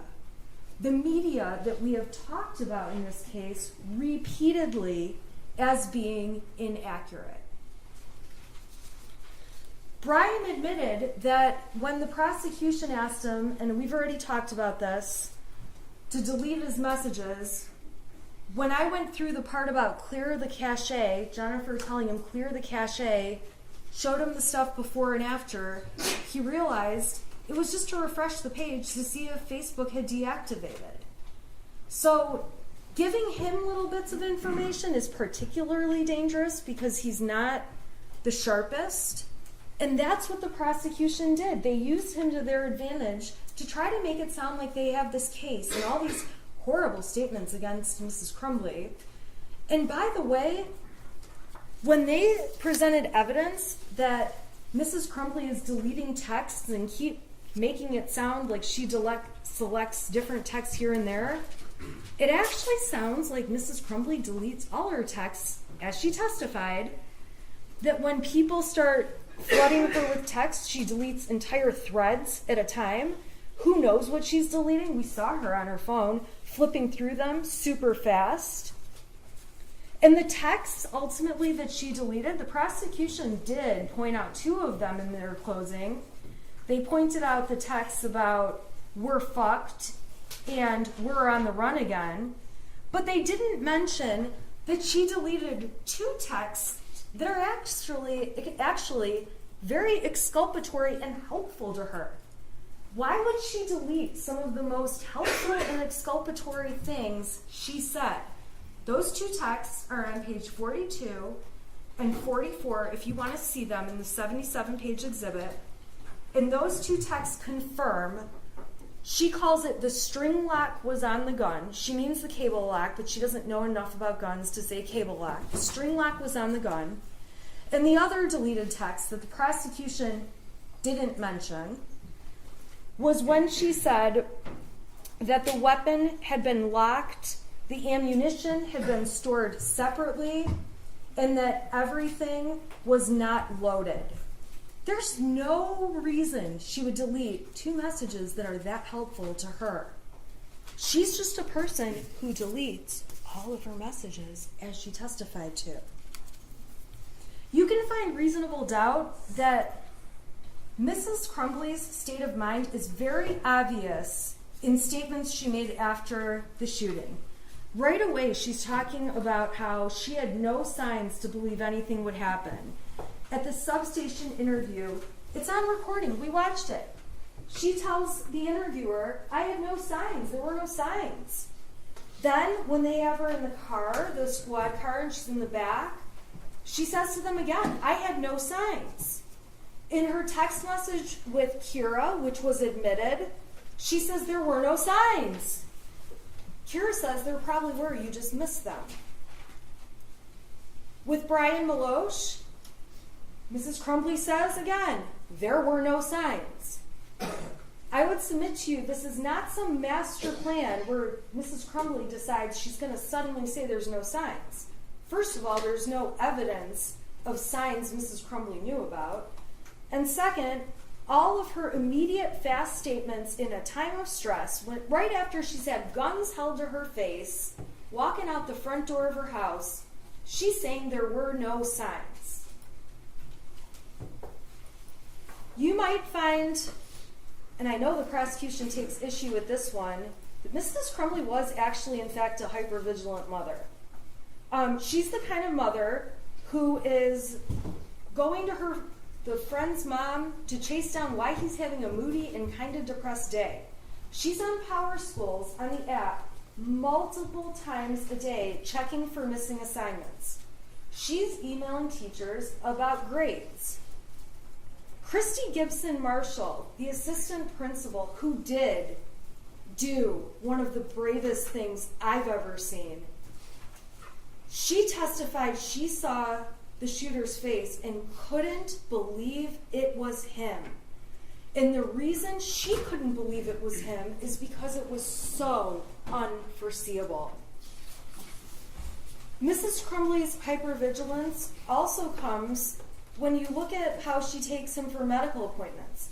They're at the urgent care because some little mole on his back changed colors when she's applying sunscreen. I think of myself as a hypervigilant mother, and I've never noticed any moles on my kid's back, and I must need to go home and look. Because when I look at the actions of Mrs. Crumbly, she actually pays far more attention to that kind of thing and other things than I do. I could easily be sitting in her chair. When her son's experiencing headaches and medical issues, she's at the doctor or doing virtual visits. There's no reason to believe that's not true. With the headaches, they go through a whole process. She gets a whole x-ray done of his head. She takes him to the eye doctor to see if that's causing the issue. Ultimately, she pays and puts braces on his teeth. Then, he's a bad brusher, so she's going to the extent of getting the braces off his teeth so he can get the cavities fixed, 13 cavities. I would go crazy on my kid. And she's just doing each thing she needs to do as a hypervigilant mother. And yes, a hypervigilant mother can have a drink once in a while. I'm a hypervigilant mother, and I not only have a drink once in a while, but sometimes I've been known to have 2 or 3 or maybe a bottle. Reasonable doubt can be found from the fact that Jennifer Crumbley did her best as a mother. While going to the shooting range is not her thing, she's trying to find a way to bond with her son, who has just had his best friend move away. She took him camping, took him on trips, brought the second son along like I've already talked about. She let him have pets. He has the cutest little kitten you've ever seen in these Facebook pictures. Board game nights with him. She's not neglecting him in any way. And if anything, she's going to the gun range for him, not because she enjoys it. You can tell how much she loves it when she gets up there, shoots a couple shots, and then just stands there letting him enjoy the activity he likes. And I do the same thing for my kid. He likes to go to skate parks. I would rather do anything but go to the skate park. But I sit there and watch and say, oh, that was amazing. And all I hear is, Mom, watch this, Mom, watch this, Mom, watch this. And I would rather do anything else. But Mrs. Crumbley on that day is trying her best to bond with her child and have a relationship. Showing the pictures of the messy house was just not necessary. And the prosecution explained to you they weren't trying to prove she had a messy house, but much of it was just so unnecessary that I would suggest they are trying to make her look bad. They do kind of make her look a little bit like a hoarder. But if you saw pictures of my house right now, like a snapshot in time, you'd be just as horrified. I've been so busy getting ready for this trial, ready for all the fun we've had in the court and through these last few weeks. I still have my Christmas trees up. I was complaining to my husband the other day, oh my God, we still have our Christmas trees up. This is embarrassing. And he said, hey, Shannon, we still have ceramic pumpkins up. And I realized, oh yeah, all of our fall decorations are out too. And right now, I have piles of laundry all over. My kids over Christmas break put together stacks of stuff I need to take to the Salvation Army. I have donations of my own that need to go. My house right now, if they did a search warrant today, would look just as bad as Mrs. Crumbley's, and it says nothing about me parenting my child. If anything, when I come home from work, I make a deliberate decision. All right, listen, I can run around this house for 3 hours and try to get as much as I can done, or I can sit on my couch and watch old episodes of the Kardashians with my daughter. And I believe my time is better spent hanging out with her watching trashy TV than cleaning up my house because I get a chance to spend time with her. And Mrs. Crumbley was the same kind of mom. She was waiting until the holidays to have more time. She said she was going to clean her son's room. I would be screaming that I would make my son clean his room, but regardless, the project coming up was going to be to get those rooms in order. But at that point in the year when the holidays are coming up and you're getting ready for all of it and going through Thanksgiving, it does get to a point where you do have boxes piling up and you're just trying to get through those last days of school to get to Christmas break. There's reasonable doubt when you look at what Mrs. Crumbley thought after the meeting with Mr. Hopkins and Mr. Ejak. The state of mind she was in and her thoughts and what she was thinking come in through her statements. She thought everything was way less of a big deal when she left that meeting.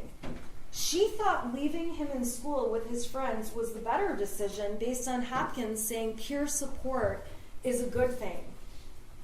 She thought making him an appointment was sufficient, within 48 hours was sufficient. That doesn't even mean the appointment was going to be within 48 hours. Reasonable doubt can be seen in the video when Mrs. Crumbley first sees her son at the substation. Her reaction to seeing him in this complete state of disbelief as to what's going on is to look at him and say, why? Why? She doesn't look at him and say, I knew you were going to do this. She doesn't look at him and say, see, I knew we shouldn't have bought that gun. She says, why? Why? And when he says, take care of Dexter, cannot believe that's her son and goes back into the other room with her husband and says, "What the fuck? He didn't even care." And while the prosecution asked questions about, well, she's not sobbing, and we hear sobbing, and that's clearly James. James is sobbing. When you look at the video, if you decide you need to see it, Mrs. Crumbly is dabbing her eyes and wiping her eyes. And fine, she's not the crier some other people are.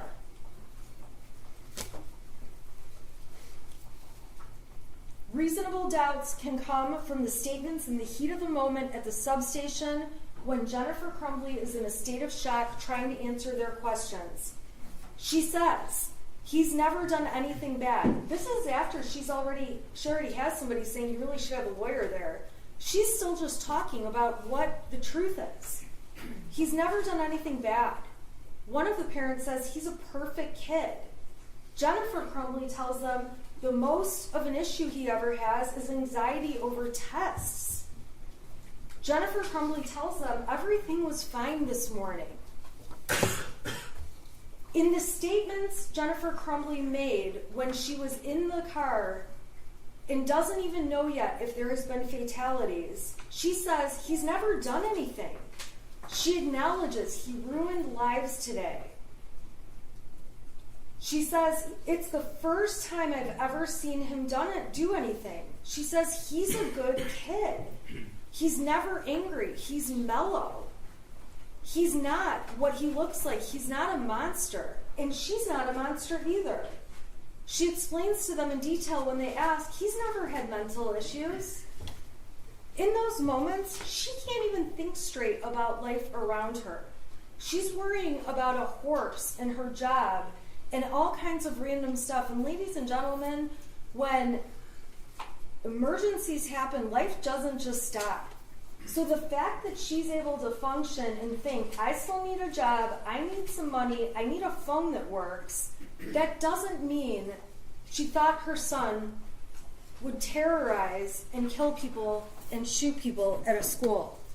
Her reaction when she finds out there are fatalities was genuine and honest, and she broke down crying, although she does continue to keep answering their questions. She explains why she feels like fatalities are different. She explained that on the stand. If he had shot people and injured them, it was something they could at least deal with.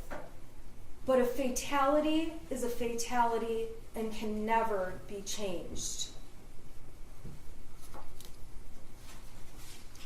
The prosecution's attempt to misconstrue Jennifer's entire demeanor is a reasonable doubt in this case to show they don't have a strong case. They keep saying she's not sad. Jennifer explained she went into what can I do mode. She did show sadness if you read the texts between her and Mr. Milosh. She showed sadness in the way that she shows sadness. And for these officers to get up on the stand and say she didn't behave like the mother of a school shooter should behave is nonsense. None of them have ever dealt with the mother of a teenager who has just killed people and shot many others. There isn't a right way in any handbook to say how you should or should not behave. Trying to make her look selfish and callous goes right with that same thing. How she reacts is how she reacts. You see it on the screen. It's really hard to pass judgment, although these police officers did, on how a person should react when for the first time in their lives they walk out of their house and are surrounded with guns in their face. Or how a person would react to be woken up in the middle of the night on a mattress with police around them and above them with guns in her face. So not only has anyone not been in the shoes of a school shooter and dealing with the kind of emotions that would come with that, they also don't know, and there isn't a standard reaction for how you behave when you're surrounded with guns in your face? Jennifer's own statement provides reasonable doubt that she didn't think he would hurt other people. She typed to him, "Ethan, don't do it." She didn't say, "Don't shoot people." She didn't say, "Don't hurt anyone." She thought the only thing on her radar that could be possible at that point, knowing there's an open shooter and he has a weapon, was that he would kill himself. Reasonable doubt can be found in Jennifer's testimony. Jennifer's testimony is evidence, and at the end of the day, whether you believe, like, hate, however you feel about her testimony, the defense didn't have to prove anything. You still have to evaluate the prosecution's case for what it was. However, Jennifer Crumbley did take the stand, and that was not easy for her, to give you additional context about what was going on in the shreds of evidence the prosecution cherry-picked and put before you. The only person who's actually been consistent in this case, and you can find reasonable doubt from this, is Jennifer. She's consistent in what she says to police, what she says to her husband about things, and what she says to other witnesses who testified. You can find reasonable doubt in the fact that the police officers are very, very biased in this case. There is no doubt this is one of the most awful situations any one of them have ever been involved in. But it's also very clear they have a narrative that Jennifer Crumbley is responsible, and when they came in here and took that witness stand, they were going to mess with me on questions that were so stupid. Like this ATF agent telling me he doesn't know if teenagers could lie. Everyone in the room knows a teenager could lie. That was a low ball. Just answer the question. When you have an ATF agent that can't even get on the stand and answer a question that's common sense, that should speak volumes. That there's a narrative they've been directed to get out, and they have an agenda.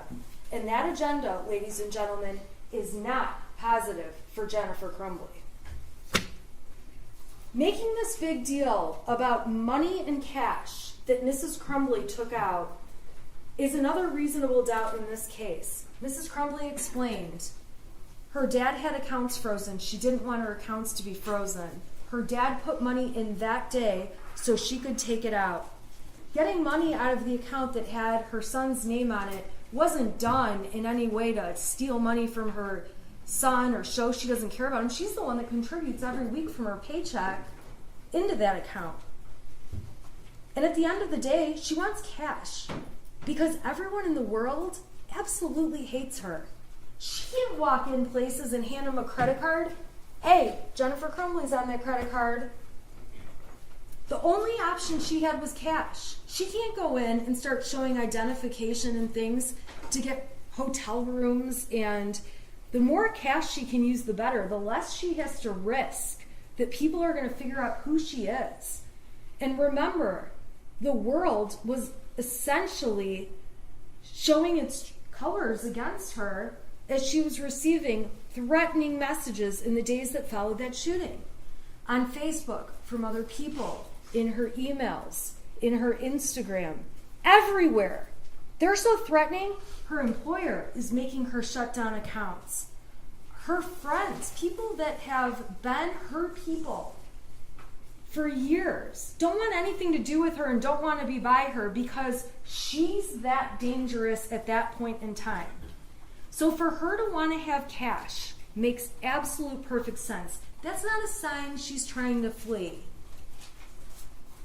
And also, if you're trying to flee, you don't go around local Oakland County and areas surrounding it and carry around a syringe of horse medicine. If you're going to flee, you abort mission on the horses. At that point, you're fleeing. It's very obvious Jennifer Crumbley, her intent was not to flee. Her intent is to stay safe. Her intent is to avoid threats. Her intent is to get this horse medicine to this horse. which obviously can't happen if she flees. It's clear when she's at the art studio that she's not hidden very well. She's outside smoking, her husband's outside smoking. We saw the evidence of the cigarette butts in the snow. There's commercial buildings around and businesses within that studio. She's walking around taking a tour of the studio with her friend who owns it, and there's cameras all over the building. Obviously, she's not trying to hide if she's going into a building where you can see security cameras right on the outside that would document everything that's happening that we ultimately got to see in this trial. It's clear she's trying to stay the night in Detroit on November 3rd and didn't know where to go. It's clear from the video she's dead asleep at 1 o'clock in the morning when they're ultimately found and woken up to guns in their face. She testified she took 4 Xanax, and so did her husband. We also saw evidence there was a liquor bottle in the garbage, and presumably she had a drink. After 4 days of no sleep and not really eating, one can only imagine how hard 4 Xanax and a cocktail might hit you. So they make this big deal that there's text messages after 11 o'clock saying we might have been found. Well, earlier in those text messages that were admitted by the prosecution as Exhibit 430, the first text says, Marielle, this is Jennifer's phone. And Marielle was the other attorney at the time. Marielle, this is Jennifer's phone. James and Jennifer are using Jennifer's phone now. Next message. The other phone broke. And then there's a message to the Crumbleys, when you can, we'd like for you to call us. That's at 6:19. Then at 6:21, thank you, Shannon's calling you both shortly. Then at 7:02, I text, Marielle and I are going to come get you in the morning. We do not think it will help to make a statement that you're coming in or that it will be tomorrow morning. All we can say, as we've told everyone, is that you're coming back, and as of tomorrow, you'll be back. My next message says, we can show them that everything we've said was going to happen did happen. Because the Crumbleys weren't running. They just wanted to turn themselves in to a court. And law enforcement got on the stand and told you that's something people commonly do. It just didn't happen in this case. At 7:03, the Crumbleys write back, and we don't know if it's Jennifer or James because they're sharing his phone. Okay. Text to the lawyers that say Marielle, Shannon lawyers. Who knows why they sent that? I text, I am going to drive home from my office right now. I'll give you a call in about 45 minutes so I can get all of the bond factor information written down for you for Marielle and me. I'm asking for bond information so we can go to the court in the morning. Your Honor, I'm going to object. There's a prior ruling. She cannot be a witness. That was already dealt with. Sorry, I thought I was arguing off the evidence they admitted. Well, you can argue off the evidence. Okay. So they say at 7:37, okay, we'll be waiting. I'm going to call in 1 minute, okay. Then at 11:14 on the phone that both of them have been using, a text is sent to the lawyers, think we might have been found, don't know, just a heads up, please check. It's not for a couple hours that they're actually found, but Mrs. Crumbly testified she didn't send that text and she was already asleep. Now, after those text messages, there's 2 more pages that are included in that exhibit. So if you text to the lawyers that say Marielle, Shannon lawyers, who knows why they sent that? I text, I am going to drive home from my office right now. I'll give you a call in about 45 minutes so I can get all of the bond factor information written down for you for Marielle and me. I'm asking for bond information so we can go to the court in the Your morning. Honor, I'm going to object. There's a prior ruling. She cannot be a witness. That was already dealt with. Sorry, I thought I was arguing off the evidence they admitted. Well, you can argue off the evidence. Okay. So they say at 7:37, okay, we'll be waiting. I'm gonna call in 1 minute, okay. Then at 11:14 on the phone that both of them have been using, a text is sent to the lawyers. Think we might have been found, don't know, just a heads up, please check. It's not for a couple hours that they're actually found, but Mrs. Crumbly testified she didn't send that text and she was already asleep. Now, after those text messages, there's 2 more pages that are included in that exhibit. So if you do end up taking a closer look at 4:30, which is totally fine, just be aware that there's another thread that starts that's a repeat, and I don't know why that is.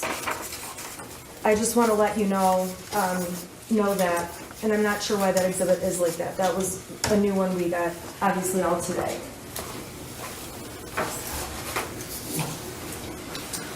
In the days after Mrs. Crumbly and Mr. Crumbly are planning to turn themselves in, we know they're planning to turn themselves in because Exhibit A was admitted, which showed they were trying to find a hotel in Auburn Hills on Priceline for December 4th and 5th, in case they needed it for the weekend. There's no doubts, and I don't need to go on and on about this, they were getting threats. That was so clear at trial. They were afraid to go turn themselves into a police station. A police station where if they went, there would likely be other inmates or bad people there, and their faces would be up on a TV because it was all over the state at that point. They were terrified. They wanted to go in through a lawyer.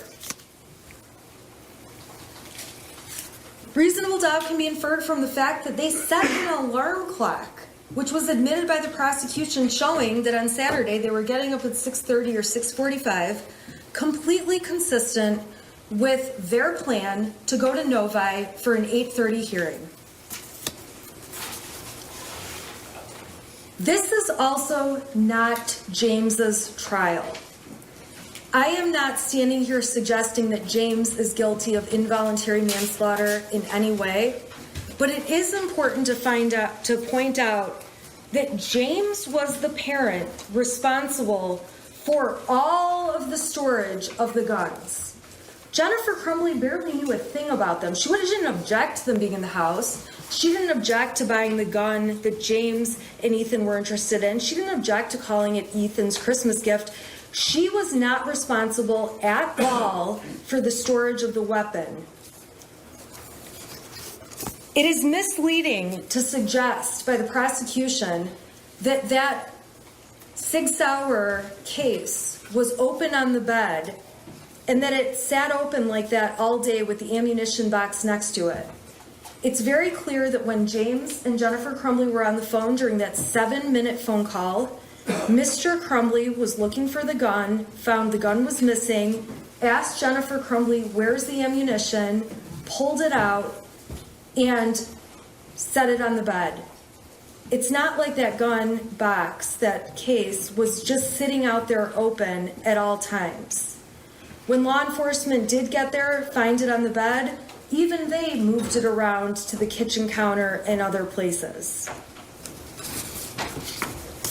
While this is not James's case, it is fair that Jennifer Crumbly would expect that he would have more flexibility in going to handle an issue at the school. That is not unreasonable and does not make her a bad mom. He's out in the Oxford, Lake Orion, Rochester area door dashing. She's the one with the professional career supporting the family and paying all their bills and trying to keep her job, which they may need to add the family on for insurance in this open enrollment period. She shouldn't be diminished as a mother because she was going to let father go to the school and handle whatever issue there was. Now, ultimately, they went together, But he's a DoorDash driver. She's trying to pay the bills. She's the breadwinner. At that time, he's in between jobs. She shouldn't be dinged for that. It's misleading for the prosecution to suggest there's been evidence in this case. She keeps guns in the car. She didn't say she keeps guns in the car. When she was interviewed, and if you really want to watch the interview, you can, Jennifer told law enforcement there was one time that gun was in the back of her car. That one time was when James put it in the back of the car, and she drove the car to the range. Her son and her had a experience at the range, and she drove the car back home, left the car locked with the gun in it, so that when her husband got home, he could put it away. It is not true that she was driving around keeping guns in the car. That is not what she said to police. As far as Mrs. Crumbly knew, there was a cable lock on the gun at all times. She called it a string lock. She testified that the key was kept in a separate place in one of the many beer steins they had.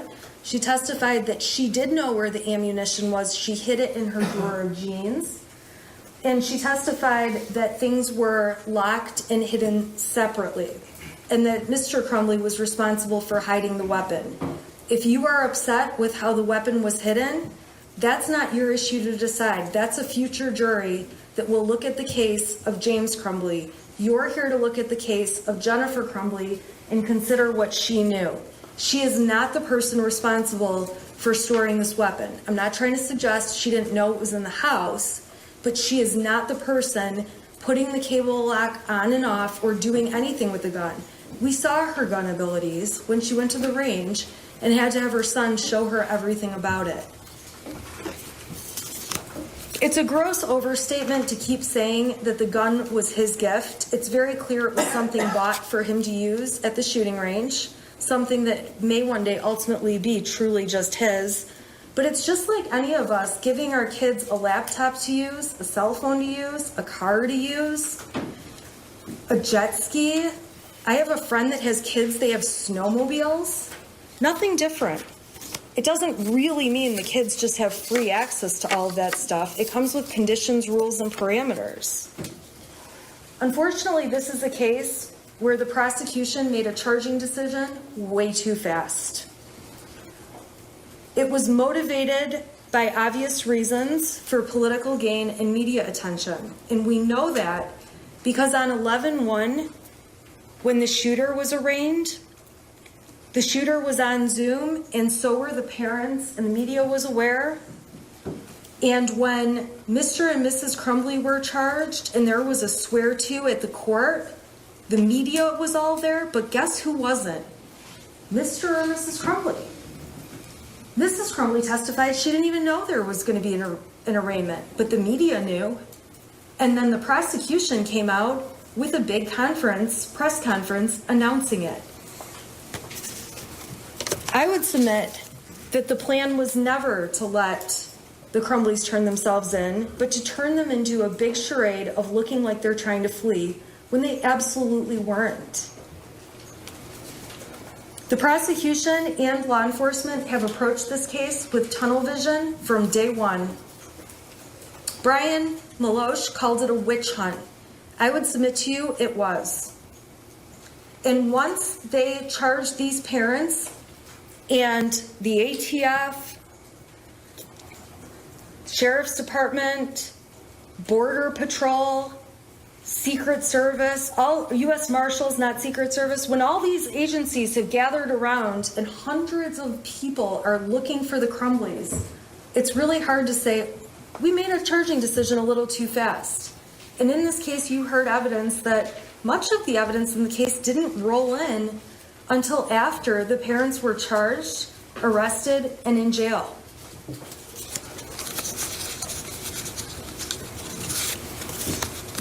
To try to suggest having multiple phones as a sign of fleeing is just garbage. I think everyone here clearly understands why they bought burner phones and why they went and bought replacement phones with their phone numbers so they could use factor authentication to get into their accounts.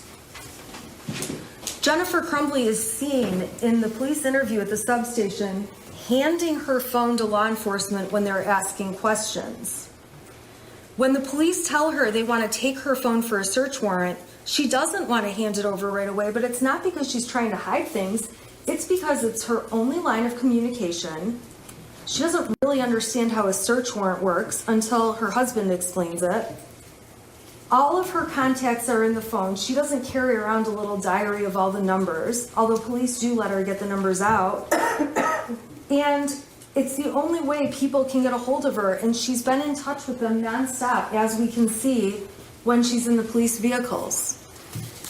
And again, although she's on her phone and there's a substantial amount of time where she's looking things up, communicating with people, trying to get things done, that doesn't mean she believed her son was a school shooter and had no emotions over what was happening. The prosecution has painted her out to be a person who lacks remorse, and I would submit to you that she would change everything if she could. And when she looks back and says there's not a thing that she feels she could have changed that would have changed something, you have to keep in mind that the suggestions by the prosecution are just ridiculous. Giving him a hug that day in the counseling office was going to stop a mass shooting? That's just ridiculous. There is nothing to prove that anything could have stopped a mass shooting when you're dealing with someone who is so manipulative and is a criminal and was a shooter in cold blood and pled guilty and took responsibility as an adult for his crimes.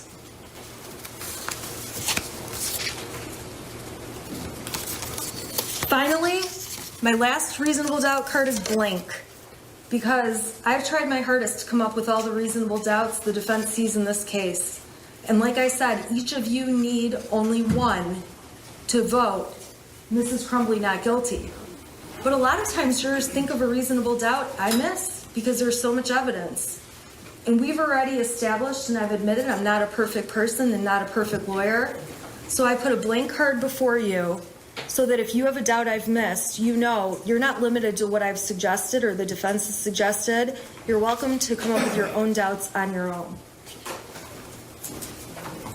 And if you decide you want to dive in and read the truth between Mr. and Mrs. Crumbly and everything they talk about, you're totally more than welcome to. Those exhibits are all going back with you. And what I'll tell you is that you're going to find a lot of instances where Mrs. Crumbly is anxious, asking where her son is, where her husband is. You're going to see a lot of horse talk. You're going to see arguments between a married couple. When I read them, they read just like my husband and myself, yelling and swearing at each other at times. And then the next message says, hey, what do you want for dinner? And then we just move on, and that's just how life is. You'll see messages in here that will certainly make you blush when you read what Mr. and Mrs. Crumbly intend to do in bed that night. You will read a variety of messages that show real life, and real life between two married people that have a child. And it should make no difference that they may use their horse's name more often than their son's. And I'd also submit that every time you see them talk about when is he going to be home and what are we going to eat for dinner, even if they don't use the words spelled E-T-H-A-N, that's who they're talking about, because there are only 3 of them in that house. At this point in the trial, I am asking that you find Jennifer Crumbly not guilty, not just for Jennifer Crumbly, but for every mother who's out there doing the best they can, who could easily be in her shoes, for every parent doing the best they can, who could easily be in their shoes, for every parent that has snippets of text messages that could be read and make them look like horrible monsters, for every parent that has fights with their kid on text message that also could make them look like terrible parents. For every parent that's ever had a hobby and has not spent 24/7 with their child. That should not be held against parents. For any parent that's ever had an affair or spent time communicating on an affair, that says nothing about how much you care about your child or your expectation of whether or not they would commit a school shooting. Most people who have affairs would still not expect their child would do this.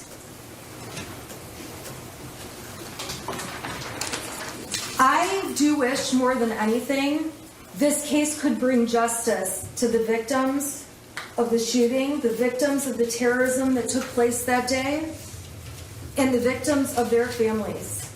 I wish more than anything it really could be a result that would be a Band-Aid to make everyone feel better, but it can't be.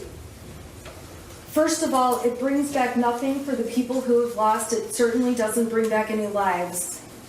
And if anything, this is not justice. This is not how justice works. This case does nothing for the people who have already lost everything. Many of the people sitting in this courtroom. And it does nothing to bring back the tragedy and the tragedy that unfolded on November 30th.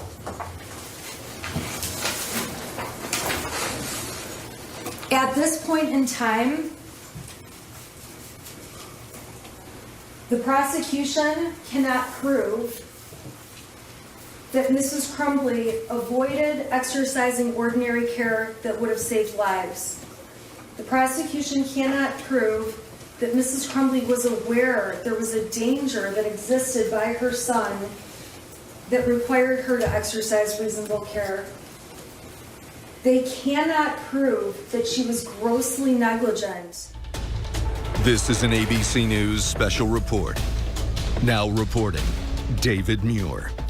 Good afternoon. We're coming back on the air at this hour with new reporting on these U.S.-led airstrikes now underway, retaliation against Iranian-backed militants after the deadly drone attack on 3 U.S. soldiers at a remote base in Jordan. I want to bring in Louis Martinez, who leads our Pentagon reporting team, and he's at the Pentagon. Louis, what more have we learned about this U.S.-led effort now underway?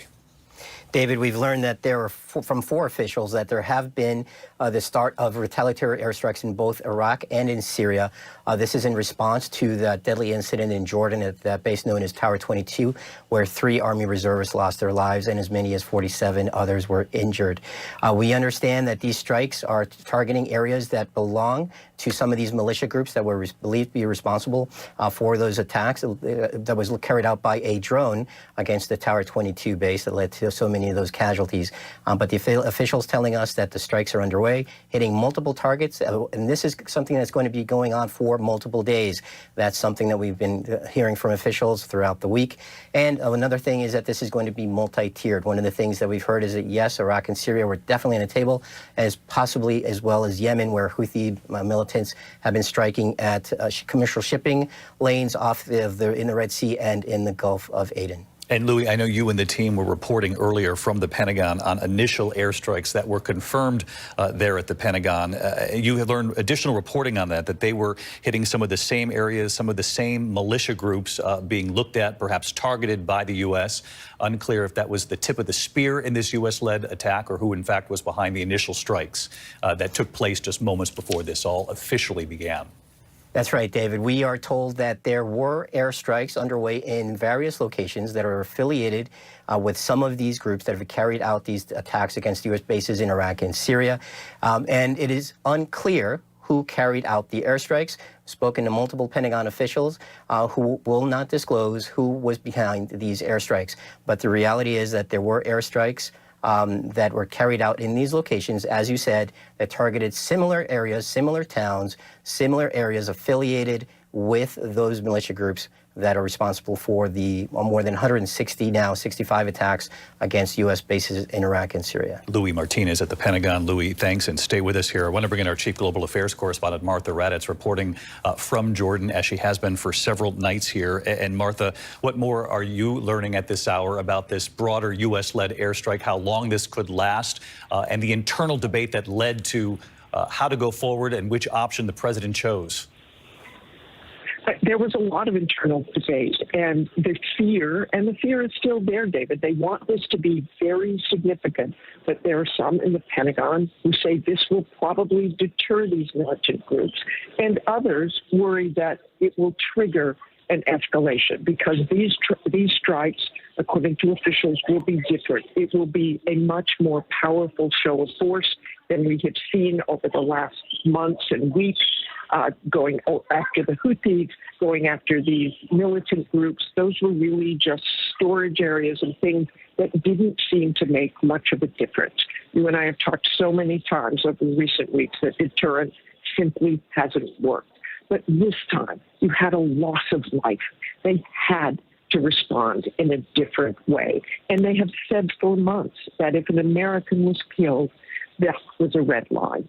So what I believe you will see, according to officials I have spoken to, is missiles into Syria, missiles into Iraq, and possibly into Yemen as well, because all of those groups have been attacking U.S. forces. As Louis said, there have been more than 165 attacks on U.S. forces. Now, I was up in the area in Jordan, in a very similar area to where Tower 22 is. There are very remote locations. Let's just remind people that that drone approached, that the air defense systems and people there thought it might be a U.S. surveillance drone, so that drone kept on going. They do believe that drone was launched from Iraq, so that is one big reason for strikes in Iraq. But Syria, there are Iranian assets in Syria. There are IRGC, the Iranian Revolutionary Guard, inside Syria. They have not and will not, as far as we know from U.S. officials, strike in Iran itself, although you have heard again and again U.S. officials saying these are Iran-backed groups. Iran is responsible, but that was a red line to Joe Biden. He did not want, he had misgivings about going actually after Iran because he feared, as many do, that the war would escalate. Martha Raddatz reporting on the president's concerns there about any kind of direct action against Iran, which is why we're hearing so far these U.S.-led strikes have been on Iraq and in Syria against these Iranian-backed militias that have been firing these drones throughout the region in recent weeks. And of course, the president deciding to act in this way after the deaths of 3 American soldiers. I want to show you images at home before we go to Mary Bruce here. A short time ago, the president and the first lady welcoming home the remains of those 3 soldiers. The dignified transfer, a very solemn ceremony. Sergeant William Rivers, Sergeant Breonna Moffett, and Sergeant Kennedy Sanders. And as we have reported here, Sanders and Moffett posthumously promoted to sergeant. We saw the president, the first lady there, the defense secretary there. And I want to bring in Mary Bruce. Mary, as you know, we showed that phone call between the president and the parents of these families and the soldiers who did not survive this. Of course, talking about the loss of his own son who served this country. And again, the president, this White House, very concerned about the potential for wider conflict here, but making it very clear that he was going to seek justice for these families.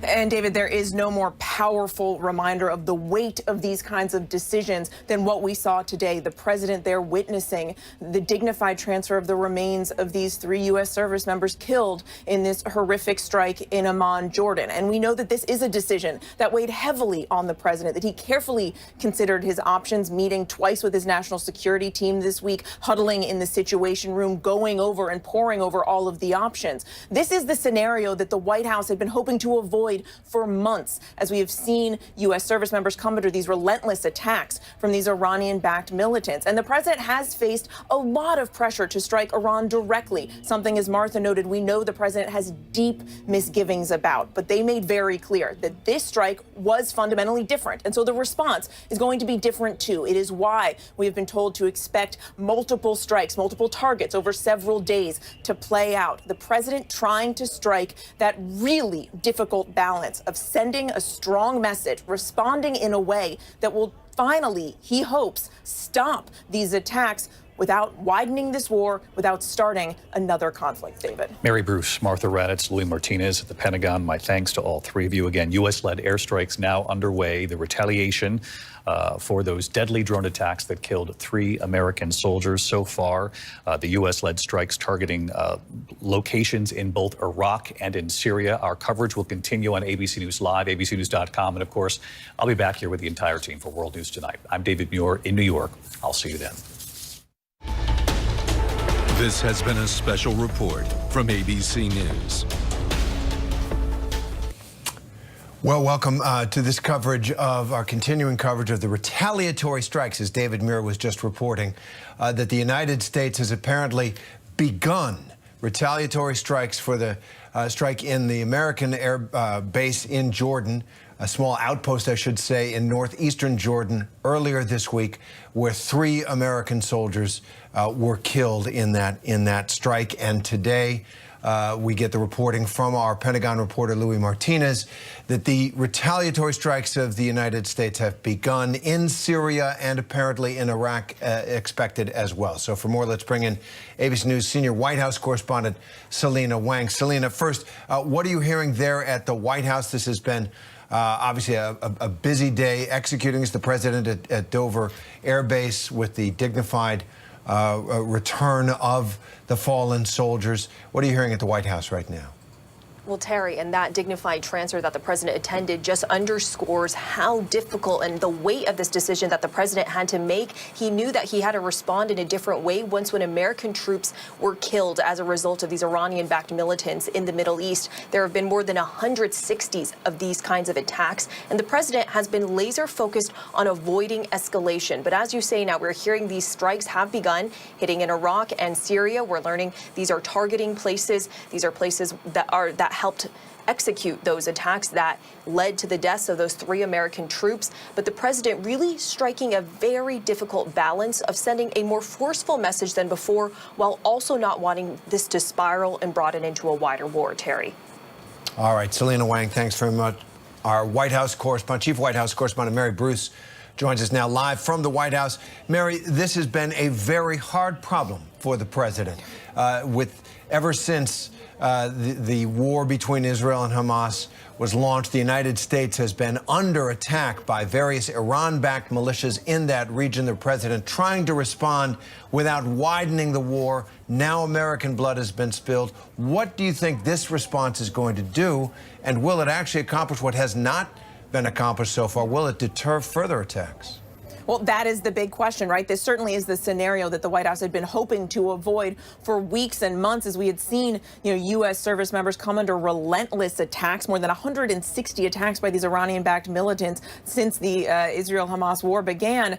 And the challenge is, how does the president respond in a way that gets these militants to stop these attacks without broadening and widening the conflict? And we know the president has come under tremendous pressure from some who say he needs to go straight to the source. He should be striking inside of Iran. Our sources tell us that the president has deep misgivings about that, fearing further escalation. So the hope and what we have been told by officials here is that this response is going to be fundamentally different, in part because, of course, now Americans have died, and that strike in Amman was fundamentally different as well. And that means the U.S. has to respond in a larger, bigger, more robust way, because, as you note, so far retaliatory efforts from the U.S. clearly haven't done the trick, haven't done enough to get the militants to stop their attacks. So this is why you're seeing, we are told, this is going to be multi-level strikes in multiple locations over several days. It's going to be a more robust response. The big X factor, as you note, though, Terry, is will it be enough? Right, absolutely. Mary Bruce at the White House, thanks very much. Let's go to the Pentagon, where ABC News senior Pentagon reporter Louis Martinez has been covering this. Louis, what can you tell us at this early hour about the strikes? As Mary just told us, that this is a series of strikes expected that really must seem different than what the United States has been doing in the region for weeks now. What do we know about the beginning now, this particular day and these strikes? Terry, these are multiple strikes taking place in 2 countries simultaneously, both in Iraq and in Syria. They're going to target locations affiliated with the resistance of Iraq, which is the group that the United States is blaming for being behind the drone strike that killed those 3 Army reservists and injured 47 others.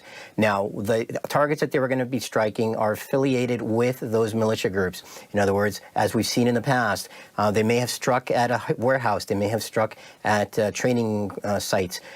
We could probably see more of the same, but on a much bigger scale, whereas and the previous airstrikes in Iraq and Syria have focused on individual targets. These will be multiple targets taking place at the same time.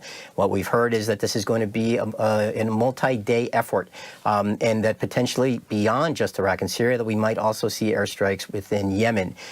So one of the things that I think you're trying to see the United States make the point here is that the United States has significant firepower, that the United States has a significant control of its assets, and that they want to convey the message to these Iranian-backed groups. We need to remember, these are groups that are funded, trained, and equipped by Iran to get the message to stop with these attacks. That's why you saw that tough rhetoric after that deadly attacks indicating that the United States was sending a message to Iran.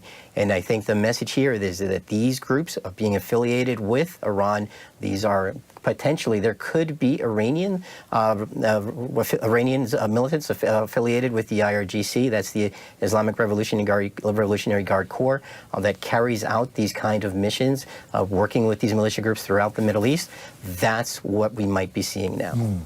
All right. Thank you, Louis Martinez. At the Pentagon, the stakes are so high, as Louis describes, for the United States, for the whole region. So let's go now to ABC News foreign correspondent Marcus Moore. He is live from Amman, Jordan, the capital of the country, where the attack on the Americans took place, far to the northeast. And Marcus, give us a sense of the region right now, of how this is a tinderbox at the best of times. And here you have this major war going on between Israel and Hamas.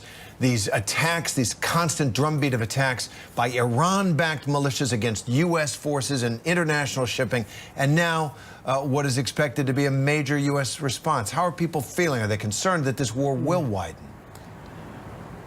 Yeah, Terry, they are absolutely concerned. This retaliation coming at a time of heightened tension and, frankly, anxiety for people here in Jordan, but across the region. And tonight, as we get word of the retaliation underway in multiple locations at the same time, and that this will perhaps go on for many days, the tension that we have experienced here won't be going anywhere anytime soon. And certainly what we've heard from people here in the region is that they are very much concerned about the impact that this retaliation, this operation will have on the potential for this conflict to continue to escalate and to spread. But Terry, as you just elucidated for us just a second ago, I mean, it has already escalated and spread throughout the region here. When you look at all of the activity that's happening in the Red Sea and here in this region and in southern Lebanon,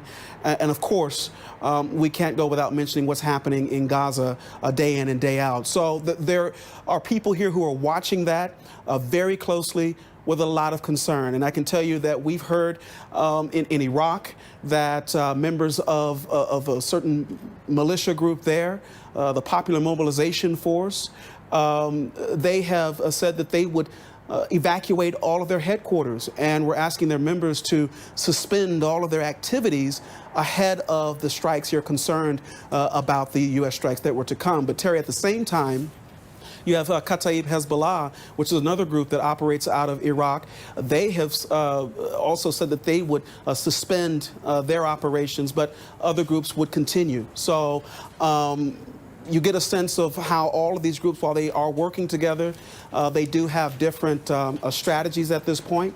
And we'll just have to watch and see how this plays out as the U.S. wants to send a message of deterrence.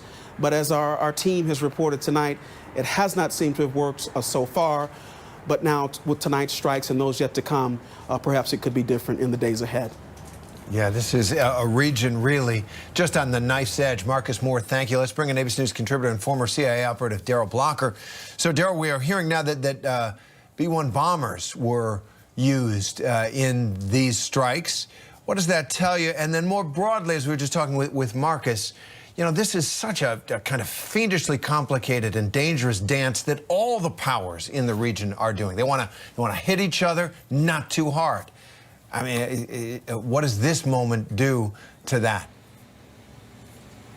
But Terry, the world of espionage is always behind the scenes. All this, what we're seeing now that's now bubbling up into the press is what we've been collecting on as an intelligence community for many, many years. So we didn't just start collecting on Khatib Hezbollah when this broke out. We didn't start collecting on the Houthis or Hamas or Hezbollah.